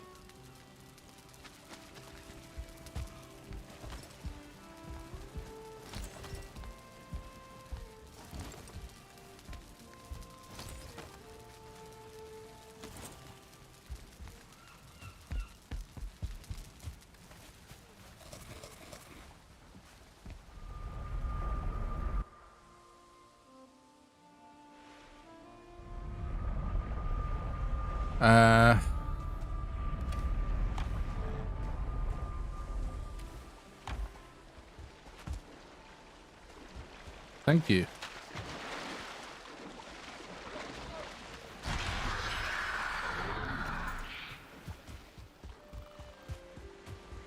I was just thinking, we might as well. We're not that far away, actually. I was gonna say we might as well do a couple of camps. You know what? It doesn't matter. We should have probably at least, I'm dead. We should, the time it takes to swing this thing can be brutal. And again, we had no HP because the HP tick has been nerfed. I need to remember to always rest after I eat.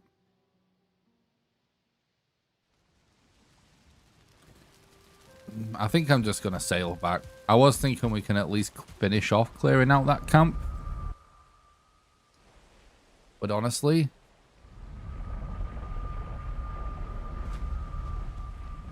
the sooner we can get pots and pans, the better, really. And it's not that far.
All right. Pots and pans hype, I guess.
Wood, hide, bark, nails. I'm actually going to get the modder ability as well for the journey, just in case. Although, get that much chance to use it, if any.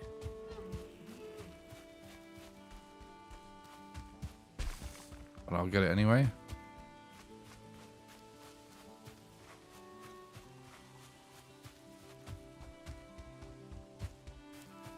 Yeah, links to everything is always in the description on YouTube.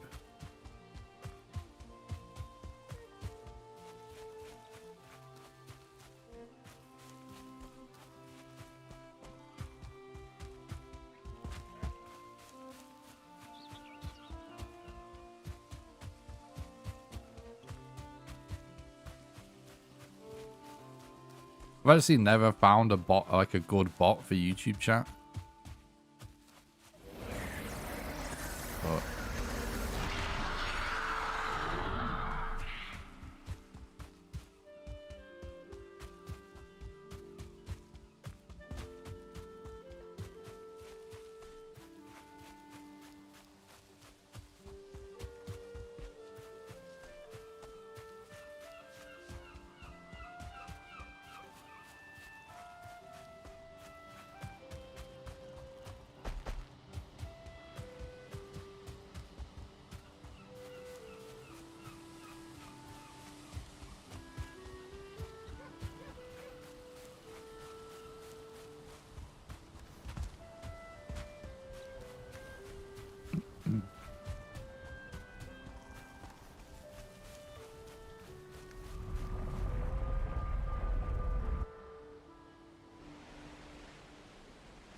But what's up, Direwolf? Thanks for stopping by. Hope you're doing good, dude.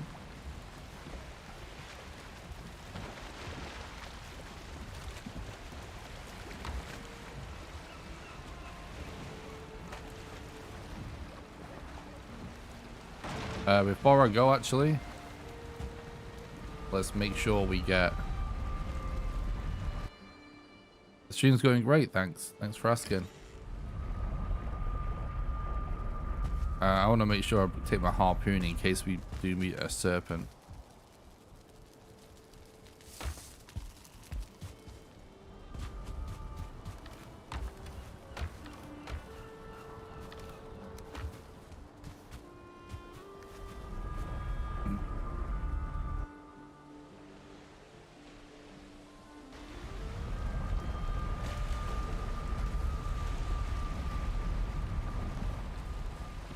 Alright, let's go.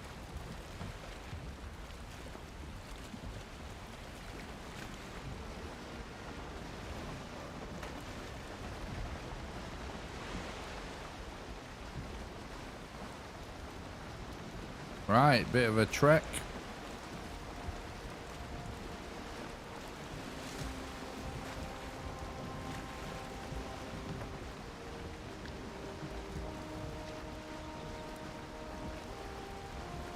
What you guys want to talk about whilst we sail? We have a bit of a journey ahead of us.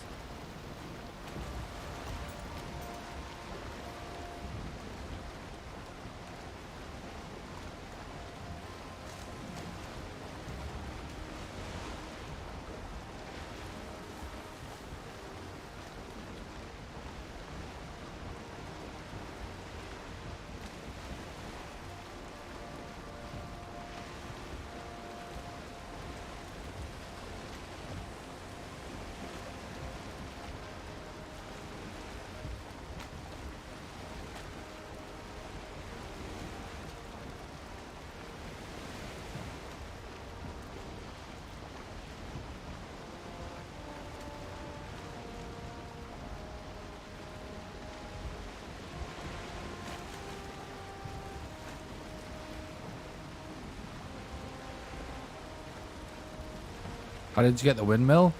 You need to kill the 4th boss, Modder.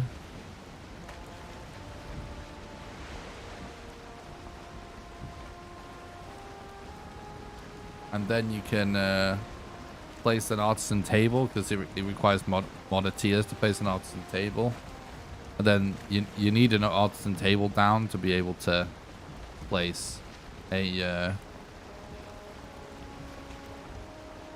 a windmill or a black furnace or a spinning wheel.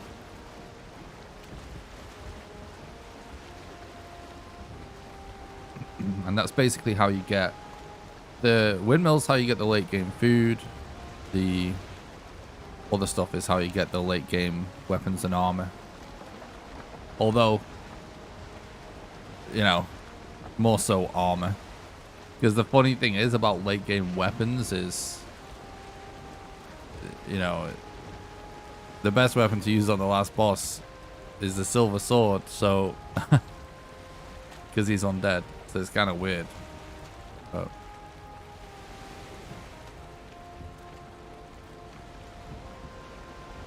obviously, we're going to have more bosses, aren't we? So, make a lot more sense when we get more bosses.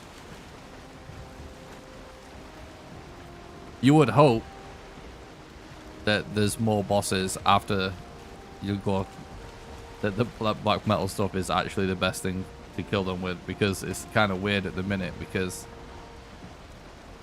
black metal is actually best to use on the second and fourth boss. But like, anyway.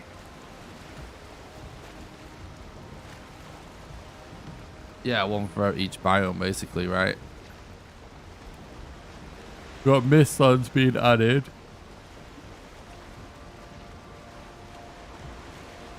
The Deep North. Ashlands. And one more, right? The ocean, I guess.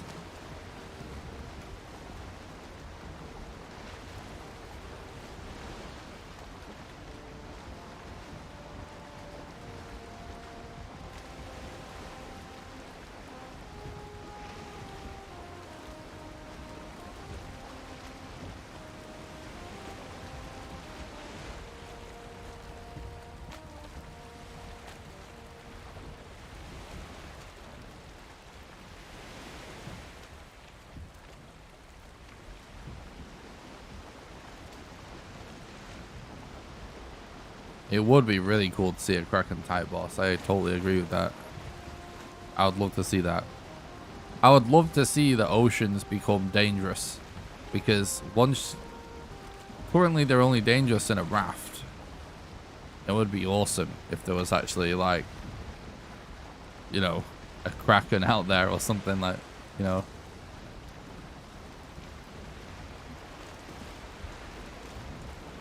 Because sailing is actually quite a big part of the game, and whilst I love serpents, they are super cool. They're one of my favorite things in the game. And fishing is all good and everything, but there's not that much going on in the ocean. Like right now, I'm just kind of chilling and talking to Jack because we're sailing. It would be interesting if there was like more stuff going on. The Leviathans and everything, they're also cool, but you know what I mean. Fish wraps, lox pie, and serpent stew was definitely the best food in the game before Hearth and Home. I honestly have a feeling that it might still be the best food, but I actually can't tell you 100% yet. I've not finished testing it all out. I'm trying to just, like, play casually and also just be thorough before I kind of make any definitive statements about the best food. But pretty much the rest of the stream tonight, we're going to be trying to make all the best food and experiment, trying to figure out what the best food is. It's most likely what I'm going to do the rest of the night. Like once I feel like I've got a good hold on like all the new food system, I will make a video explaining what the best food is and why. But I haven't decided yet. But it used to be fish wraps, lox pie, and serpent stew. And honestly, it probably still is, if I was to guess from what, because I did test that out for the video that I just posted yesterday. How is that video doing, by the way? What views is it on now?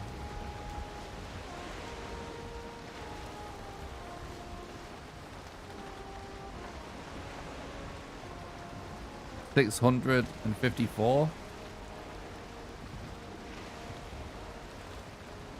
That's good.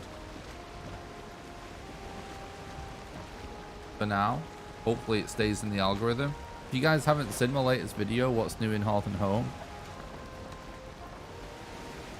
Even if you don't need to know the information, I'd appreciate you just go and watch it for a few seconds, leave a like, leave a comment, just to help me out with like getting it more active in the algorithm. It is in people's suggested feed and stuff, but we just want to make sure it doesn't die in the algorithm.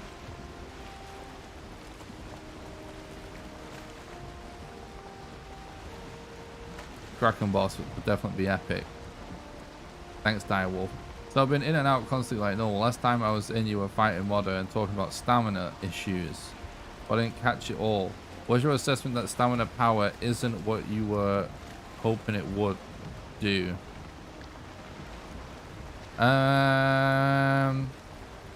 My conclusion by the end of that boss fight was actually that my original idea actually probably would have worked pretty well if I just brought more stamina food. But I accidentally vomited up my stamina food because I tried to go in to recover my body with one type of food and then eat a puke berry to throw up. But I didn't realize that it was a status effect that lasted 10 seconds, so it made me throw up the new food that I re-ate with. So, yeah.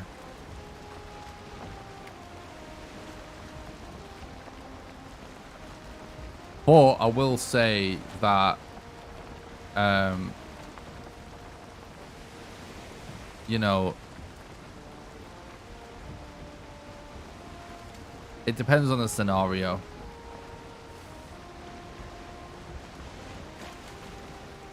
Yeah, it is, right?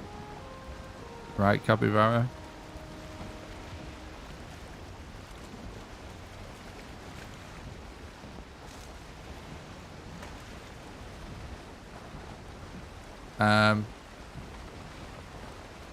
But honestly, yeah, I don't like,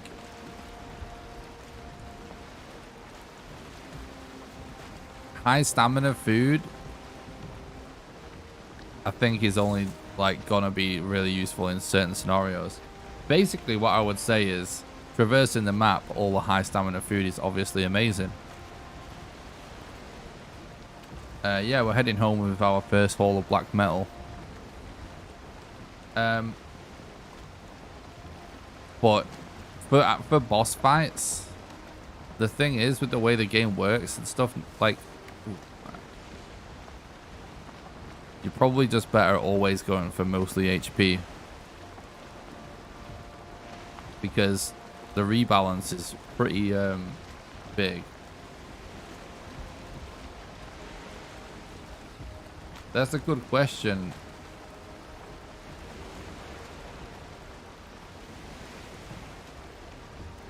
So Arno Otto Juarez says every biome has like an ore to farm. So what do you guys think it's going to be for the Mistlands? That's a really good question. Like, I have a feeling that it might be something to do with lightning effects or something like that. Or that it might actually be some form of new wood, perhaps. What's up, Zero Game? Thanks for stopping by, dude. Hope you're doing good.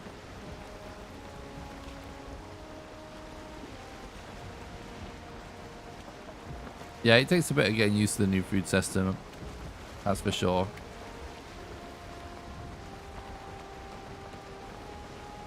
Yeah, I was thinking that the big roots might kind of be the new material.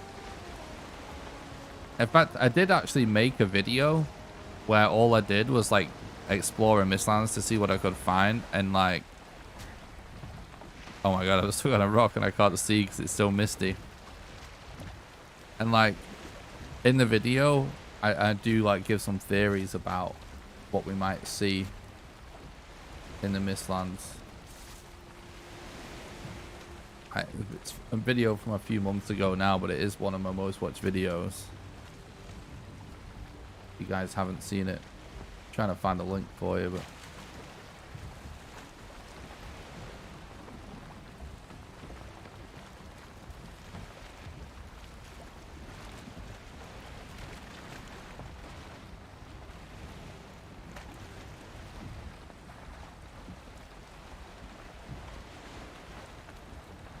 oh, there's a little island there.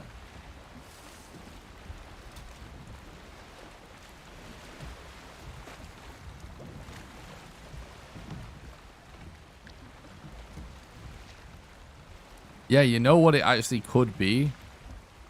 Is that it could actually just straight up be a new ore or something. But enemies drop it when you kill it, sort of like in the plane.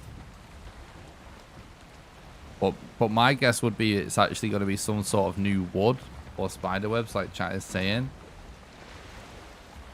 And if it isn't, then it's probably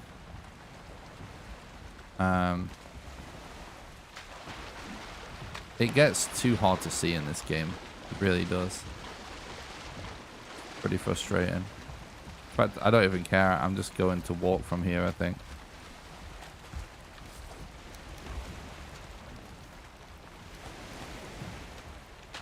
Or anyway, yeah, there's just a mob that actually drops a real ore.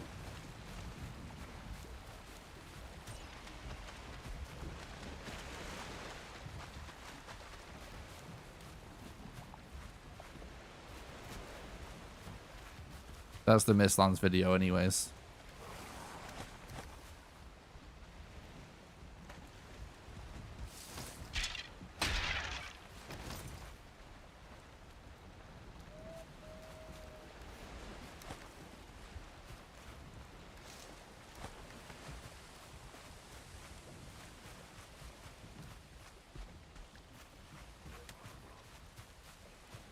Better ship, that's a pretty good theory as well, yeah.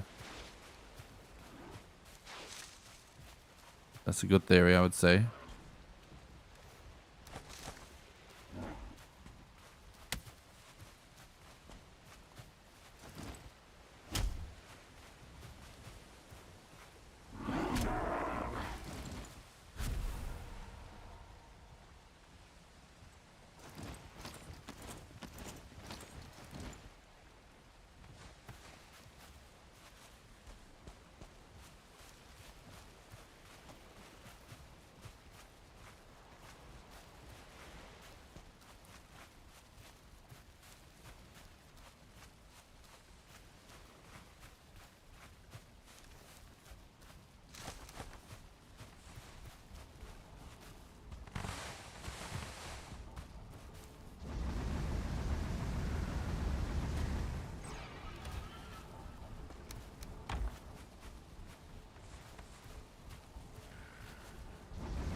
All right.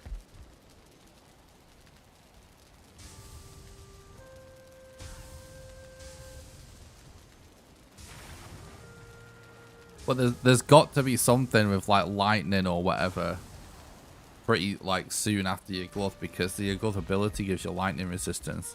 So my guess is that some mobs in Mistlands are lightning mobs.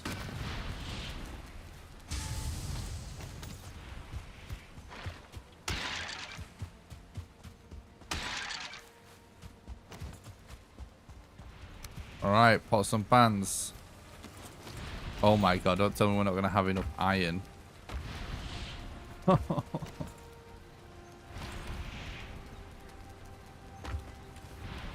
Okay, game. We need to do an iron run. Oh my god. Alright. It is what it is.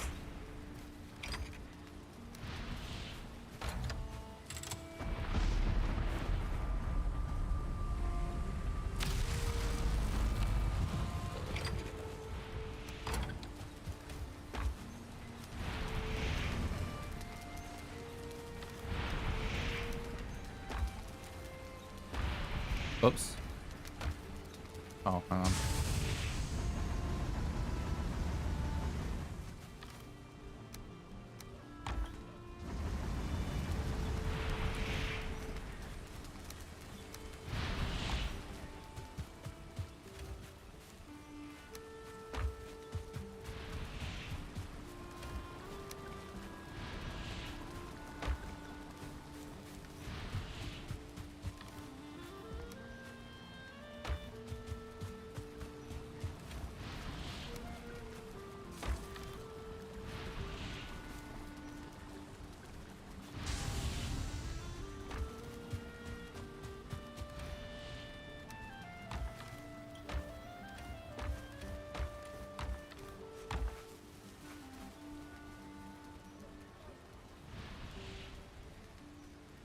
Welcome to the Discord, Ollie.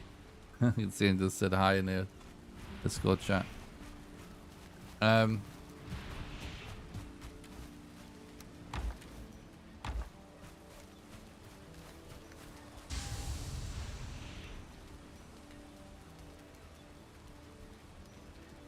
Oh,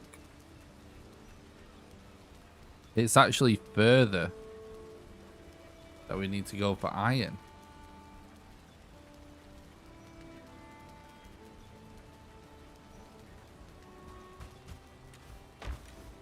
Do we maybe have some left in a stack that I put over here?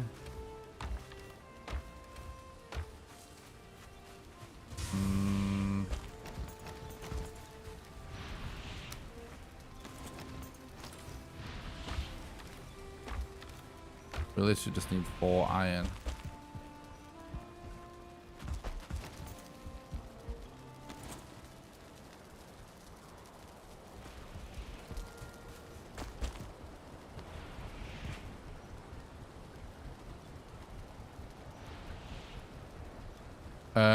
You gotta hang it from something. So do it from the ceiling or just place a beam, like a horizontal beam, like this or something, you know. And just, you gotta like hang it from it. The point that it snaps to is this bit here. You see like where the knot is. That's why it's kind of hard to place.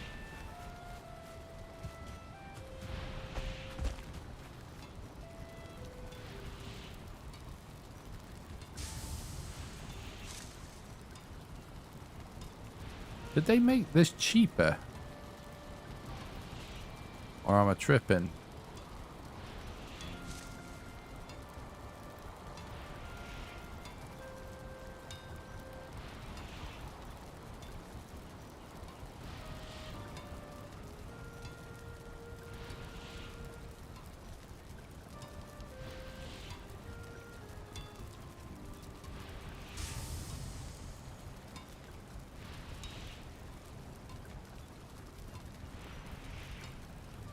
Has the black metal sword and knife been removed?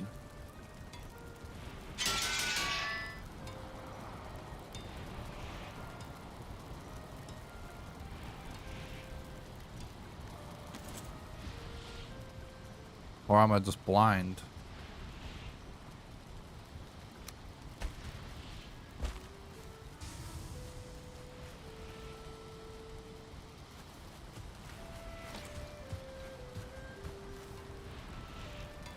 Oh no, I know. I don't have linen. That's why. I don't have linen.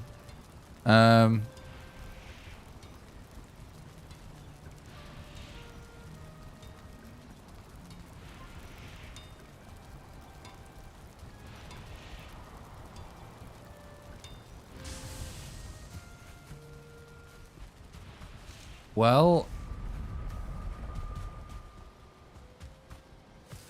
yeah, you need linen, yeah. I forgot.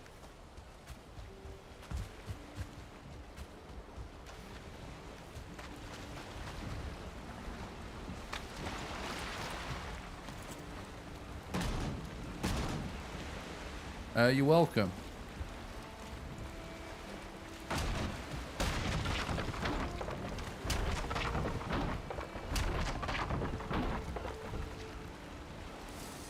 Thanks a lot for supporting the stream, you guys. I really appreciate it. Thanks for watching today. Hope you enjoyed it. Tomorrow I will do another 8 to 10 hour stream.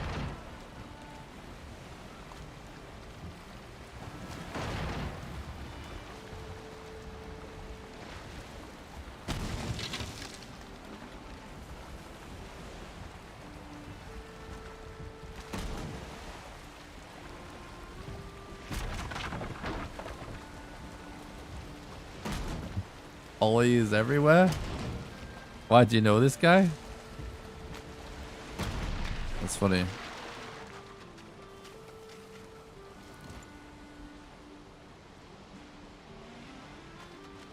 Why destroy the ship? So I can teleport with it.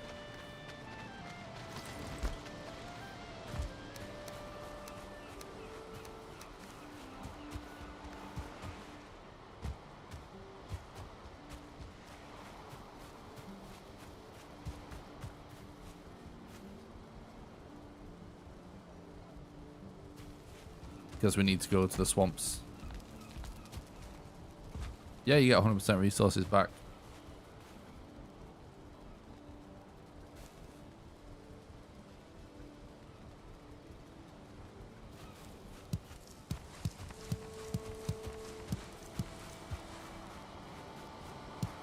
That is pretty funny.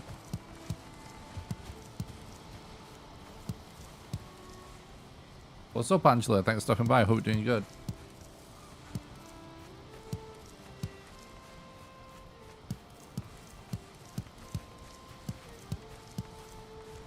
What's pretty dumb? I don't understand.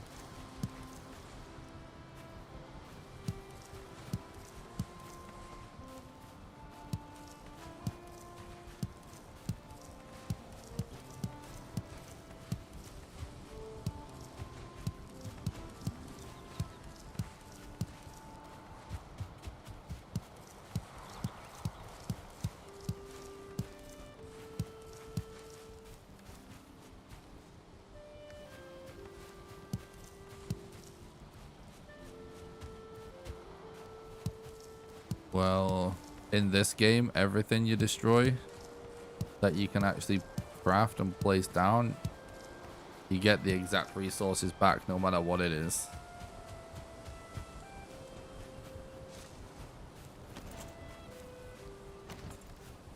That's how the game works. The only thing dumb about it is that the developers haven't made it so that you can't instantly destroy it with middle mouse.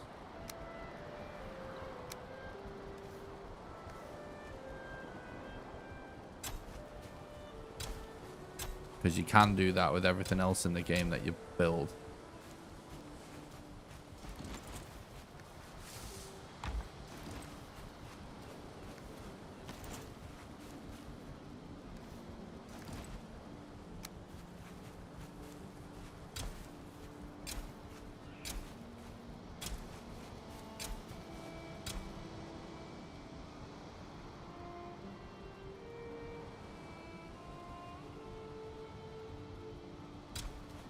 I would actually like to see the game with some difficulty modes or something. That would actually be interesting.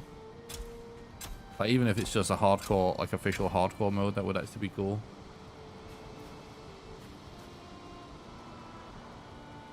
Oh no, well, my thoughts are with you, Angela.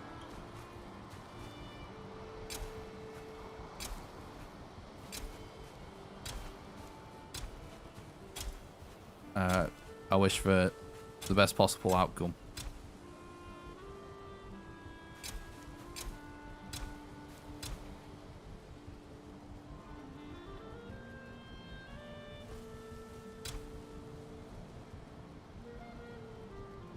Works for land leveling? I don't understand. Everything, every single item in the game that you craft, every single thing that you build and place on the ground, everything, you press middle mouse on it, you destroy it. If you have your hammer out.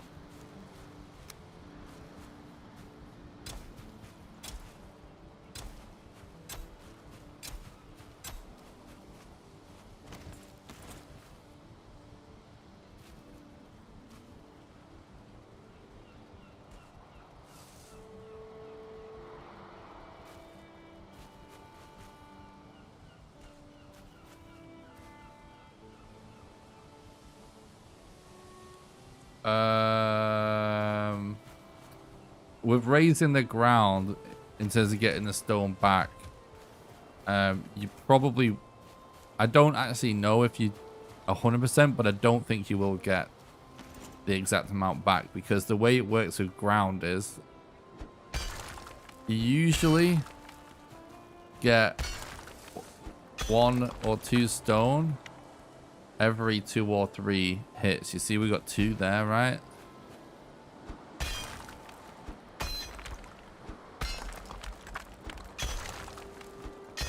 It's based on how much you go downwards, basically. So, and it's kind of RNG. So, the best thing you can do to try and get your stone back is to just stand at the top and mine it all the way down. Definitely don't go at the bottom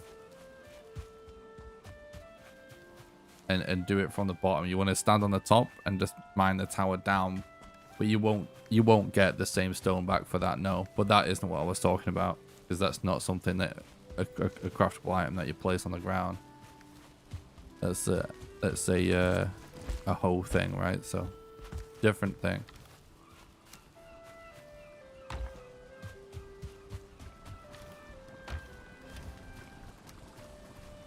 That is a bit annoying though, I will say.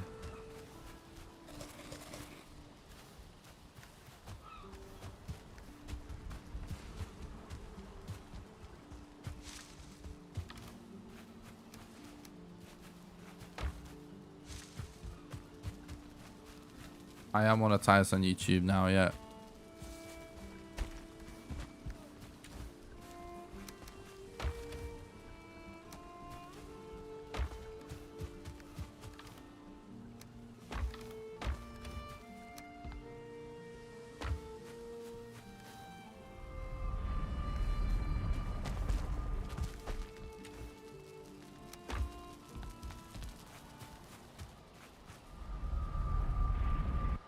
No, I didn't. I didn't, Angela.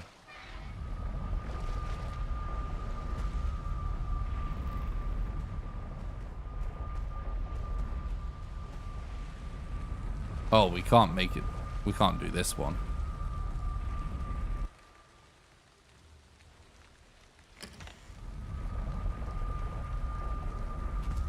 That's crazy, Angela. Crazy.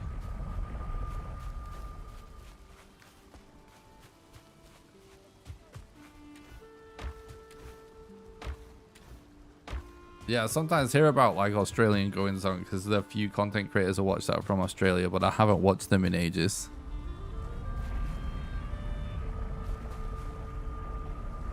That's nuts though.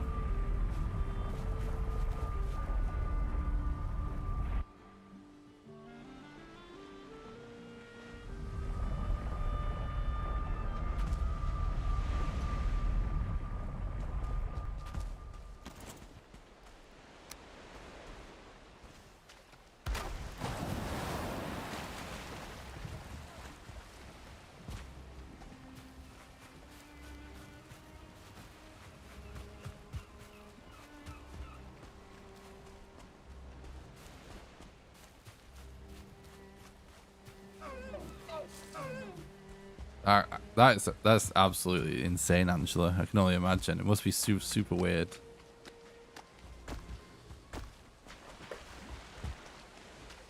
The only types of earthquakes you ever witness in the UK, I have literally never been able to perceive them. That's how small they are. Saying that we don't have them would be inaccurate, because someone annoying would just be like, yeah, we do. But honestly, like, never even noticed them. So I can't even imagine. It's crazy.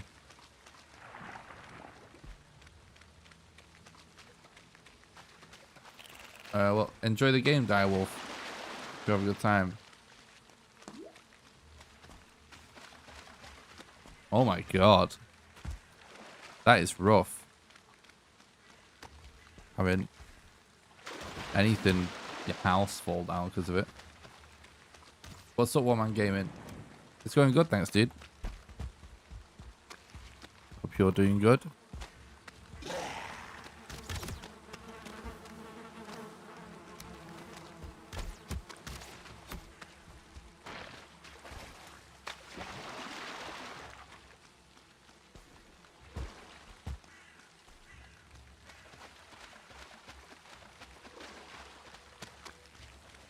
Oh, right. I forgot about this.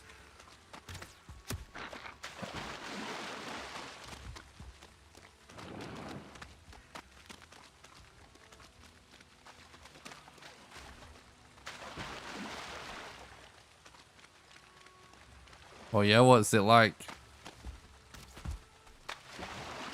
Is it not living up to the hype?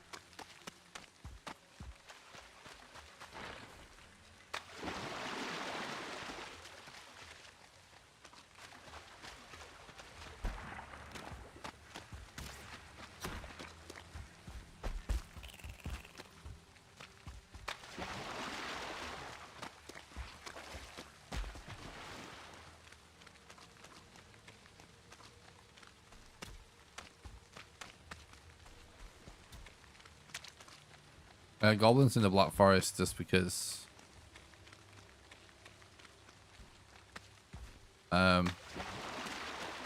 there's a plains nearby.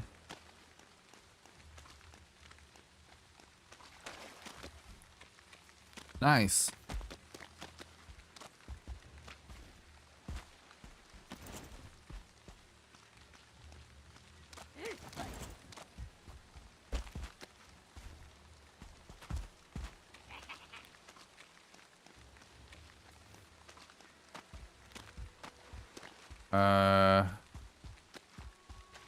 Is that marker actually crypt? Let's actually go check.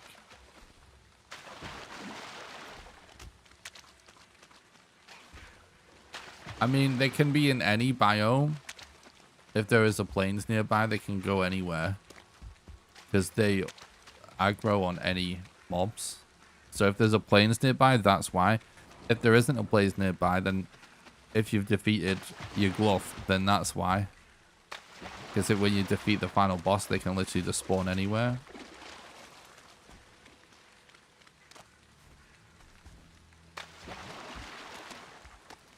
Alright, here we go.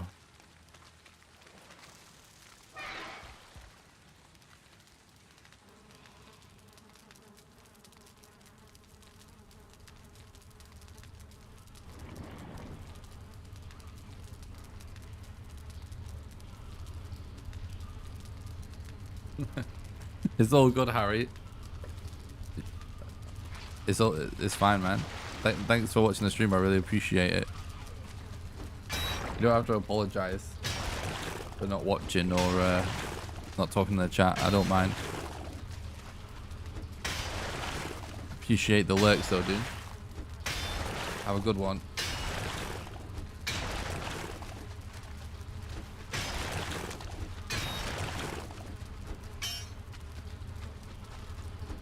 Thanks, man. Have a good one. Bye.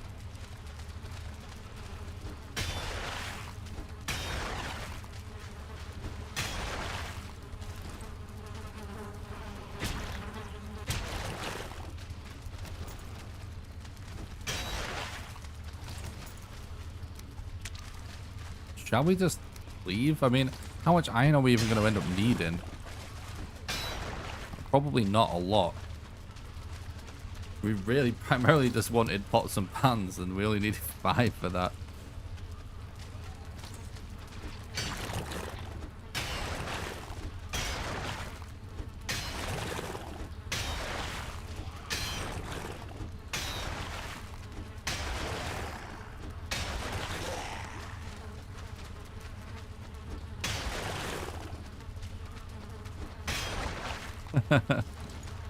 True, damn.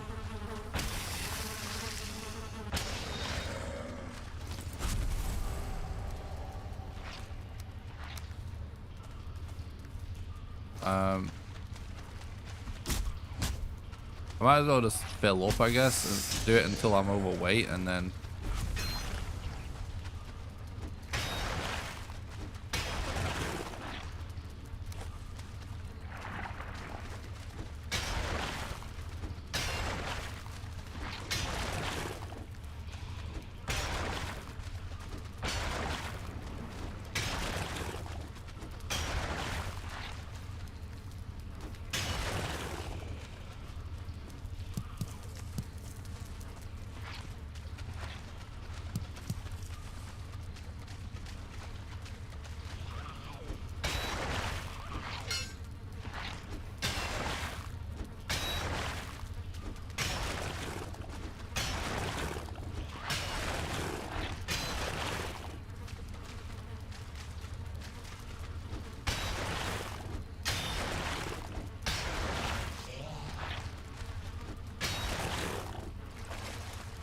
Generally, no Karatia. It's just I'm just trying to put a lot of time in with the Crystal Battle Axe just to kind of get to know it a little bit and learn the ins and outs of it to see how I ultimately feel about it. So obviously, I've spent a very long time using most of the weapons in the game. I just think it's a really cool looking, fun weapon. So I'm kind of using it just for fun.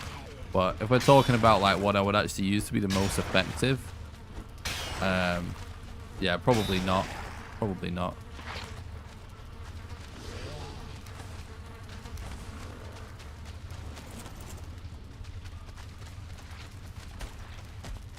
But just because it's new, I'm just experimenting, seeing how it works out.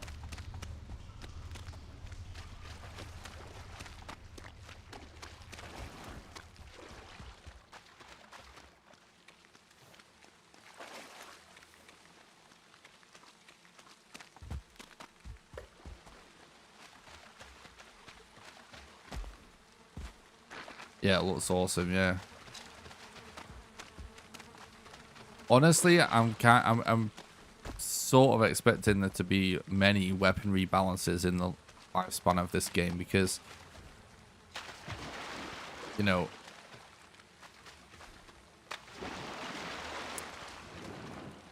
how to explain this? There's kind of like not enough web damage types that are in the game yet for how many bosses there will be, and I absolutely guarantee that we will see bosses with different elemental stuff that will be weak to other elemental stuff.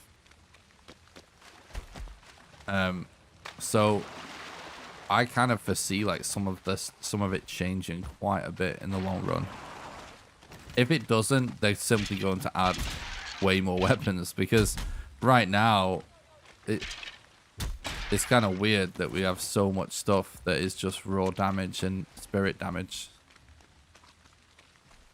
But obviously we're going to get presumably fire damage weapons from the flame metal that's in Ashlands. And I'm pretty sure that lightning is going to end up being a thing considering you get lightning resistance. With the Yugloth ability.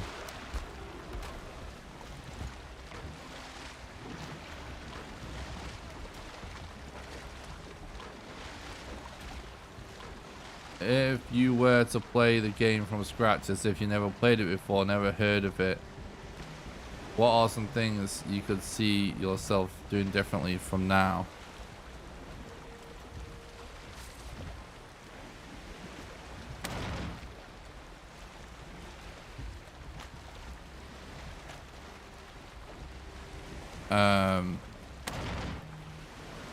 So I guess kind of you mean like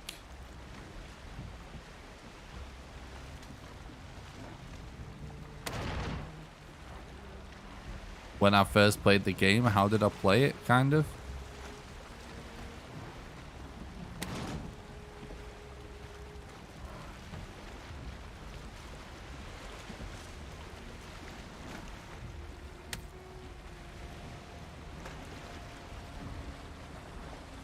Oh yeah, that's Thor.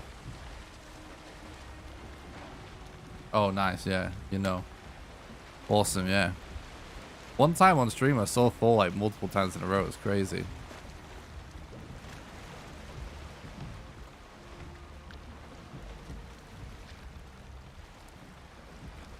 Oh hang on, we've got modder ability. What am I doing?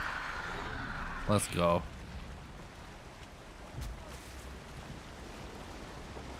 When I first played the game, I essentially just over-prepared in the early game for the first and second boss. And then I only ended up building like level 1 armors and weapons and stuff like that.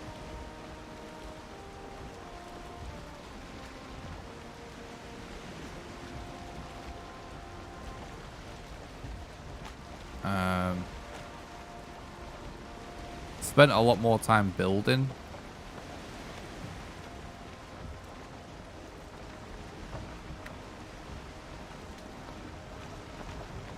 If I was to probably start, if I didn't know anything about the game and I just started playing it now, honestly, I would probably spend a lot more time with food in general.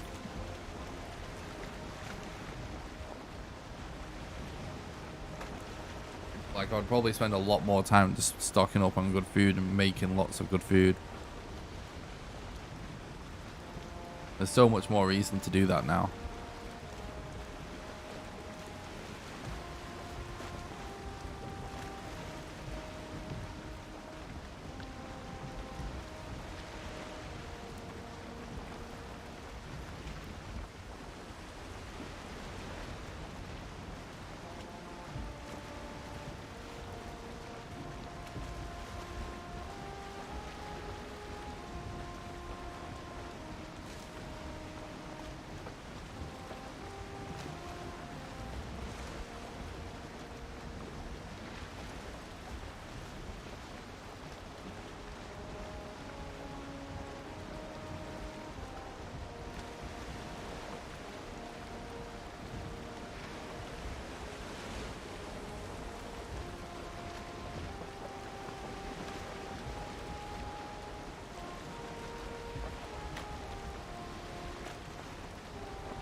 Yeah, for sure. Honestly, if you're asking kind of like what I would recommend for a beginner playing the game now, both Hearth and Home, what to do, I would say, like I said, stock up on a lot of food. Focus on making HP only food. And use, just basically play Tower Shield the whole time. I would go Tower Shield plus maces or swords, and I would always make sure you fully upgrade your shield and your weapon in general. And just make a lot of meads. But basically playing Tower Shield and high HP, I think, is actually a much easier way to play the game now than any other, like, anything else. Like, it's easier than how the game was before, kind of. It's just you have less health than you used to, and less stamina, I guess. But Tower Shields really wasn't that great before, but now, totally, like, I would actually recommend any beginner play Tower Shields and high HP now.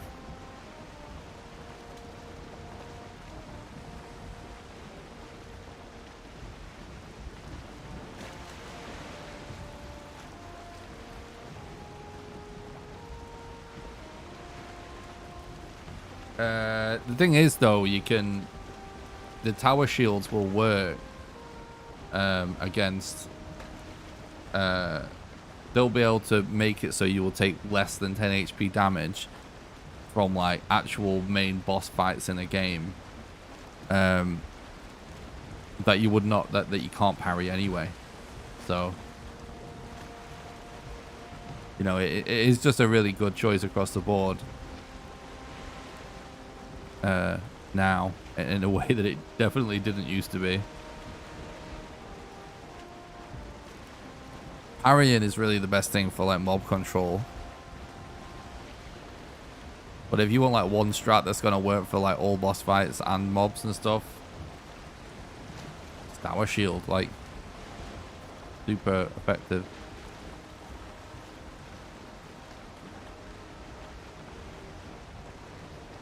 Like, for anyone that missed it, for Bone Mass, I did an experiment where I just made the highest HP food I could do, and I fully upgraded all iron armor and an iron tower shield, and his highest and obviously I used poison resistance so that he didn't poison me, And his highest damage attack only did 6.6 damage to me.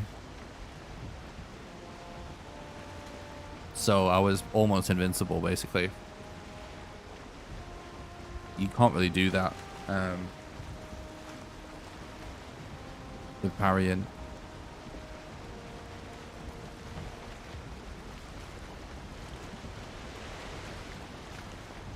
Well, parrying's still really good.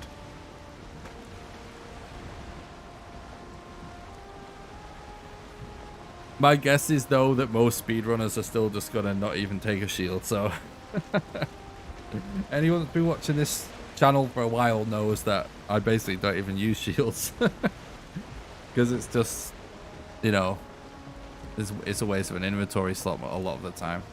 Maybe speedrunners will start to make shields now, I don't know, but I don't think so. It's just the usual, you just gotta get good and just dodge and know the strats, so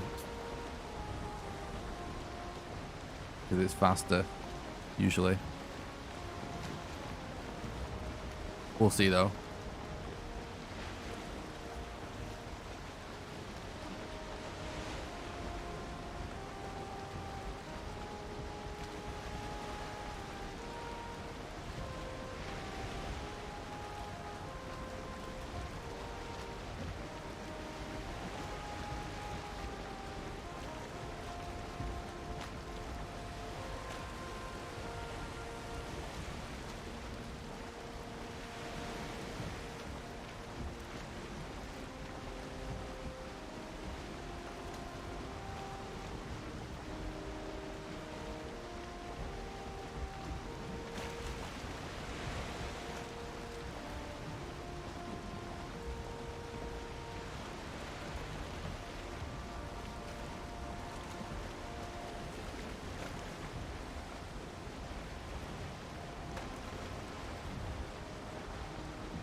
I'm getting hungry.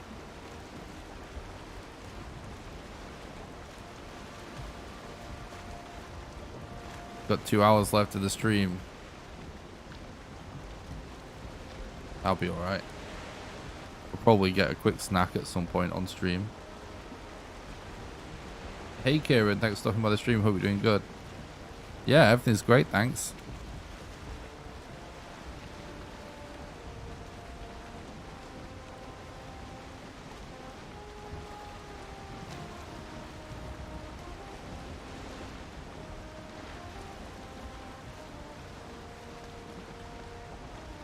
Thanks, Direwolf.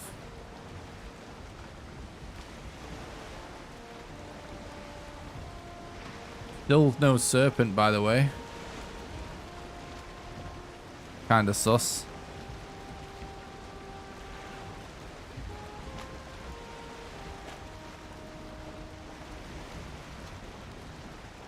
Let's actually check the Iron Gate Twitter account.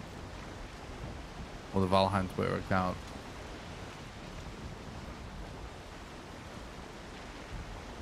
See if they've said anything interesting of late.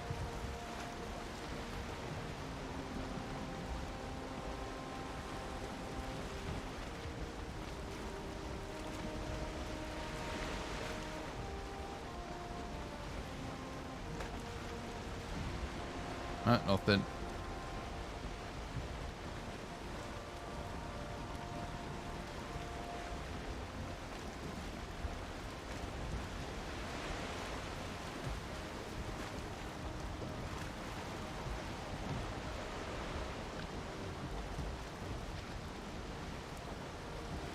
Oh, really? Damn.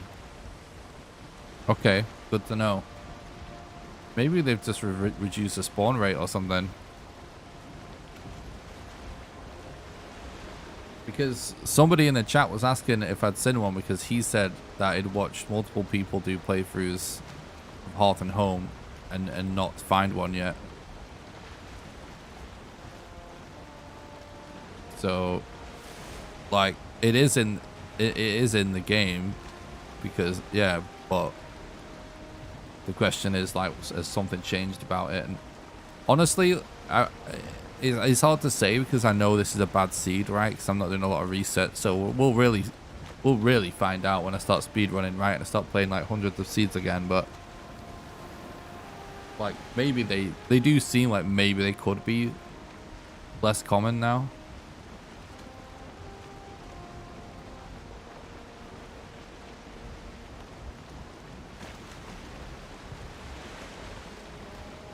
Yeah, I've seen a couple of Leviathans, but I would still say it's probably less than before.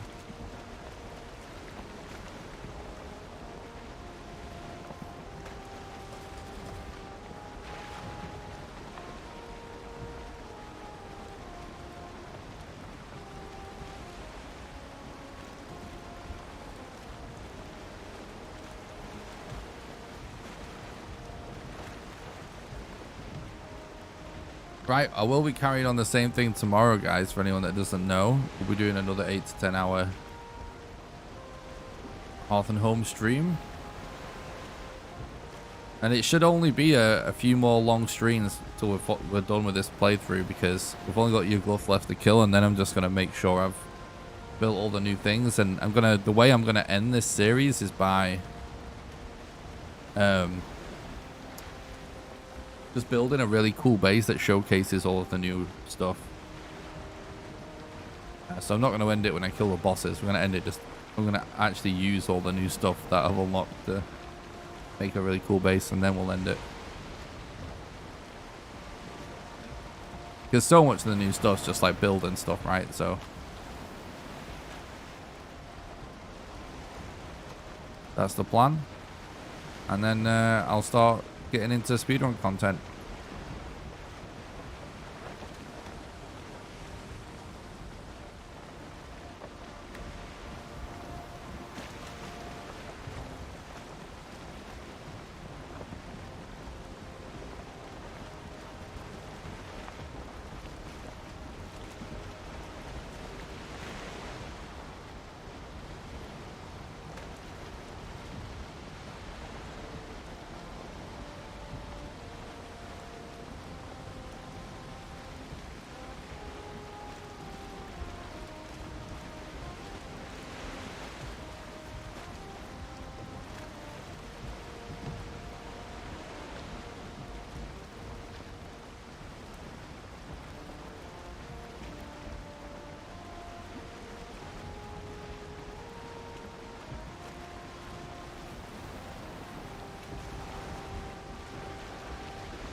This is quite a journey.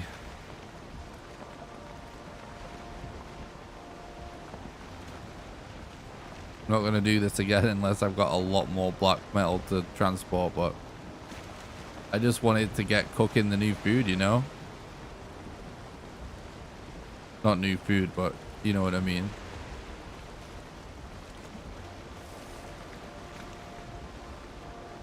Why would they decrease serpent spawns? I don't know, but it seems like they have. I mean, I guess a lot of people do complain about dying to the serpent pretty early, but...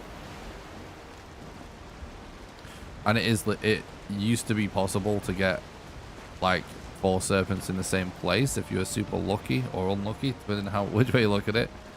But it happened to me a couple of times. And also something about the AI was actually bugged. So there's several reasons why they would actually tweak something to do with the serpent.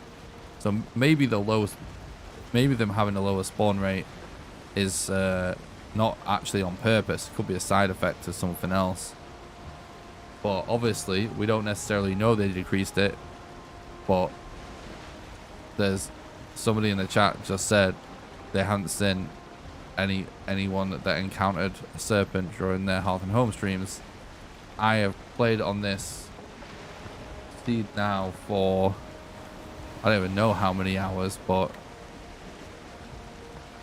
probably over 30.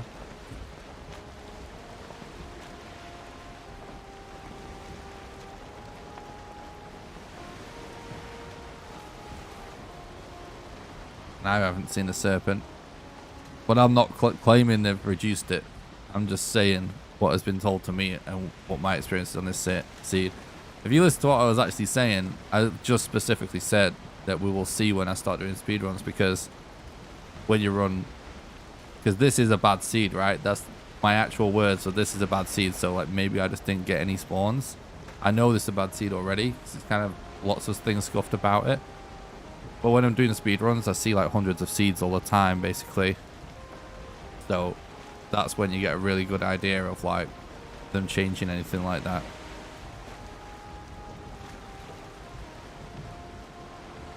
There's still plenty of serpents that respawn in the same spot you first spot them still, yeah. Yeah.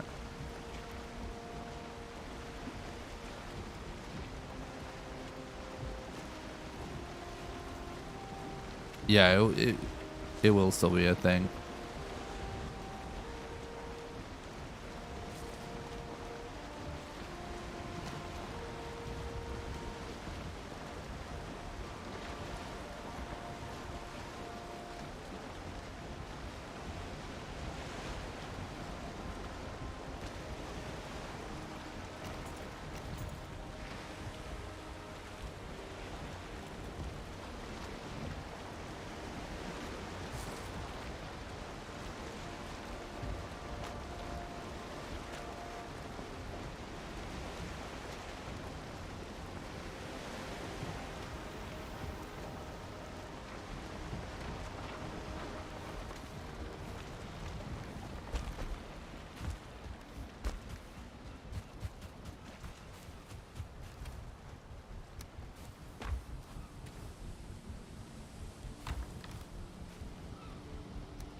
Yeah, it's 100% worth it to get a long ship.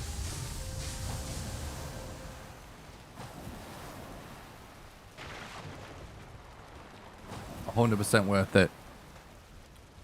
It's quite a bit faster.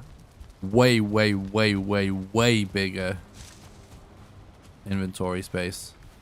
That's probably the #1 reason to do it.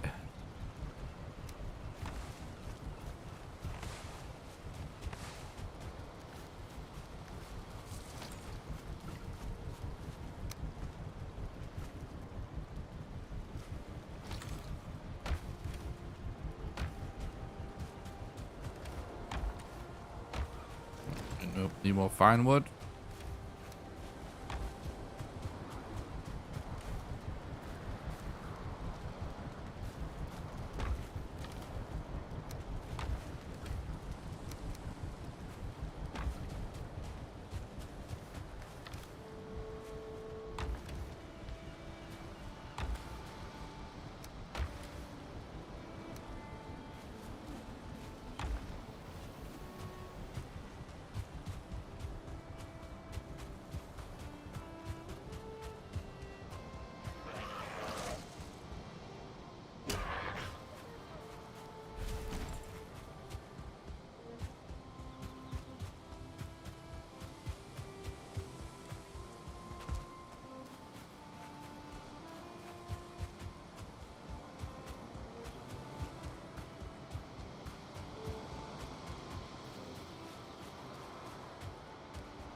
pretty interesting that you can use this to get fine wood.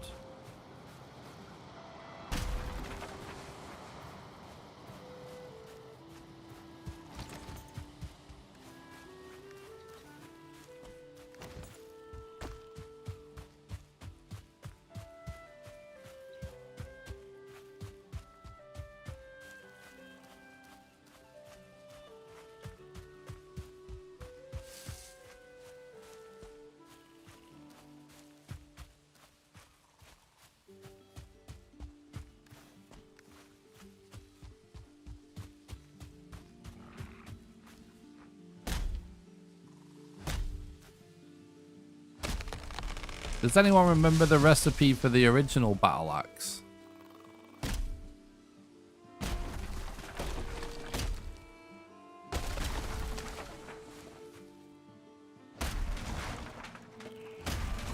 I'm just thinking, like, the fact that you can actually get fine wood with this, it actually makes it interesting again. Like, I'm really curious about this crystal battle axe because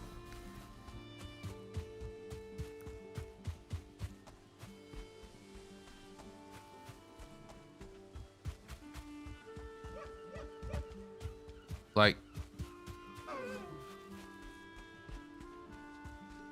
35 iron or something else. Yeah, I can't remember if it required like something like Ymir flesh or something weird like that. Let's check.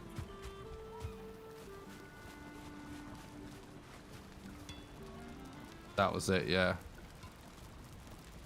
Yeah, that was it. Does anyone know if that normal battle axe actually used to be able to chop down fine wood trees? I'm guessing it did, right?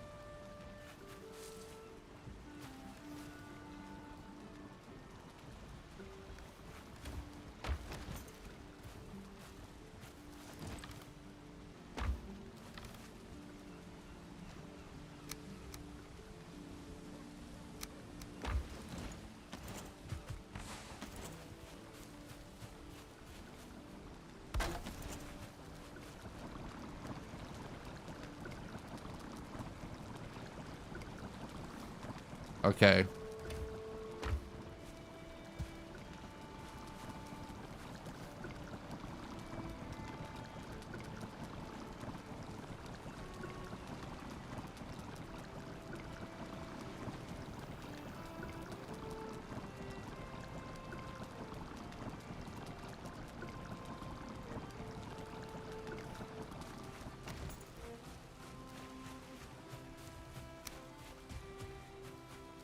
Yeah, it'd be good to know.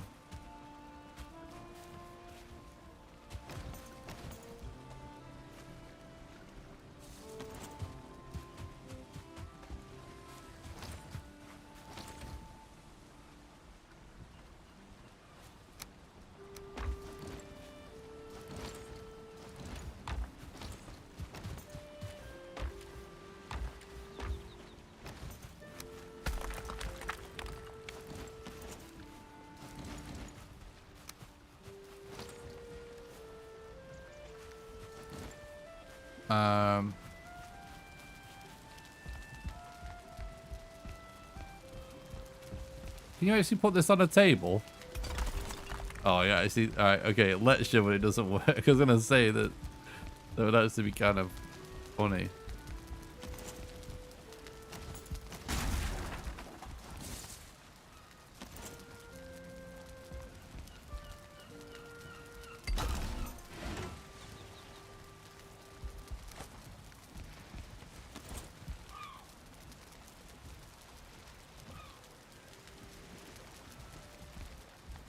I don't know where the cartography table is now. We don't need it, so.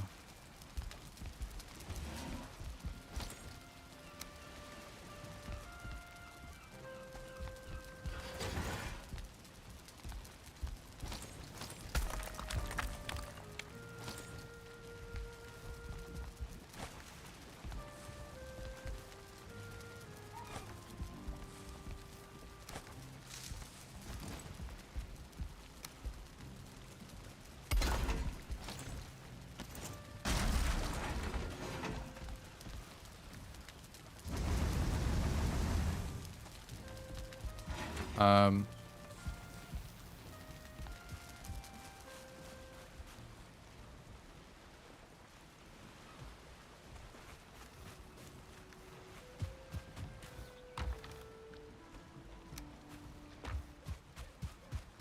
right.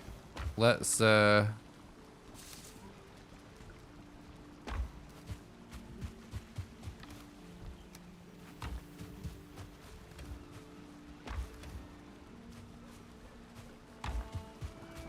I guess we make some bread first of all.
Nice, nice.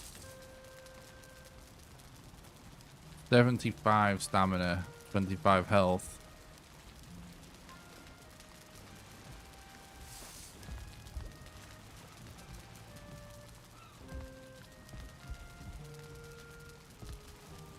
Interesting, interesting.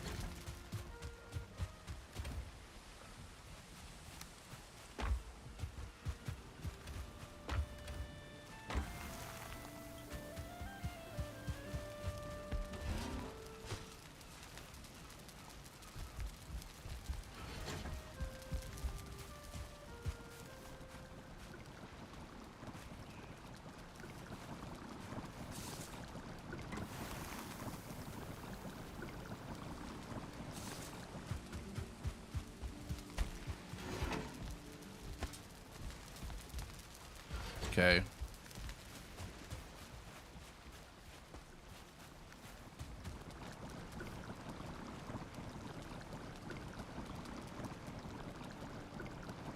What? How? Explain to me this. So this is 75 and 25. So 75 stamina, 25 health, and it just requires flour.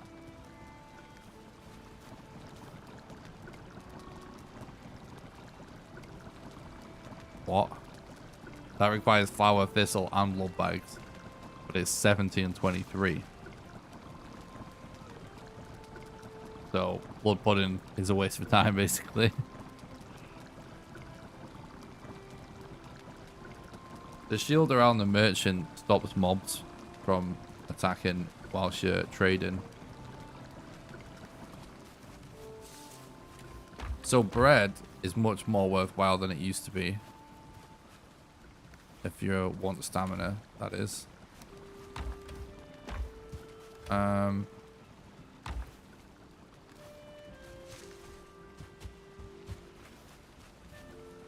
Interesting.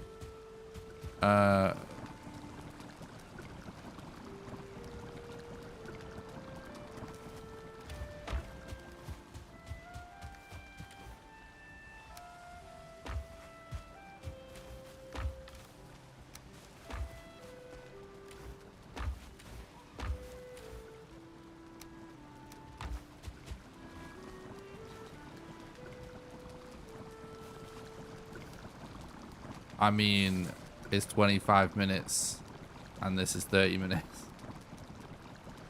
There's 1 HP. There's 1 HP.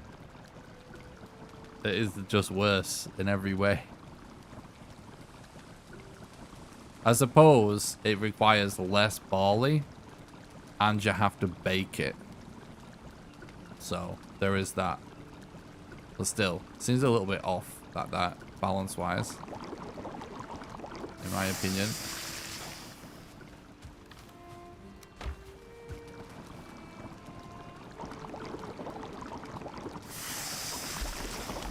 Oh my god.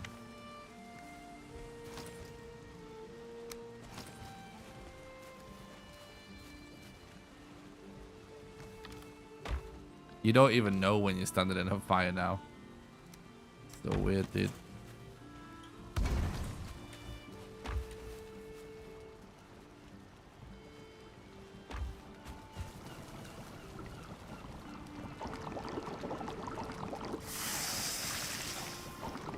Fish wraps are still really good. 4 HP tick, that might be the highest HP tick I've actually seen.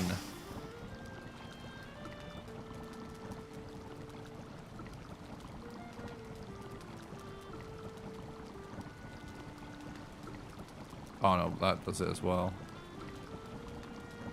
See, this is what I was sort of saying is... kind of seems like Lock's Meat by fish wraps and serpent shoe might still be the best food, but... fish wraps are now 70 health, 23 stamina, and 4 HP tick. But the thing is with the fish wraps, obviously you gotta do fish, which some people don't like, but it is actually cheap. It's 2 cooked fish and 4 barley flour, so...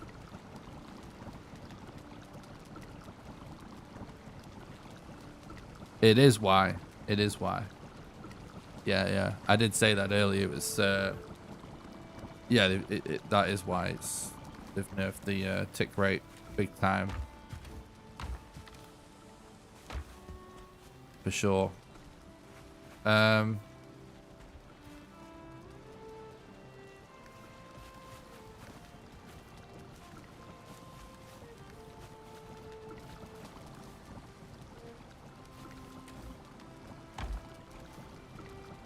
I'm just thinking, like,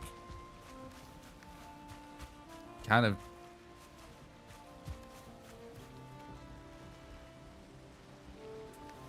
want to find a serpent, don't we?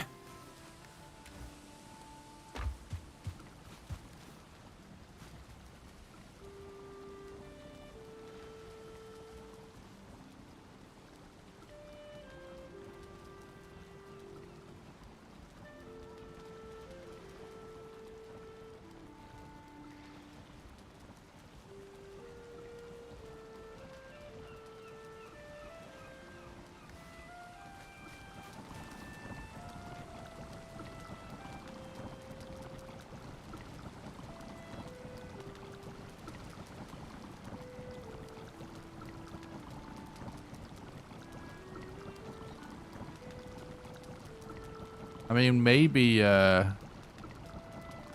this higher level stamina food, because it's gonna give us 2, 4. So let's wait, no. Yeah, 45, and then like.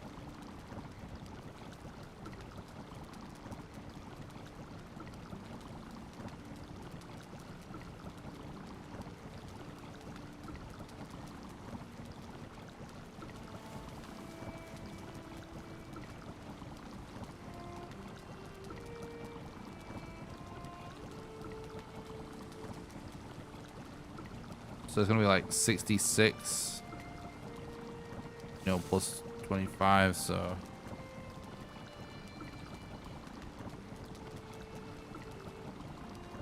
like 90 something. No, that's still pretty low.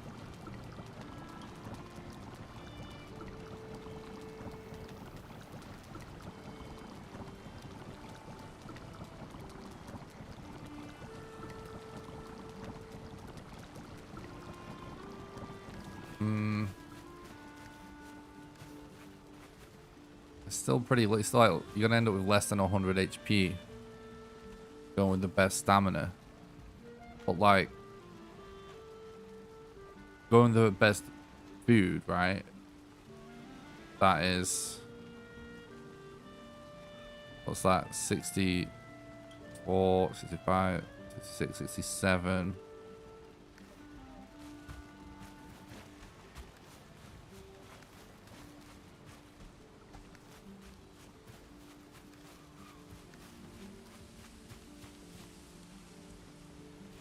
I don't know. It does seem like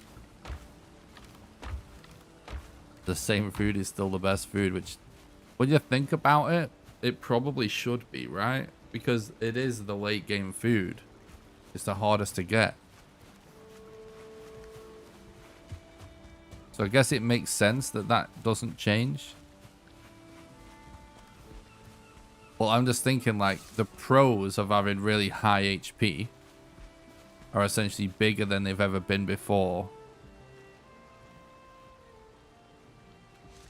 If you play Tower Shield, you need less stamina anyway.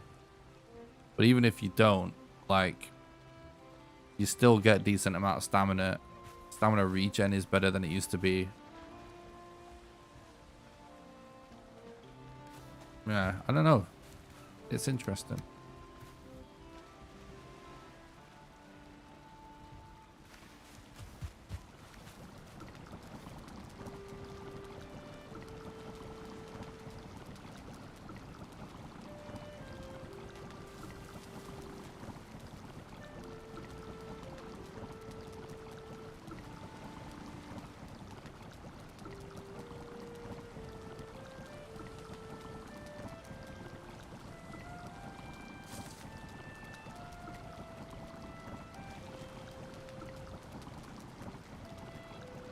Yeah, I mean, maybe even like bread, fish wraps on Lop's pie. I mean, that's probably really, really good.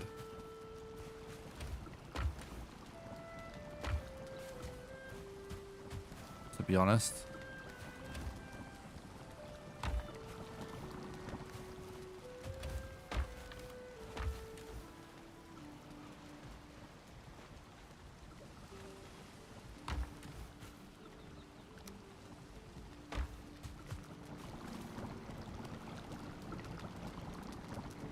Alright, yeah, we need more, don't we?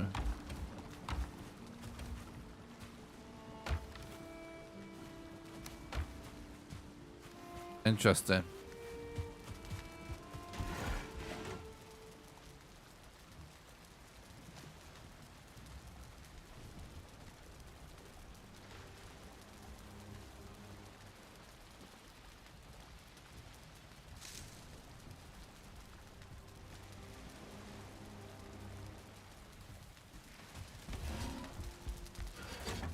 So,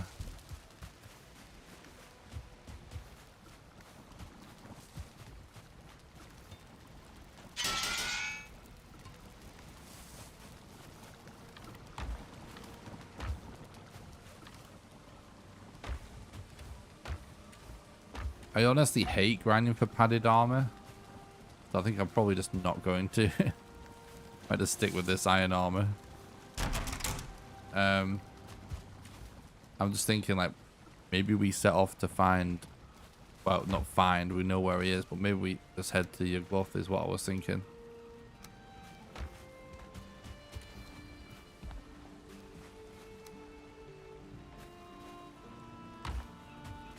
We do need to find 3 more totems. So there is that.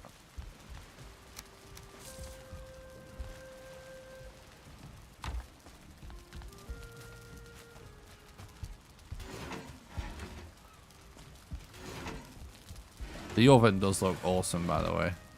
Really cool.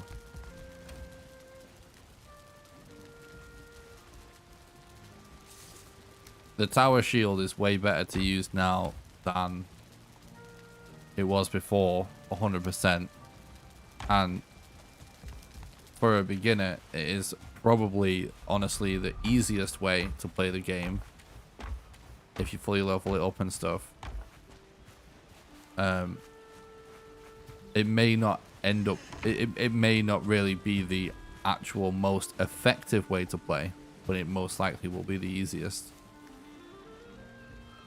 Most effective way is still going to be to parry when you can parry. So you want a buckler for that, but either way, playing your best in this game, don't necessarily even need to use a shield. But yeah.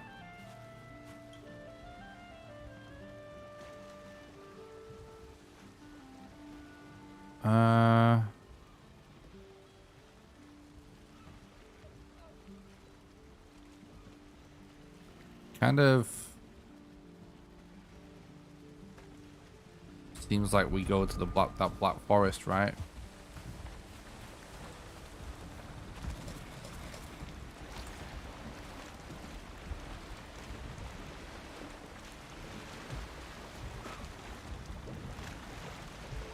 Oh, nice heights.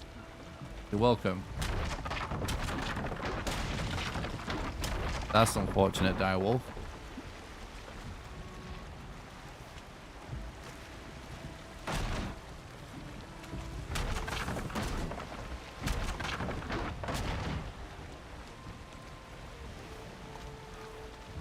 Oh.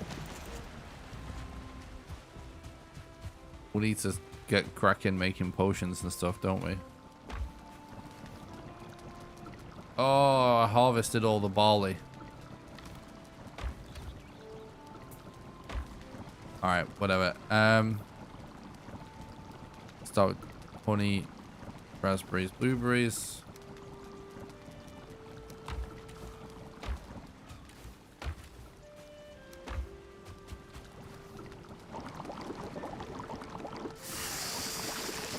Go 2 lots of that.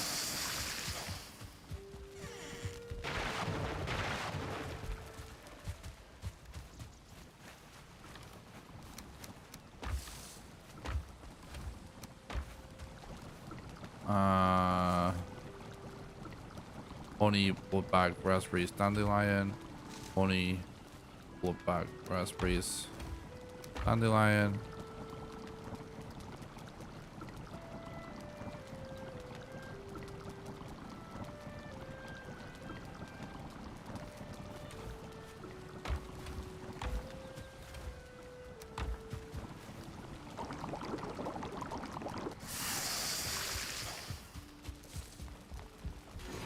Tasty mead.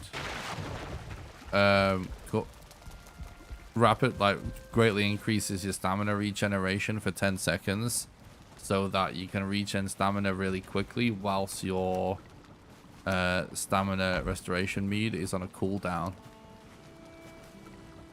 So it's the way to get the most out of your stamina during a fight.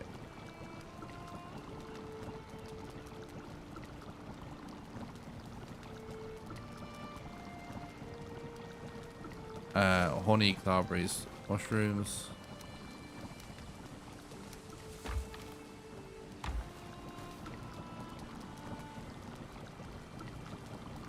Not enough honey.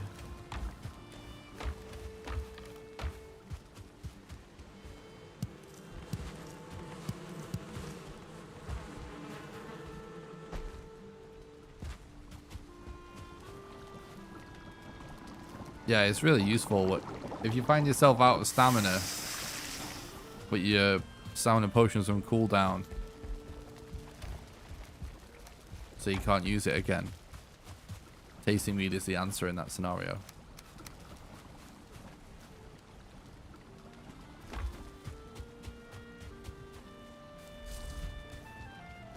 Right.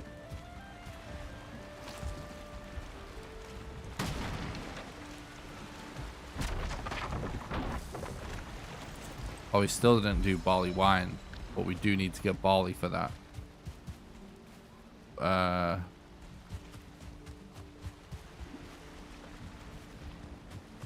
Shall we? Yeah, we should probably do that now.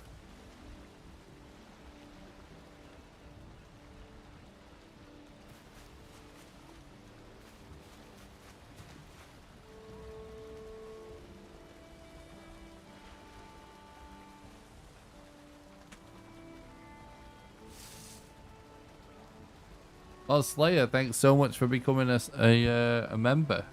I appreciate it.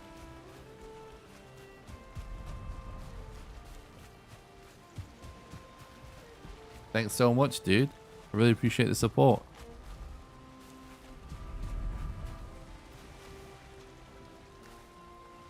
Easy, easy. Thanks so much for becoming a member. I really appreciate that, dude.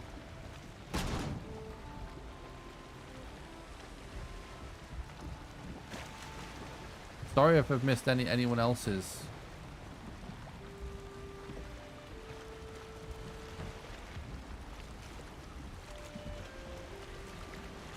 No, you're officially my first YouTube member. Thanks a lot, Slayer. You're a legend.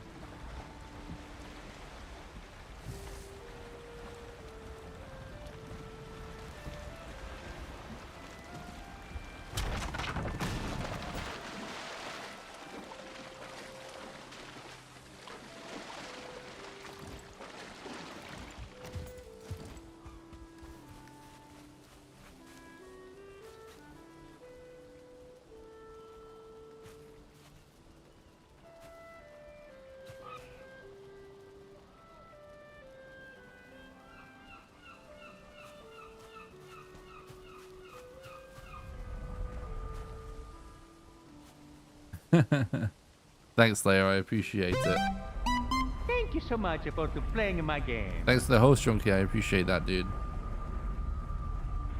I'm gonna actually put these mats down here for a sec.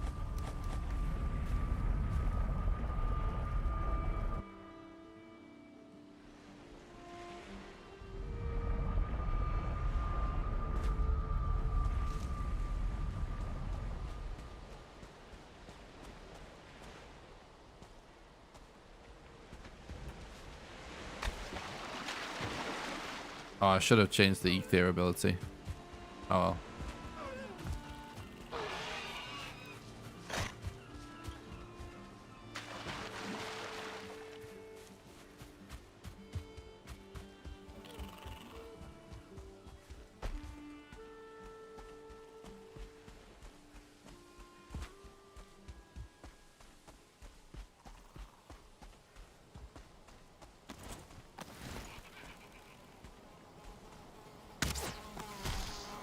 Ah, it's fucking bullshit when it changes height like that.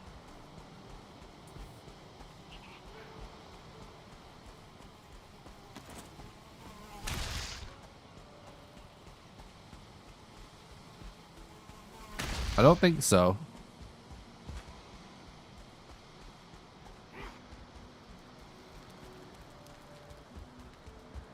I think I'm just kind of YOLO to grab some barley. Oh, don't tell me there's none left in here. Yeah. Okay. Leave some chests.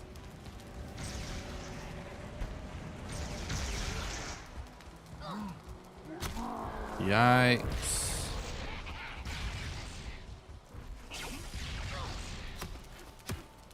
Oh my god, two.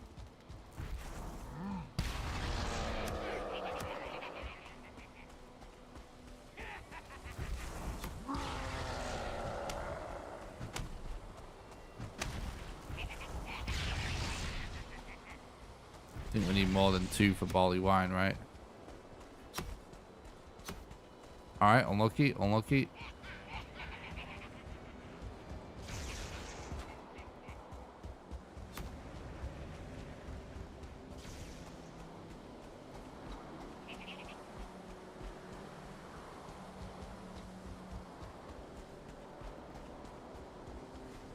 The sub badges actually do look pretty good in the YouTube chat.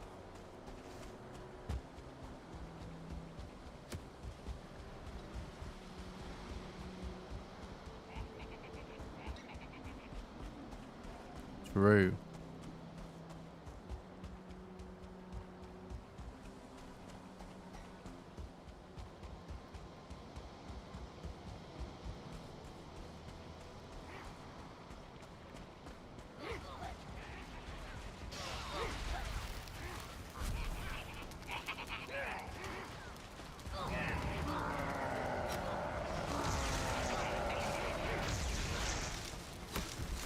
Alright, that's enough, that's enough.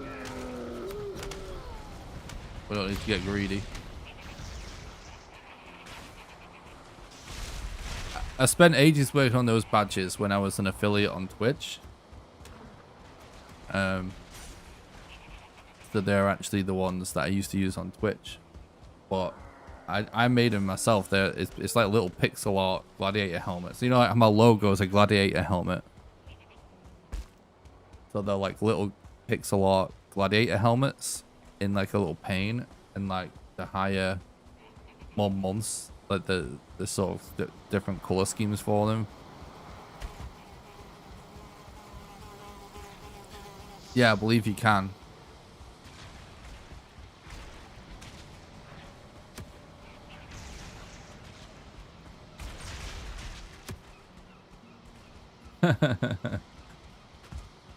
Yeah, Floppy regularly tells us about that.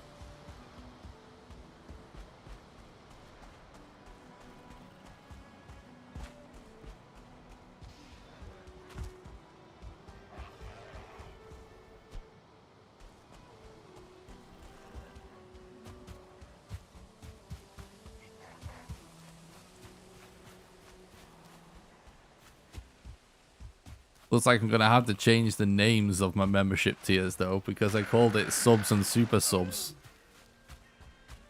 Because that's all I could think of at the time, and now now when you become a member, it says welcome to sub. Makes no sense. I didn't know it did that, so I will change that eventually. Hey, it's working. Thanks again, Slayer.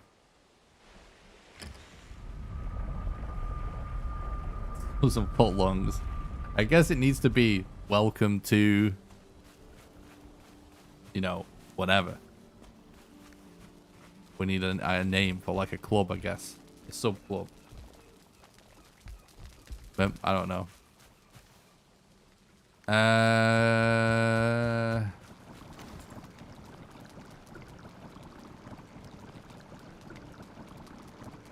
Barley wine, barley wine, barley wine. I can't see it, but I'm pretty sure we just need... Yeah, cloudberries. No, don't tell me we're finally out of cloudberries. I never collect them because I always have so many. Oh yeah, we need them. Welcome to Nickheim. Cliffhangers. Oh my god. I don't know. I don't know, guys.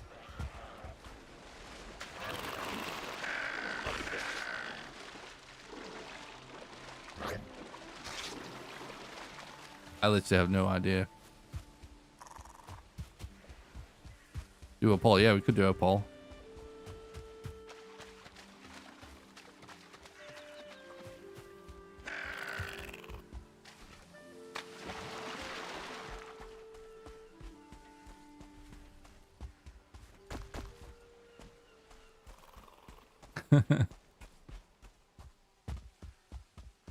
Well, we need to, I mean, let's not think of the ideas too spontaneously. It needs to be well thought out, obviously. Well, if we can think of a few ideas, we could maybe do a poll or something.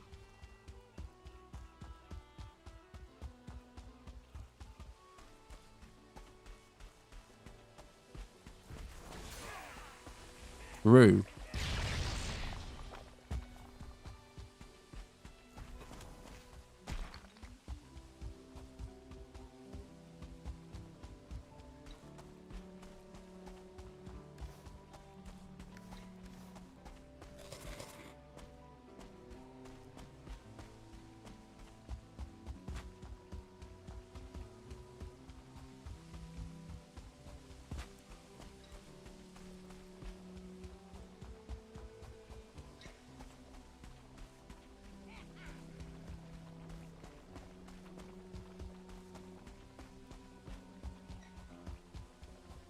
Someone asked about this, right? I don't know if I answered it. It said that's a tar pit.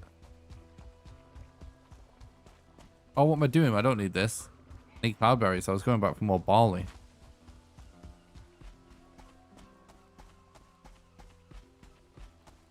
What's up, Bevo? Thanks for stopping by. I hope you're doing good.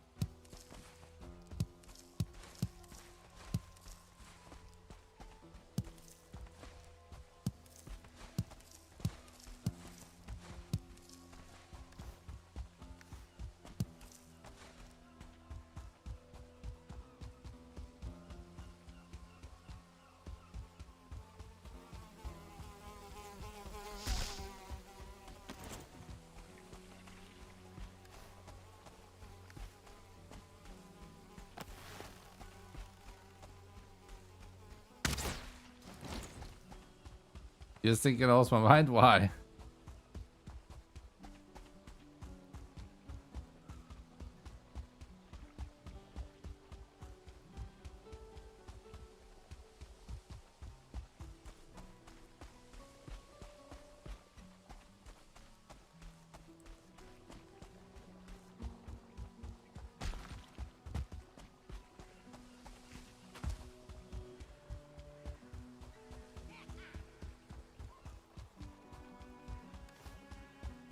Oh, you mean going into the camp?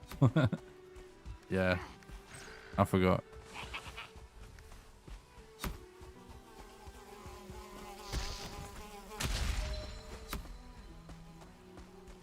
Yeah. You're right. I did. I forgot.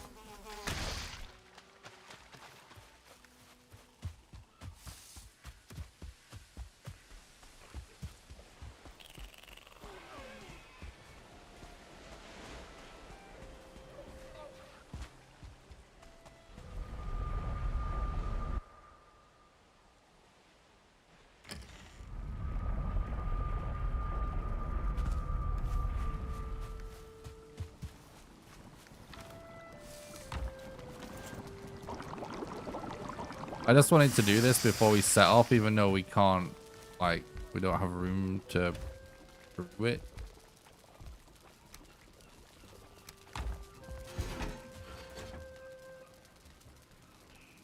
It's because we got a bit of a journey ahead of us.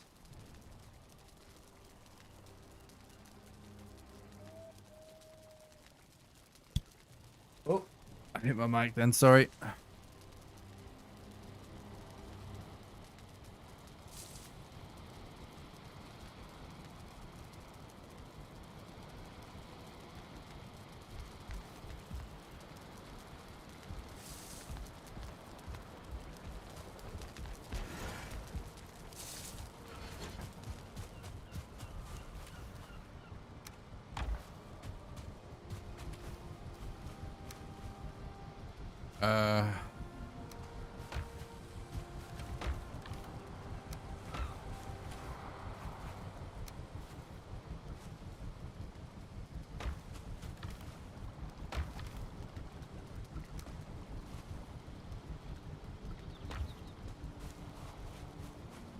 Right.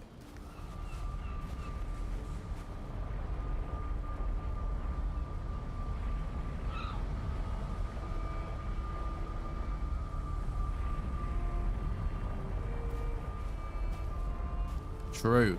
Hopefully not.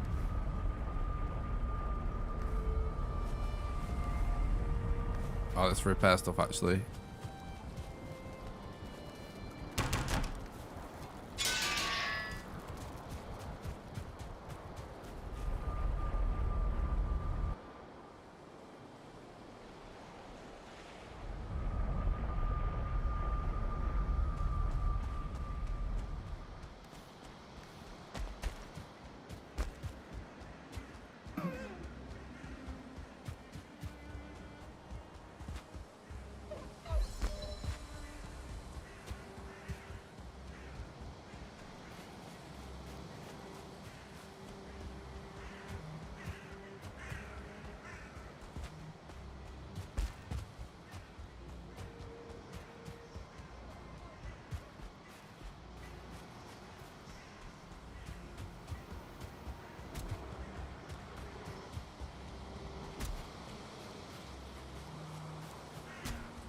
I need to start practicing some speedruns of the original Resident Evil at some point, whilst it's still pretty fresh in my head, because I just beat the game,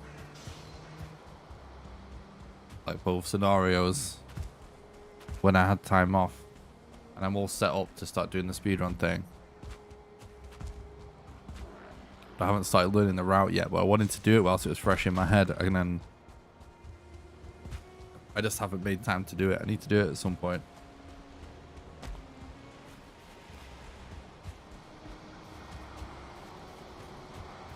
How about Nick's Speedos can get them to sponsor the hot dog portion of the stream? Now we're talking. There's some major sponsors involved.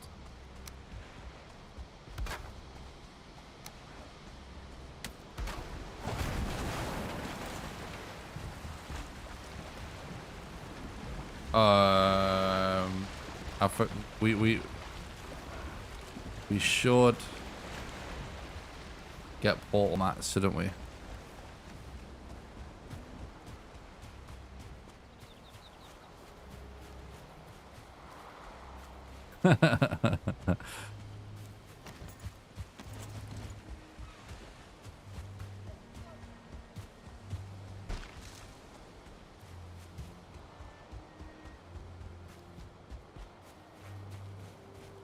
feels good. Thanks for the support today, you guys. I really appreciate it. And thanks again to Zane for becoming a patron today. And to Slayer for becoming a member. You guys are very supportive today. I appreciate that.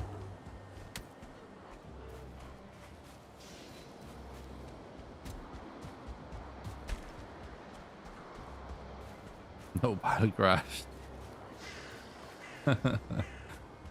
Alright, we should kill some of these. We need some ice.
Thanks for watching, Fluffy. I appreciate it.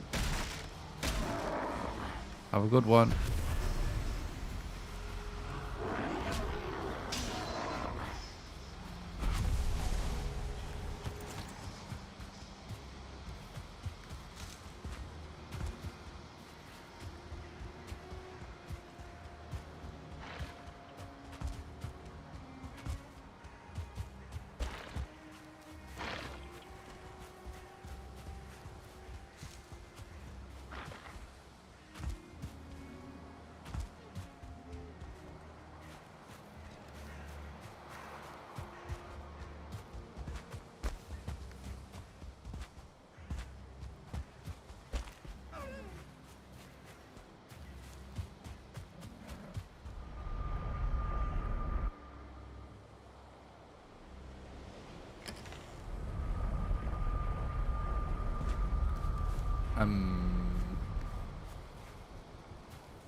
So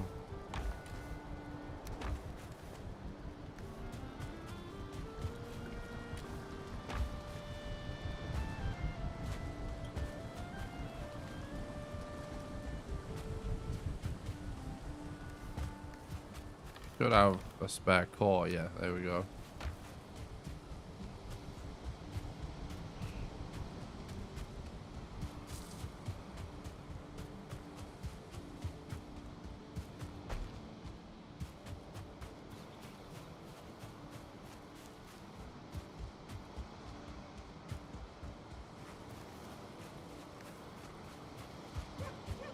Oh, I'm getting tired.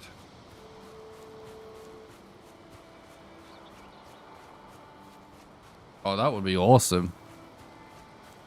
I would love that, Drunky.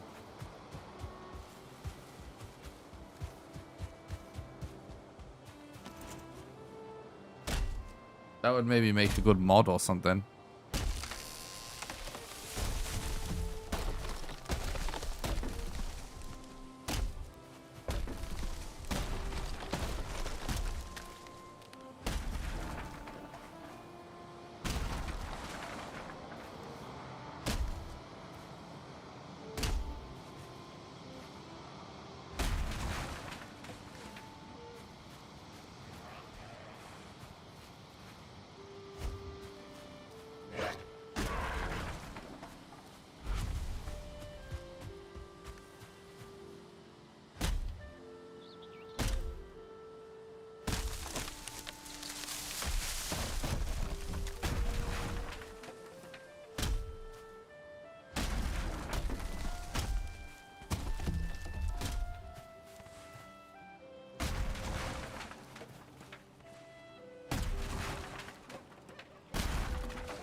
Guys, if you haven't watched my latest video, posting a link to it in the chat right now.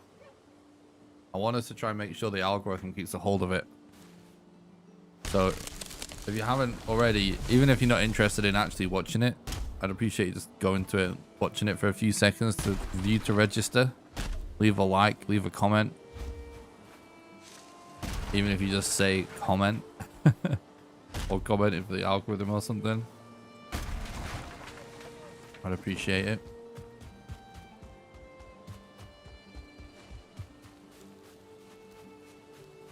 When we've had a few late nights working hard on a video, it's nice to have it pay off and stay in the algorithm for a bit, you know. People just like clicking on it and pressing buttons and stuff. Help keep it active.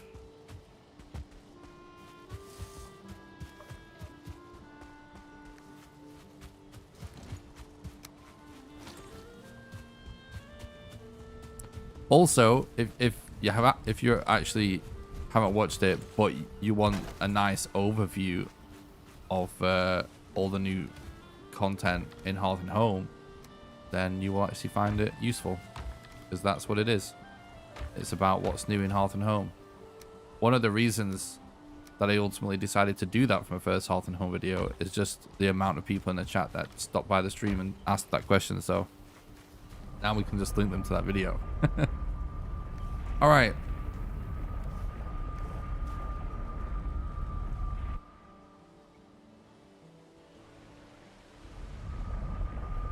I love like Aztec and Mayan stuff though. By the way, so yeah, I love that idea of something like that in Valheim, like as a mod or something. I actually had a trip to Mexico a few years ago to visit tons of Aztec and Mayan ruins. It's awesome. But like my favorite holiday ever.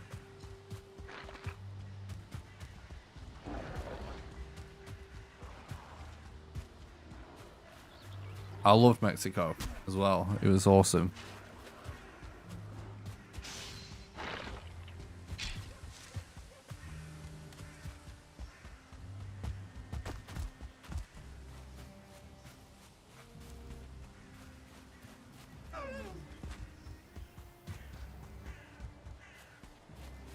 Thanks, Heights. Appreciate that, dude. Appreciate that.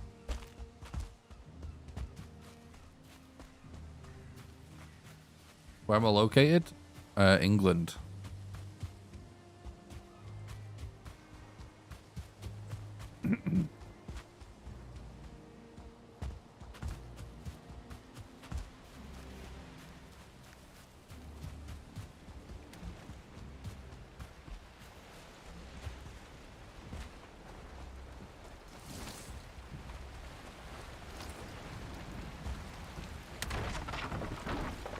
All right, let's go.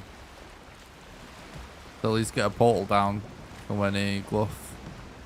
And then we just need to find a few more totems.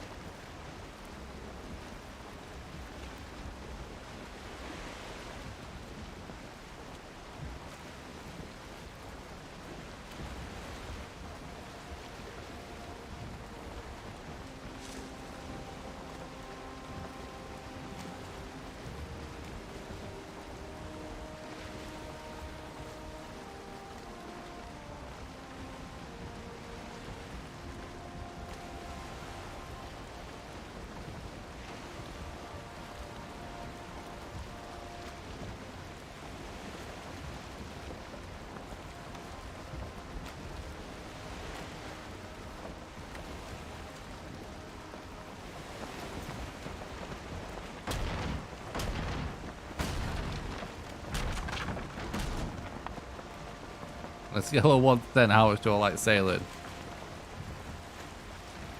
I don't even know how to answer that question.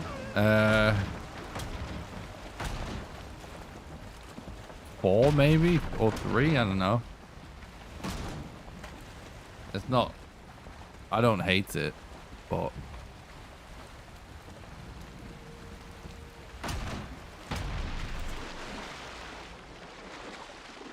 it's lost its charm for me because of all of the speed runs, you know. It's one of them things. It's just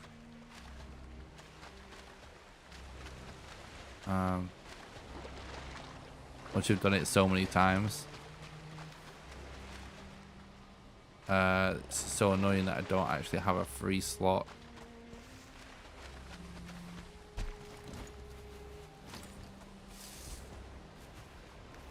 I guess we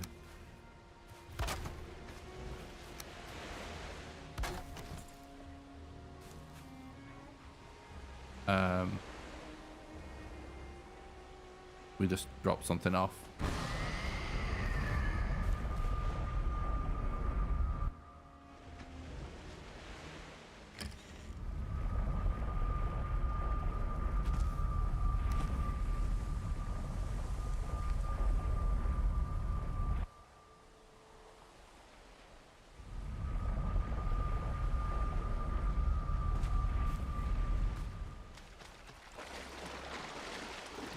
I will say though, when I first started playing the game,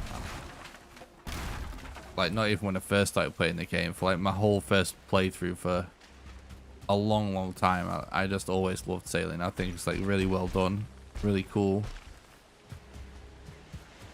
It's just I've played the game so much now. Sailing is oftentimes the worst part of a speedrun. You know what I mean?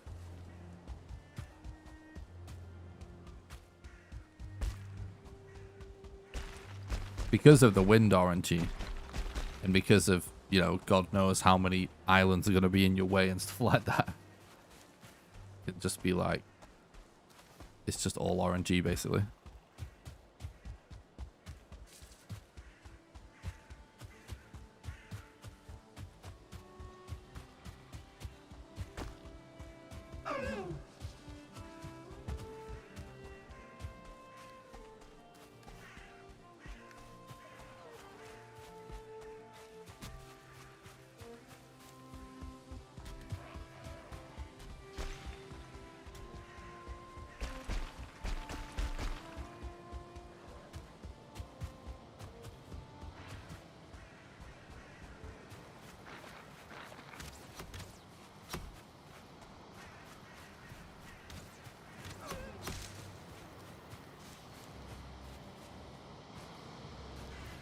That's good heights.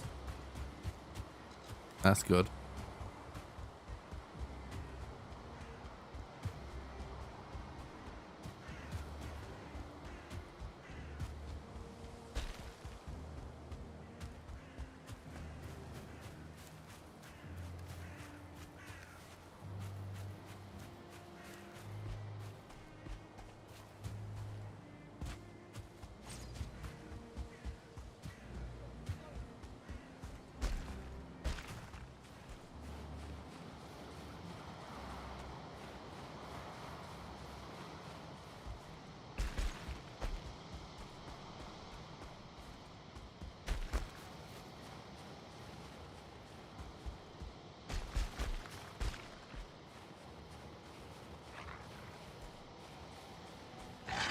Oops. I looked away. I'm being eaten by a wolf.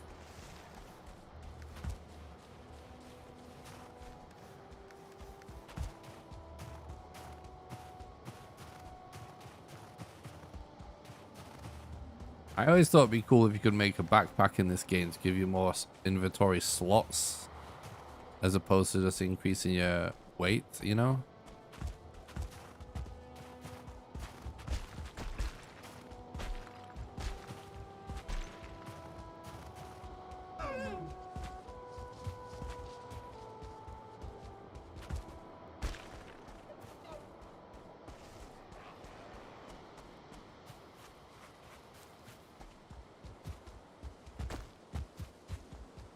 That particle effect looks awesome.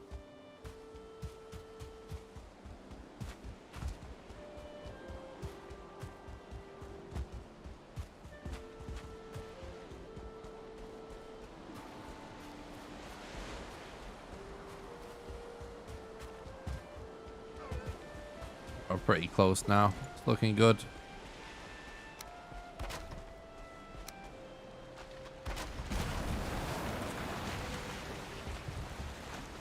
Yikes.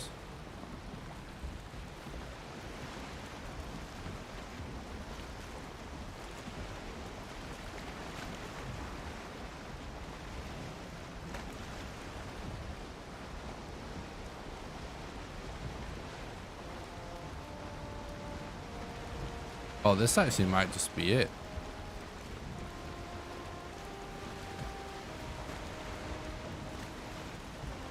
There was one more mob in the game that you could tame. What would it be right now? Troll. It'd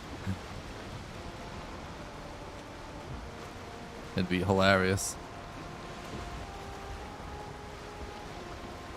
Or a Desquito. Oh my god, imagine Desquito has been tamed.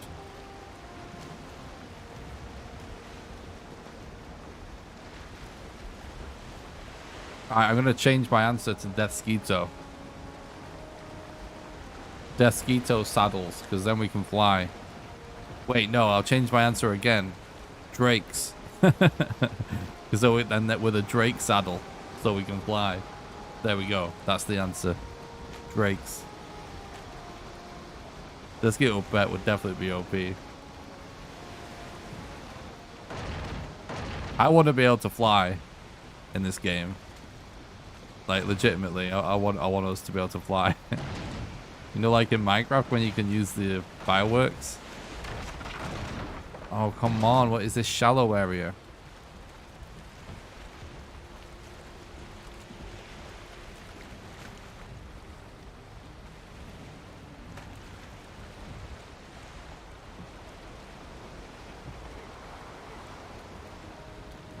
I think Drakes would be the best option though. Imagine a Drake saddle. What's up, Monson? Thanks for stopping by. I hope you're doing good. I'm doing great, thanks, man.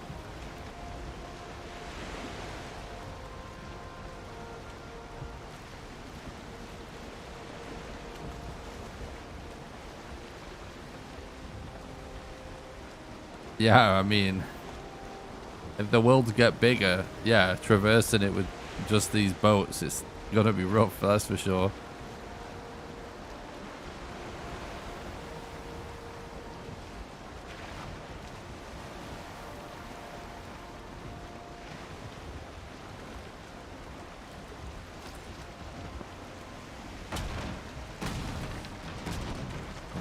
Should just hop out and hang on, no. Oh, we're good.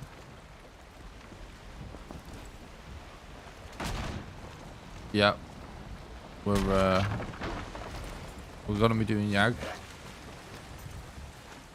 Just trying to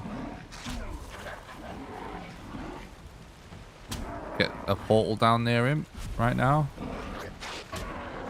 And then we'll need to we still need a couple of totems.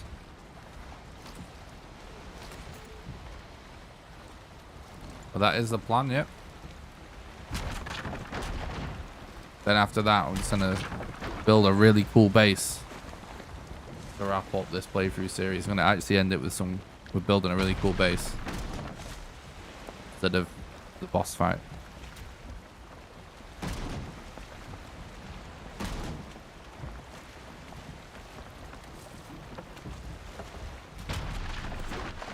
Hide, bark, wood, nails.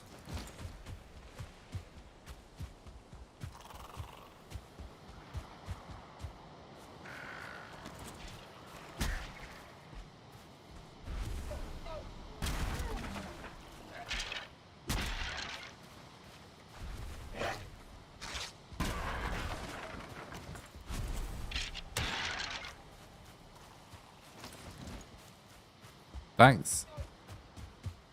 Yeah, I've got some ideas. It's gonna be fun.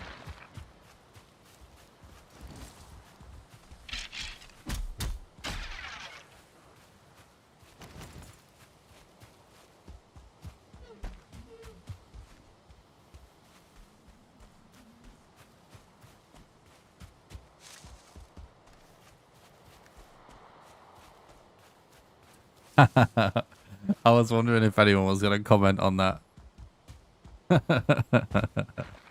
I'm glad you liked it.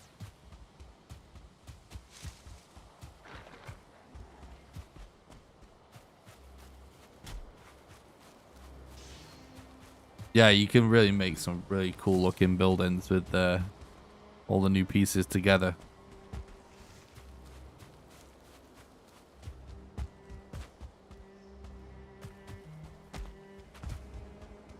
I mean, buildings and stuff have always looked awesome in Valheim compared to most other crafting games, but some of the new pieces just look so nice. It's gonna get insane. Like, I can only imagine like some of the like really advanced build videos now. It's gonna look so good.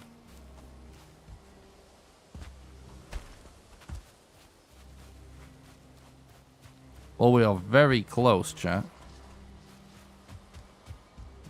So we've got to be able to see him. Yeah, there we go. Right then. That. Ooh. I was gonna say those stones there look perfect, but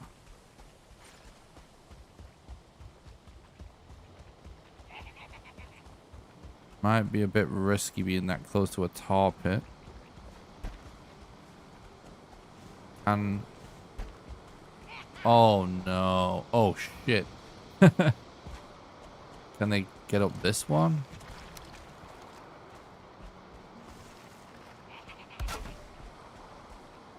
No, right? Our arena is basically inside a village, which means... Oh shit, son.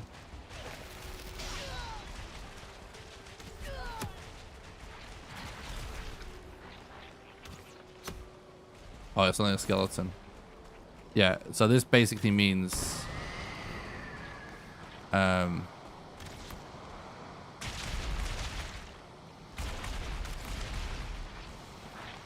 we have to clear this village.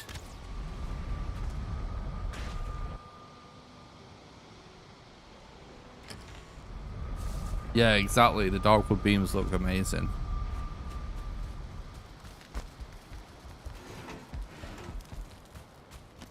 They do. What's up, Odin? What's good? Just chilling. Alright, I see how it is. Never stays for long, does he? Kind of rude.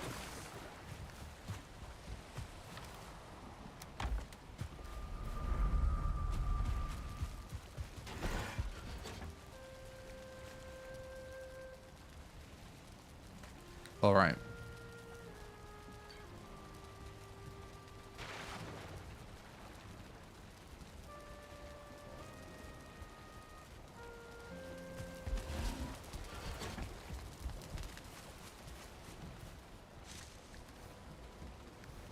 Let's go and get their ability back. It would be awesome if he did give you a present.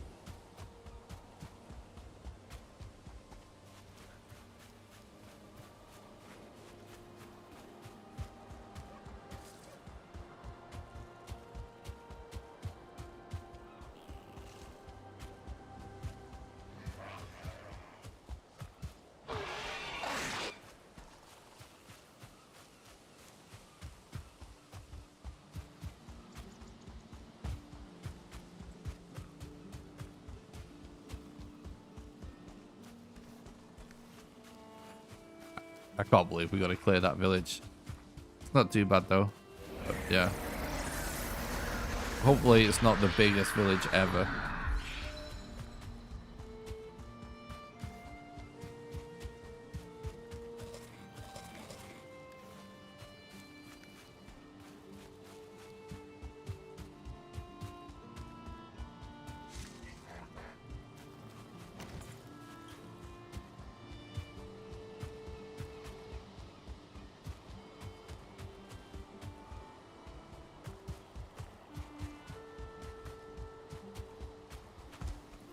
I think they should make like a mini buckler that you can parry with that it doesn't affect your movement speed. I think that would be so cool.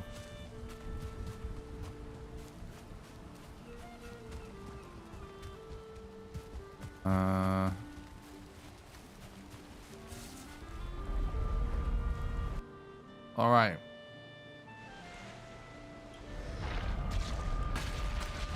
No.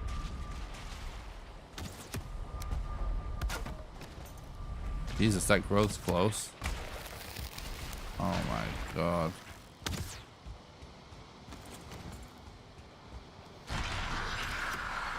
Crossbow would be good.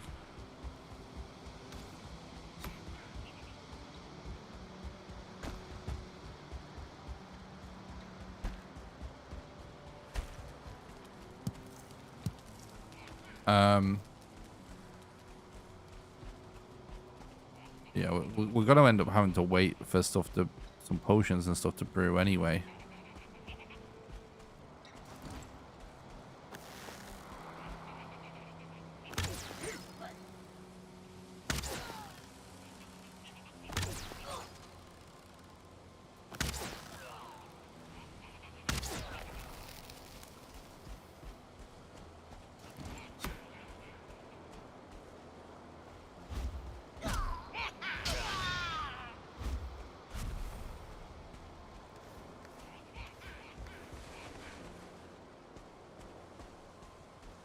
Yeah, we did, yeah.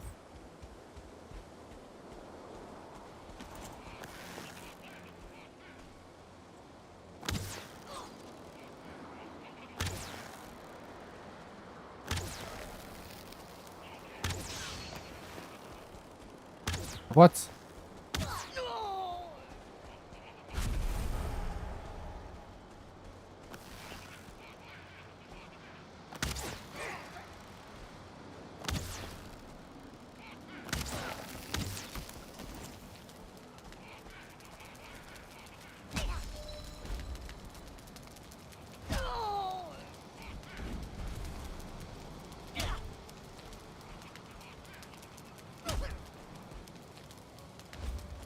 Uh-oh.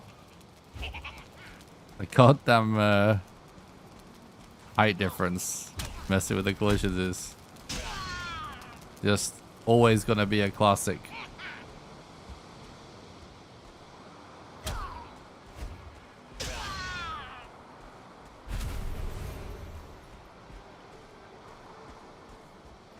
Right now I'm gonna go lox, meat pie, bread, and fish wraps, but honestly, I'm starting to think that the same old food is still just the best food, basically. Serpent stew, fish wraps, lox pie. I've not fully decided yet, but that's what I'm thinking right now. It's just I've still not found any serpents. One thing I will say is bread is like even better now.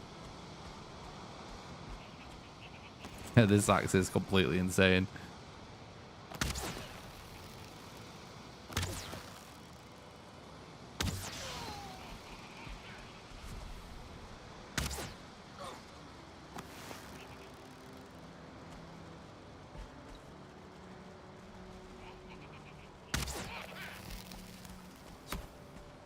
I knew that guy. I'm not sure if it staggers every hit, actually. It's a good question. Shit.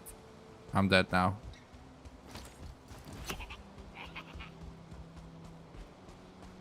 Too many, bruh.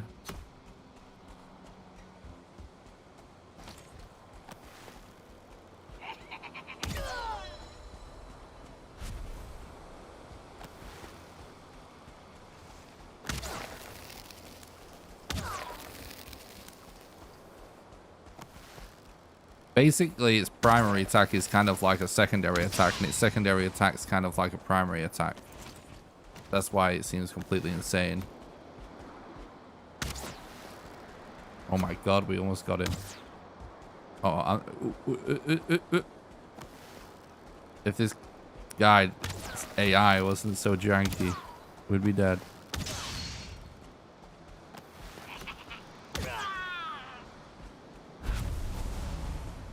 Okay. Stop running.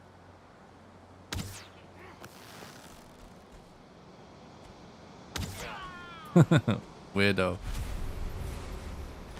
Yulings can just be so weird sometimes.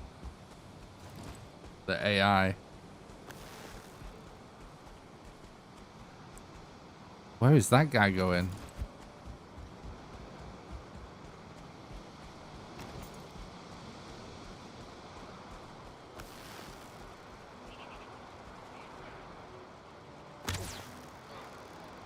Oh, I missed. That's not good.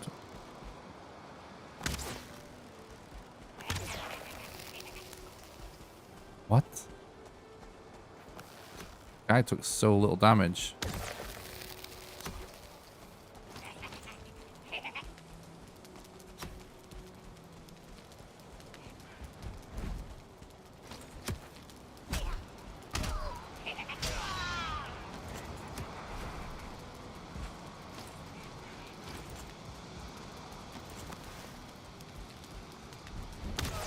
Oh god. I didn't realize that guy is a 1-star.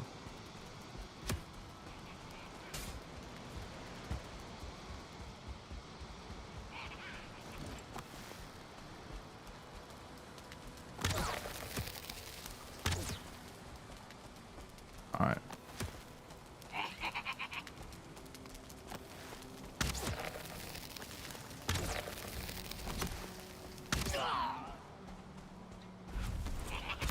What?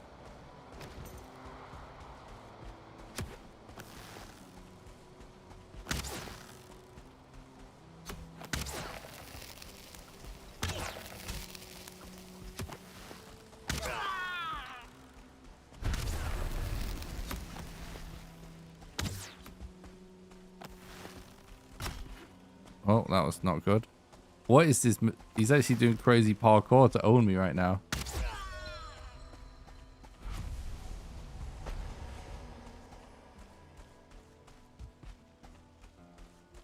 Yeah. It's crazy sometimes what they do.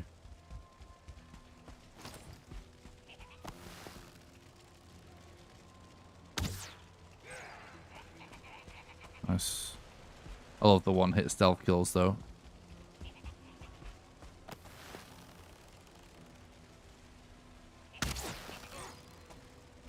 That guy's a 1-star at least.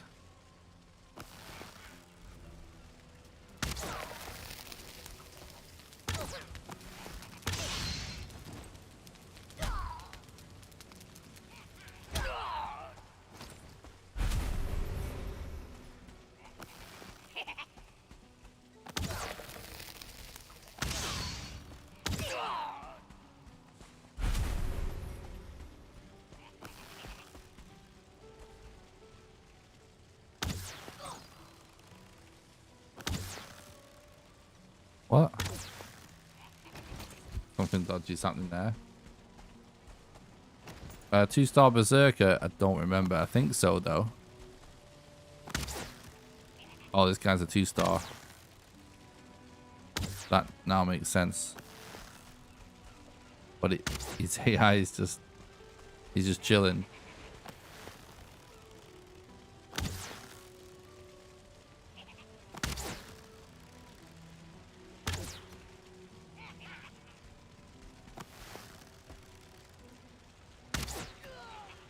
Alright.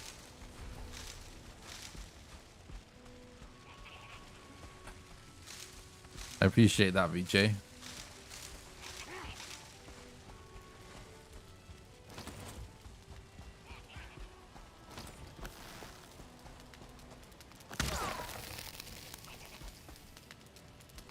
Oh, okay. No arrows, yes.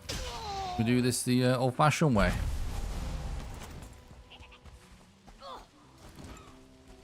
Better chance of getting into Valhalla this way anyway, right?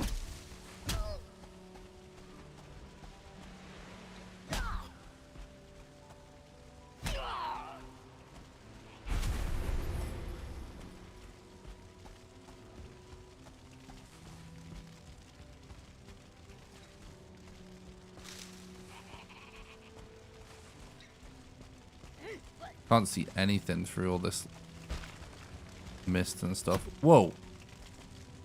We got a 1-star spear guy. This is probably not smart.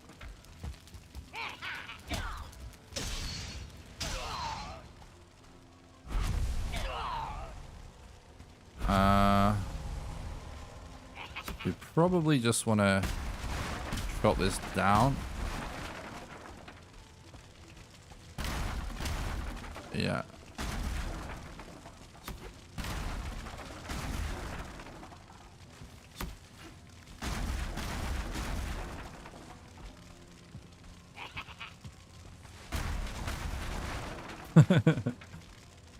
Ow, shit, I looked at chat. God damn it.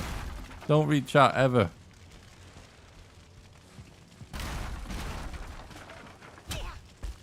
I'm stuck. No, I'm dead. I got stuck. God damn it. Only I didn't get stuck.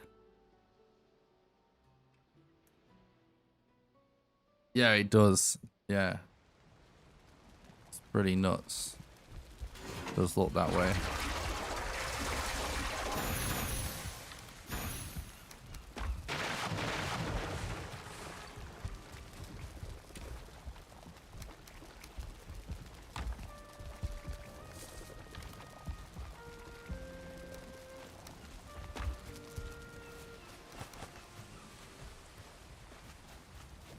No.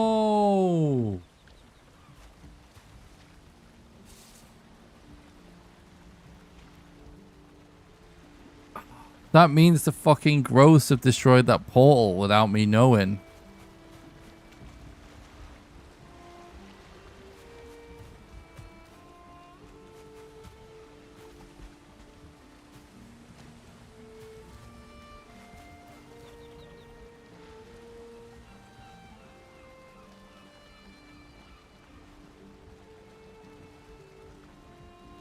Fuck. Well, that sucks. Oh, they weren't destroying it when we left. But I guess they did. Well, at least we know. We just never build next to a tar pit.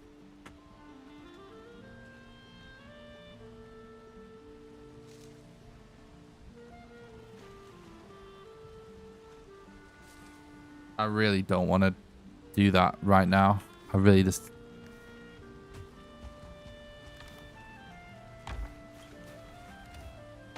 don't want to make this whole journey again.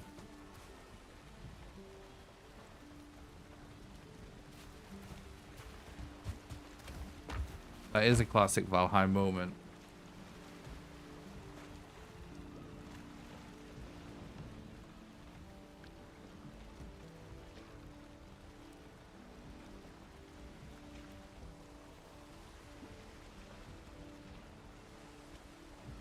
Ugh.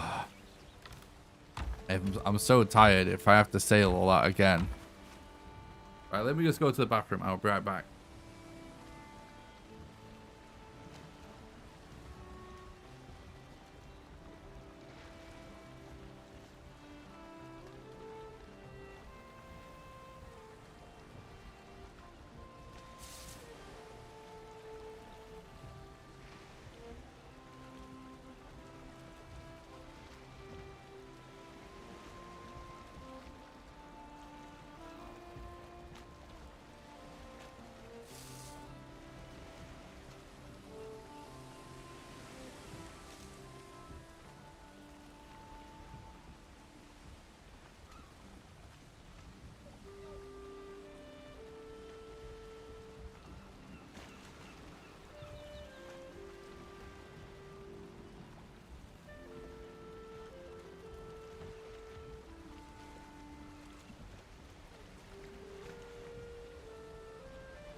Oh my god.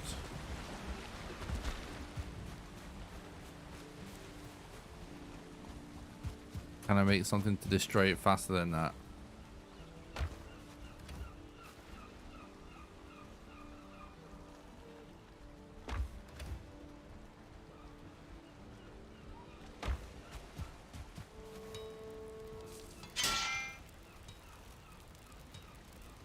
$40. I forgot how ridiculous that is.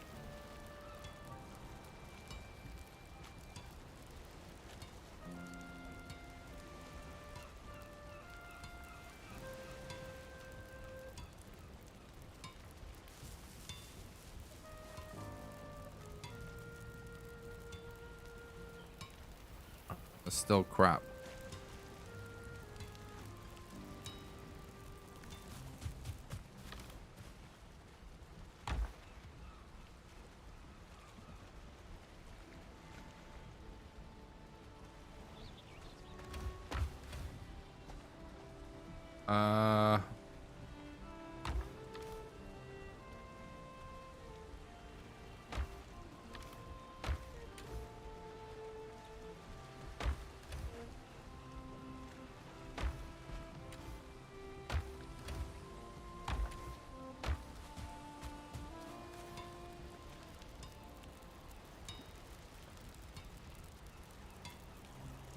Actually,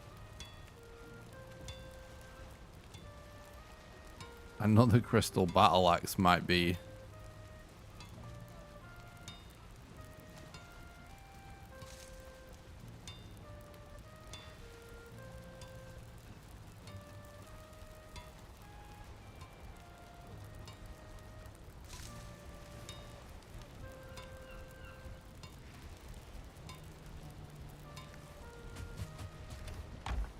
I don't know.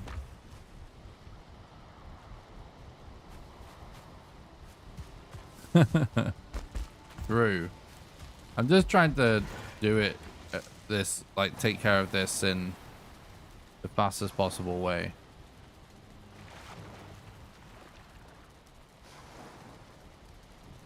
And the fastest possible ways, honestly.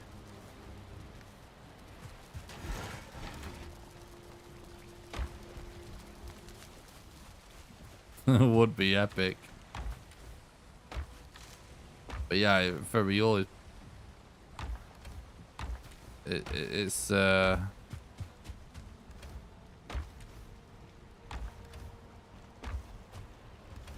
there's no fast way.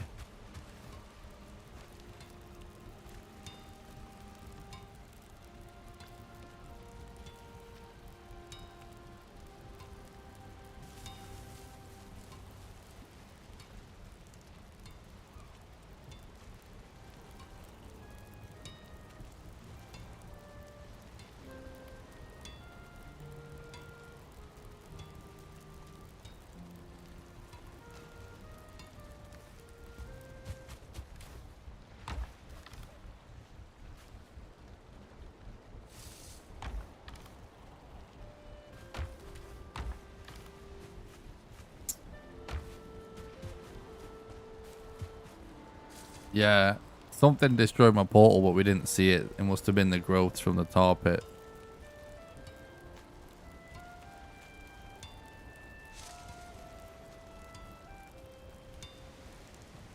Yeah, I mean, no matter which way I think about it, it's the crystal battle axe. That's the way.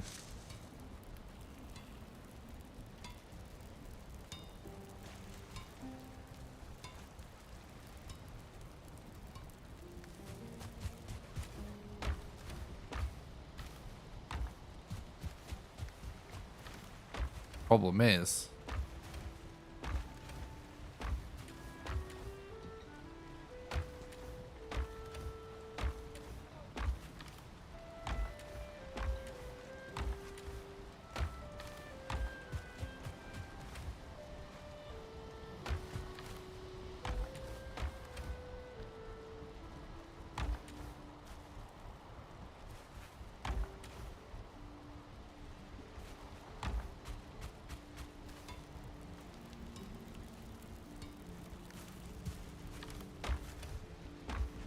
No, we can't do that. So it's gonna have to be ancient fang, right? But do we have the bark for that even?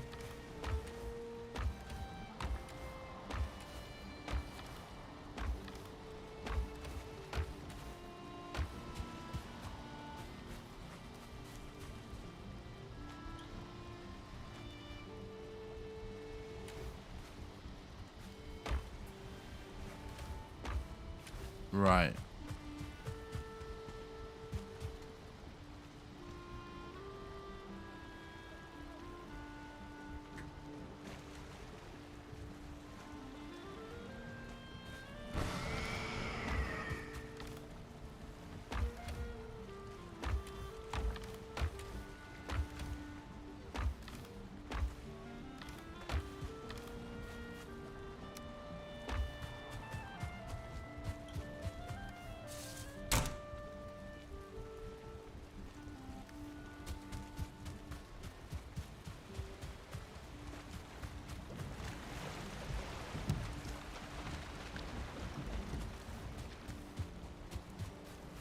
Um,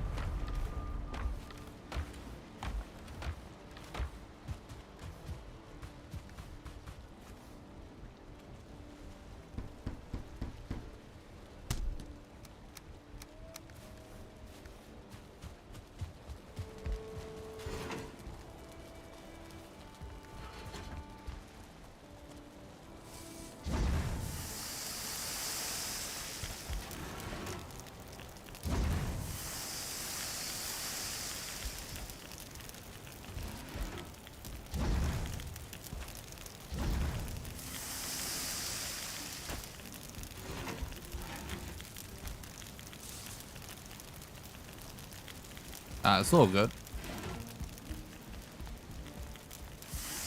It's just boring, that's all. That's my only concern. Really boring.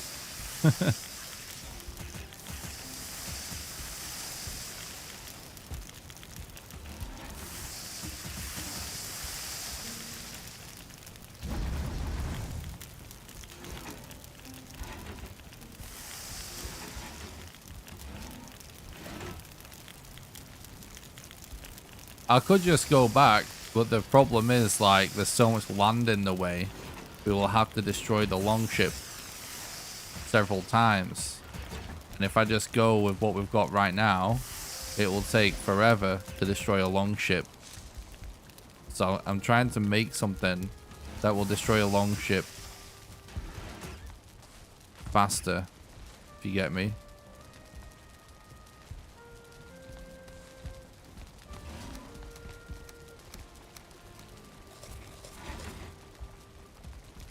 Because it would just be, it seriously will add a lot of time onto the whole thing.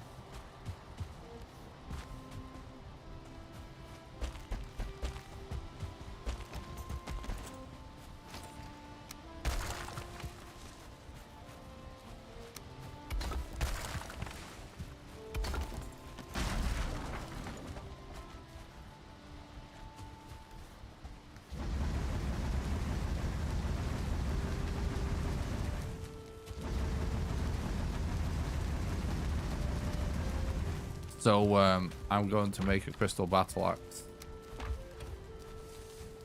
That is actually my most economical option right now, amazingly. So it won't be that much slower than our first journey.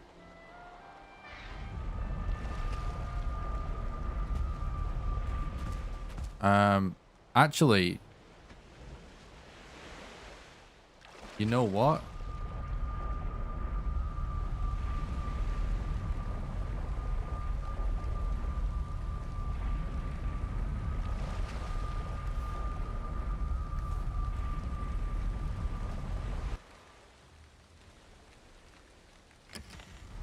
If we can get flax,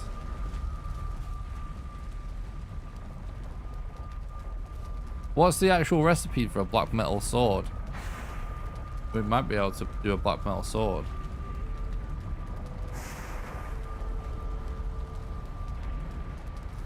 We just have to find flax.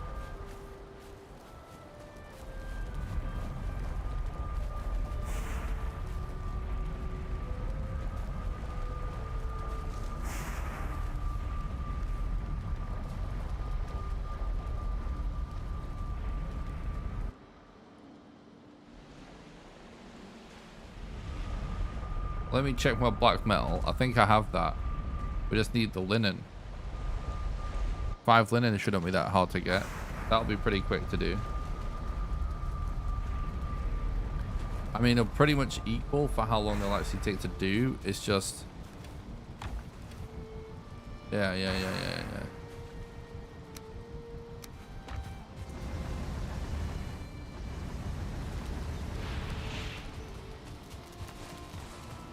It's just, it will actually be faster on the journey.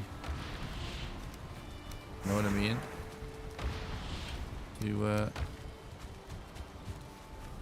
go with black metal. That is actually it's actually the fastest way to destroy your ship, obviously. Black metal sword. We just gotta hope that we can find somewhere with linen.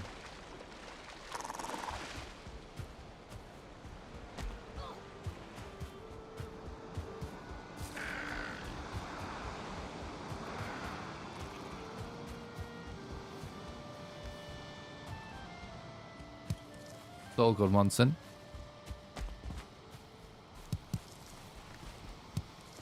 I'm dead.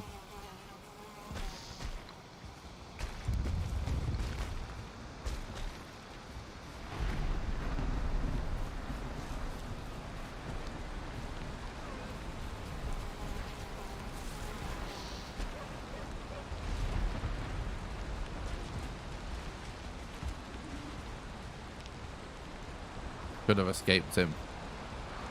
Pretty annoying it's raining though.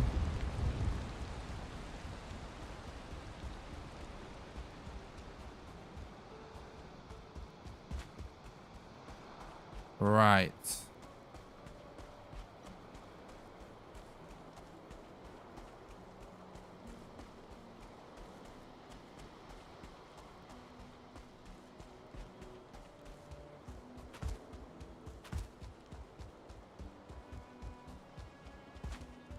Wasn't there another camp over here somewhere?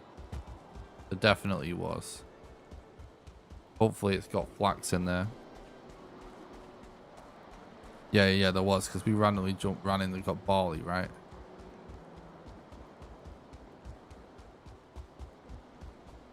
Yeah, there we go.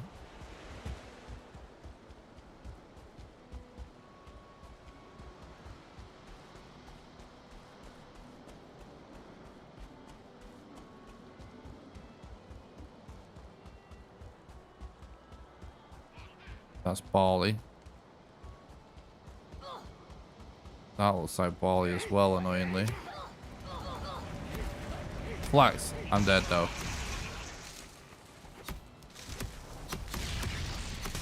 I've got...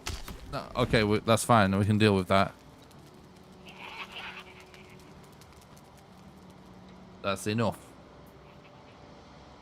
We just have to retrieve our corpse and get the hell out of there.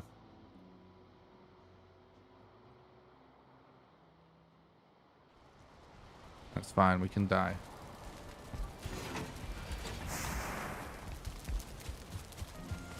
Let's go with, like, stamina, food. Rested.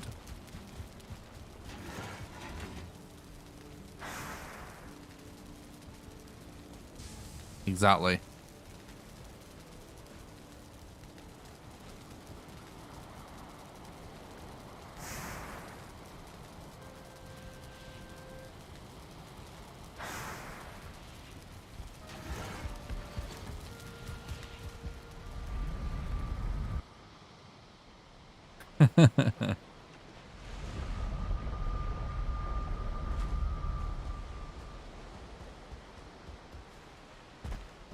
It's always staged just for the entertainment of chat, you know.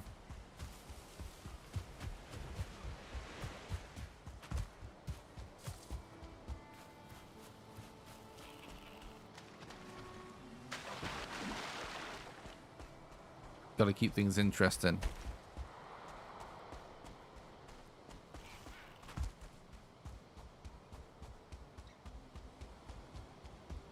Oh yeah, I was supposed to get arrested. I was thinking, oh, I'm just healing. Oh well. True.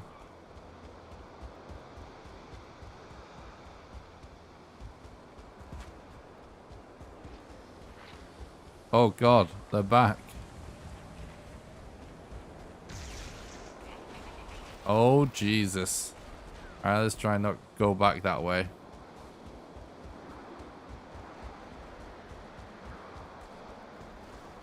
Through.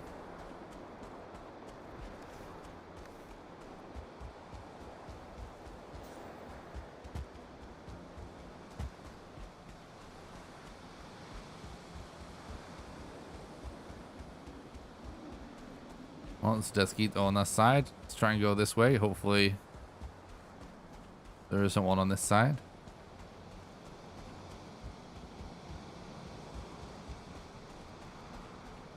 I'm going to turn off depth of field. It's easier to see Deskeetos.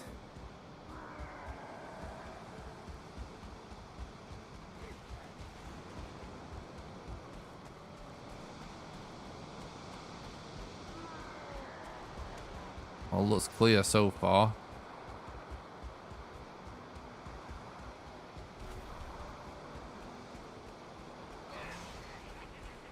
Oh yeah, this is perfect. They're under attack by growths.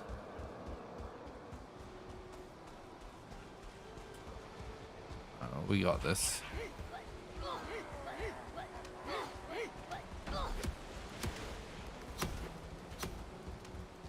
Oh. Yeah. I guess we go back this way. I see two mosquitoes there now.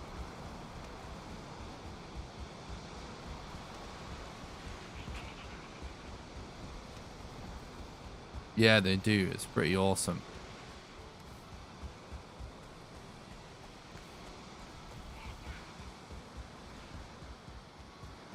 They've definitely changed the duration of honey.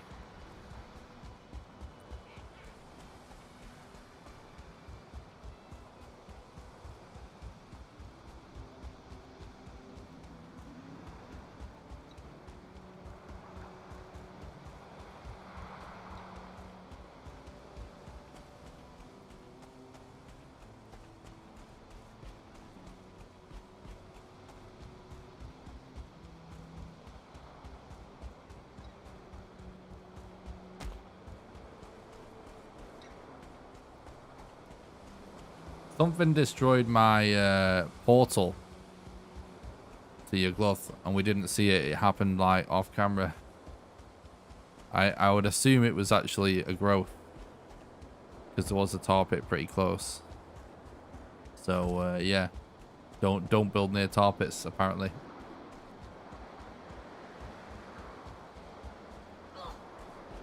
It was high up on a rock, but so, like a growth must have got to it, because we died and then there's just no portal. We didn't know. Like if I knew the portal was down, I wouldn't have died. I would have been playing it a lot safer.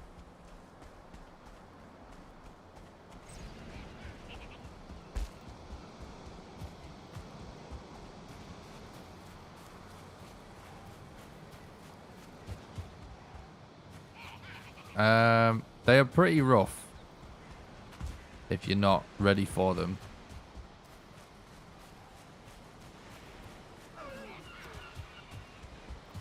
But they're just like blobs in that if you have a mace, you just dominate them though. So best thing to do is to just run at them with a mace, really. They die real quick.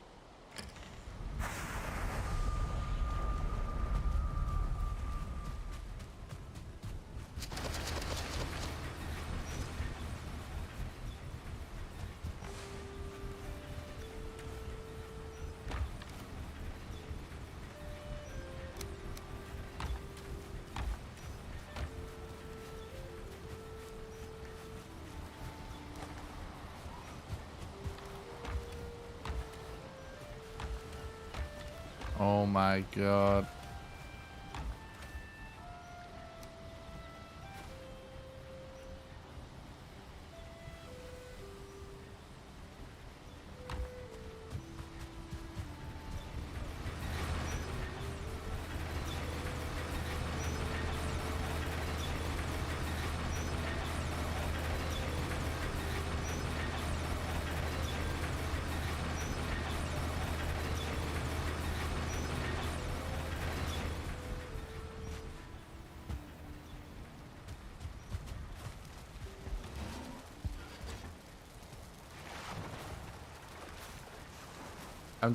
What I'm doing, guys, I'm trying to build a high damage weapon to destroy the longship faster, because there's a lot of land in the way on the journey back, and if we don't have a good weapon to destroy it, it is just going to take a long time. Well, we should be able to make black metal sword. Hell yeah. It should actually be faster than our original journey. Because Valheim. I don't even care now. I'm literally just at the point where I'm just leaving things on the floor. I'll get this shit done.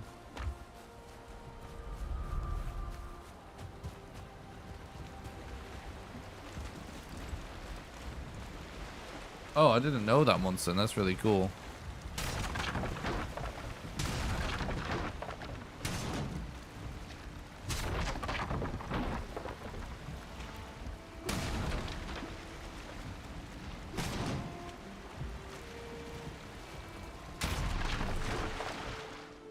Fine wood, bark, nails, hide. Alright.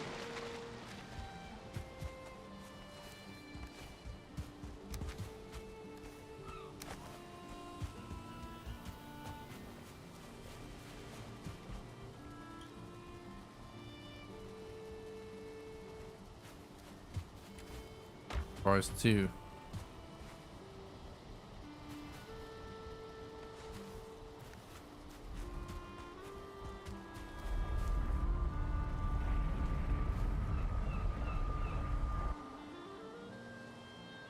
That's awesome. So does that mean you're going to be able to make things basically in the water without it taking damage? That's actually pretty interesting.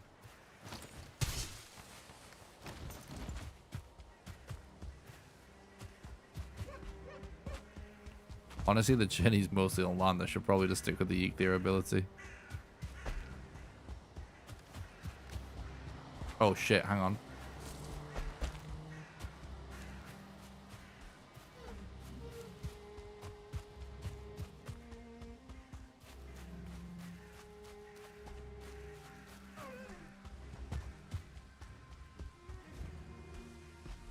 Awesome, yeah, let us know.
Interesting.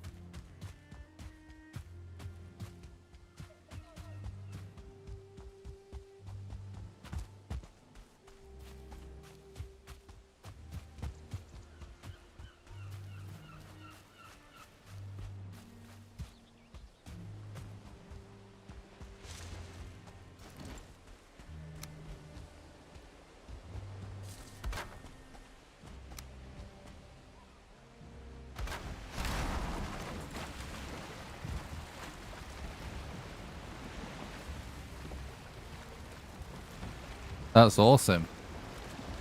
So maybe like it could be like the thing to do to make like docks and stuff out of dark wood then. Pretty interesting.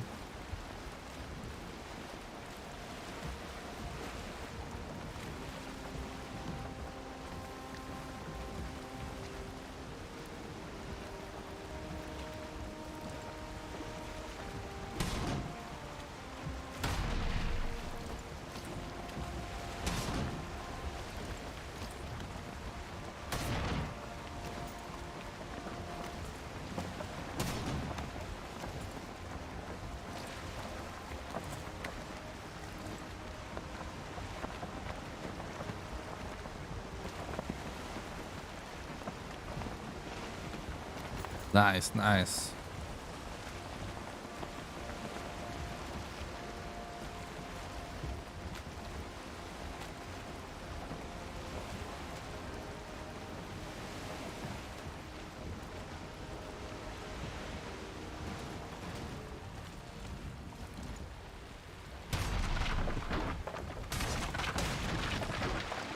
Hide, wood, bark, nails.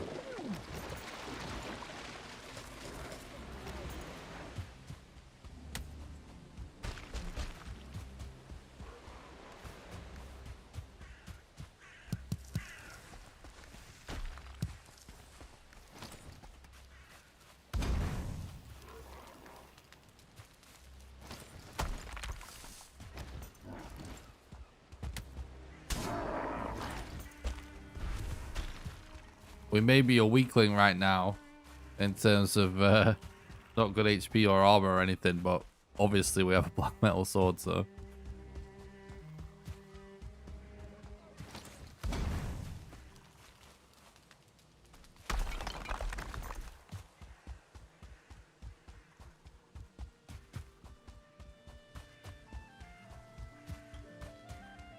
Gotta be aggro if we get in trouble.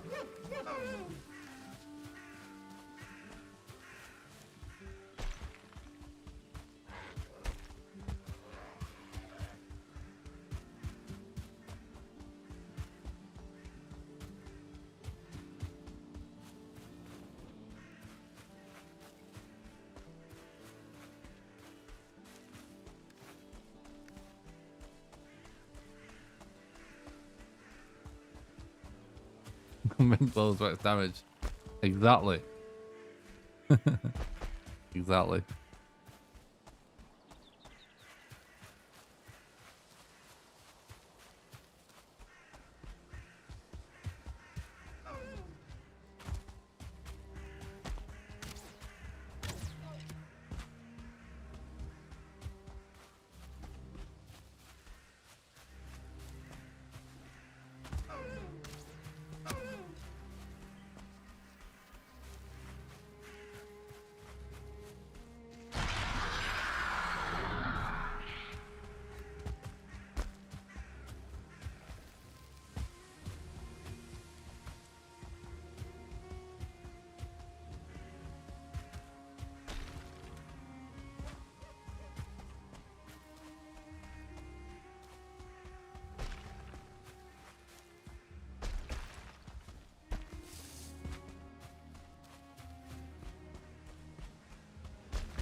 How'd you go into debug mode?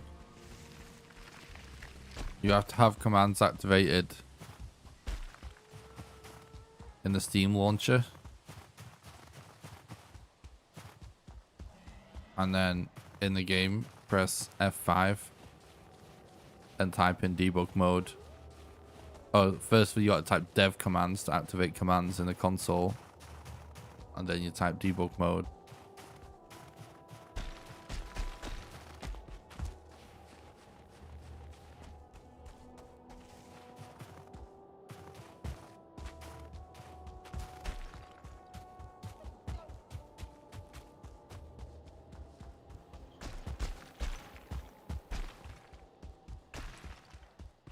And once debug mode is active, you press B to activate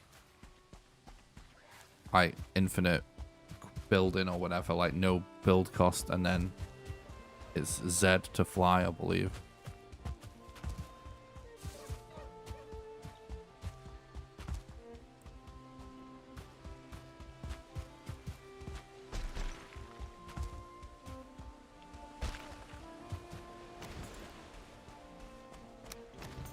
Okay.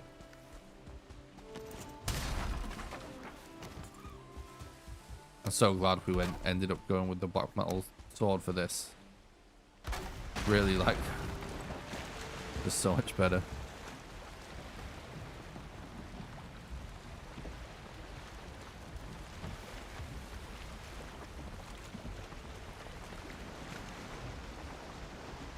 You see, the boss area now should be relatively safe. We killed most of the Yulings in that camp.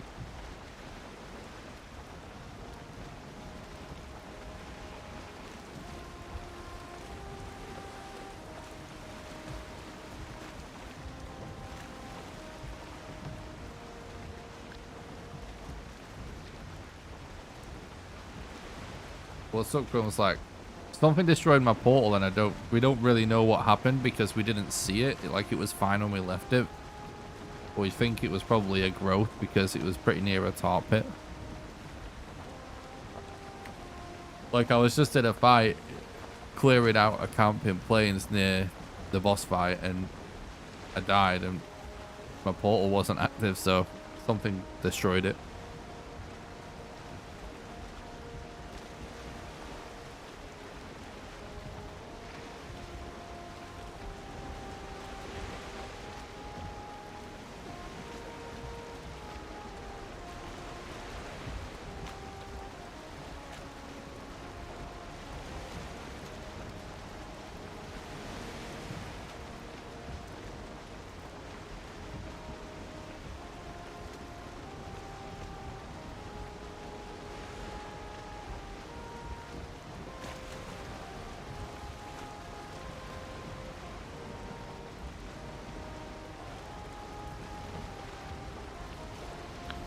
Thanks for watching the stream today, you guys. I really appreciate it.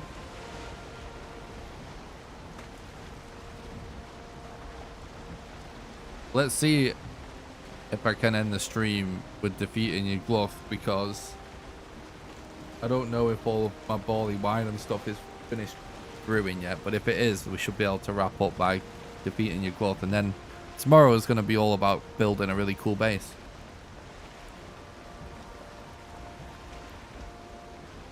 Maybe even the next day, depending on how far we go with building.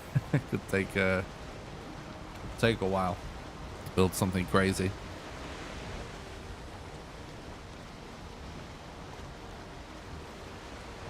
You're welcome, Okachika. Appreciate it.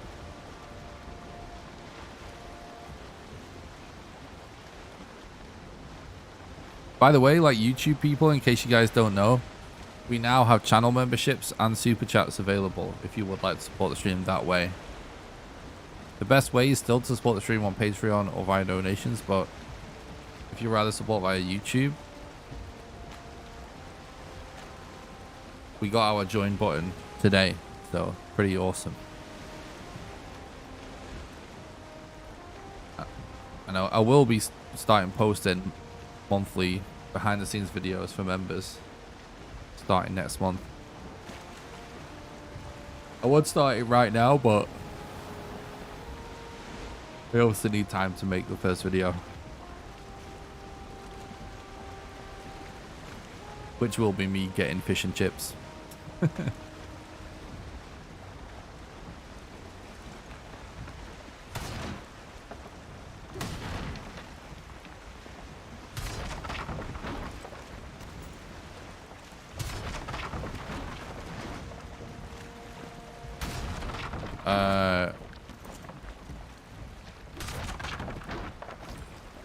Vulcan is just like a version of the game that it's basically instead of DirectX, I believe. But it's only supported by certain hardware, really. You only really want to do Vulcan if you have very specific hardware on your computer, which you would have to Google it. But 9 times out of 10, it's not worth running with Vulcan. I know that I've seen people say oh yeah, it's just better performance, but it isn't. It won't. It will actually probably crash more if your computer doesn't have certain hardware in it. So Vulkan will increase the FPS of the game and make the game run better depending on your hardware, but most likely you don't have the hardware that for it to do that. So usually just don't bother running it in Vulkan. But if you have issues with the frame rate in the game, like if the game runs really bad for you, it would be worth Googling to see if like your hardware would work well with Vulkan. But my experience, the game just like crashed and stuff like a shitload when they added that when I ran it with Vulkan. So not worth it. And that is probably the case for most people.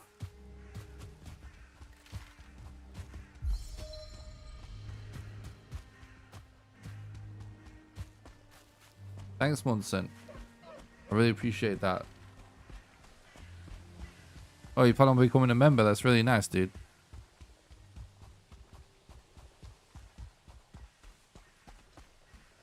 It's F5 to bring the console down, and then you type dev commands.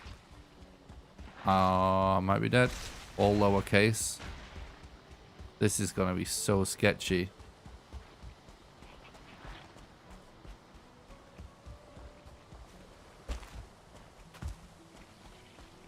Wait.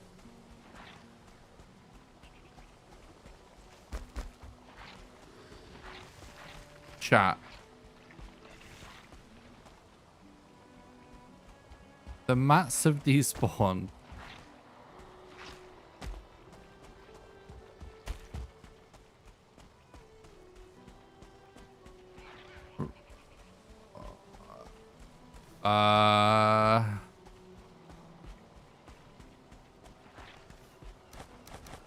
We don't have a lot of options right now.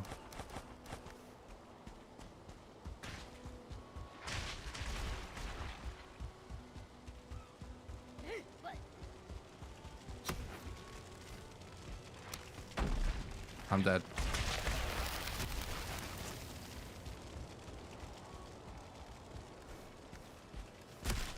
Fuck! No! Oh, Bevo, thanks so much for becoming a member.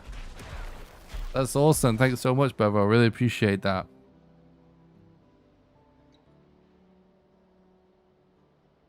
Oh.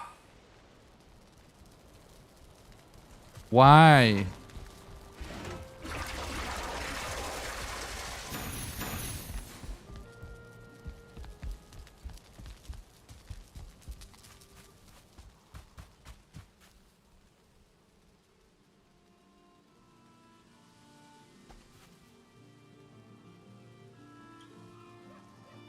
I suppose it really was long enough without a workbench being around. So that means they destroyed the workbench as well.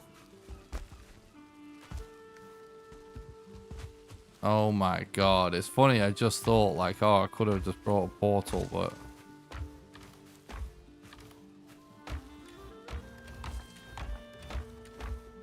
Now my boat mats and everything are over there. Thanks so much for becoming a member. I really appreciate that, Bevo. That's really generous. Thank you.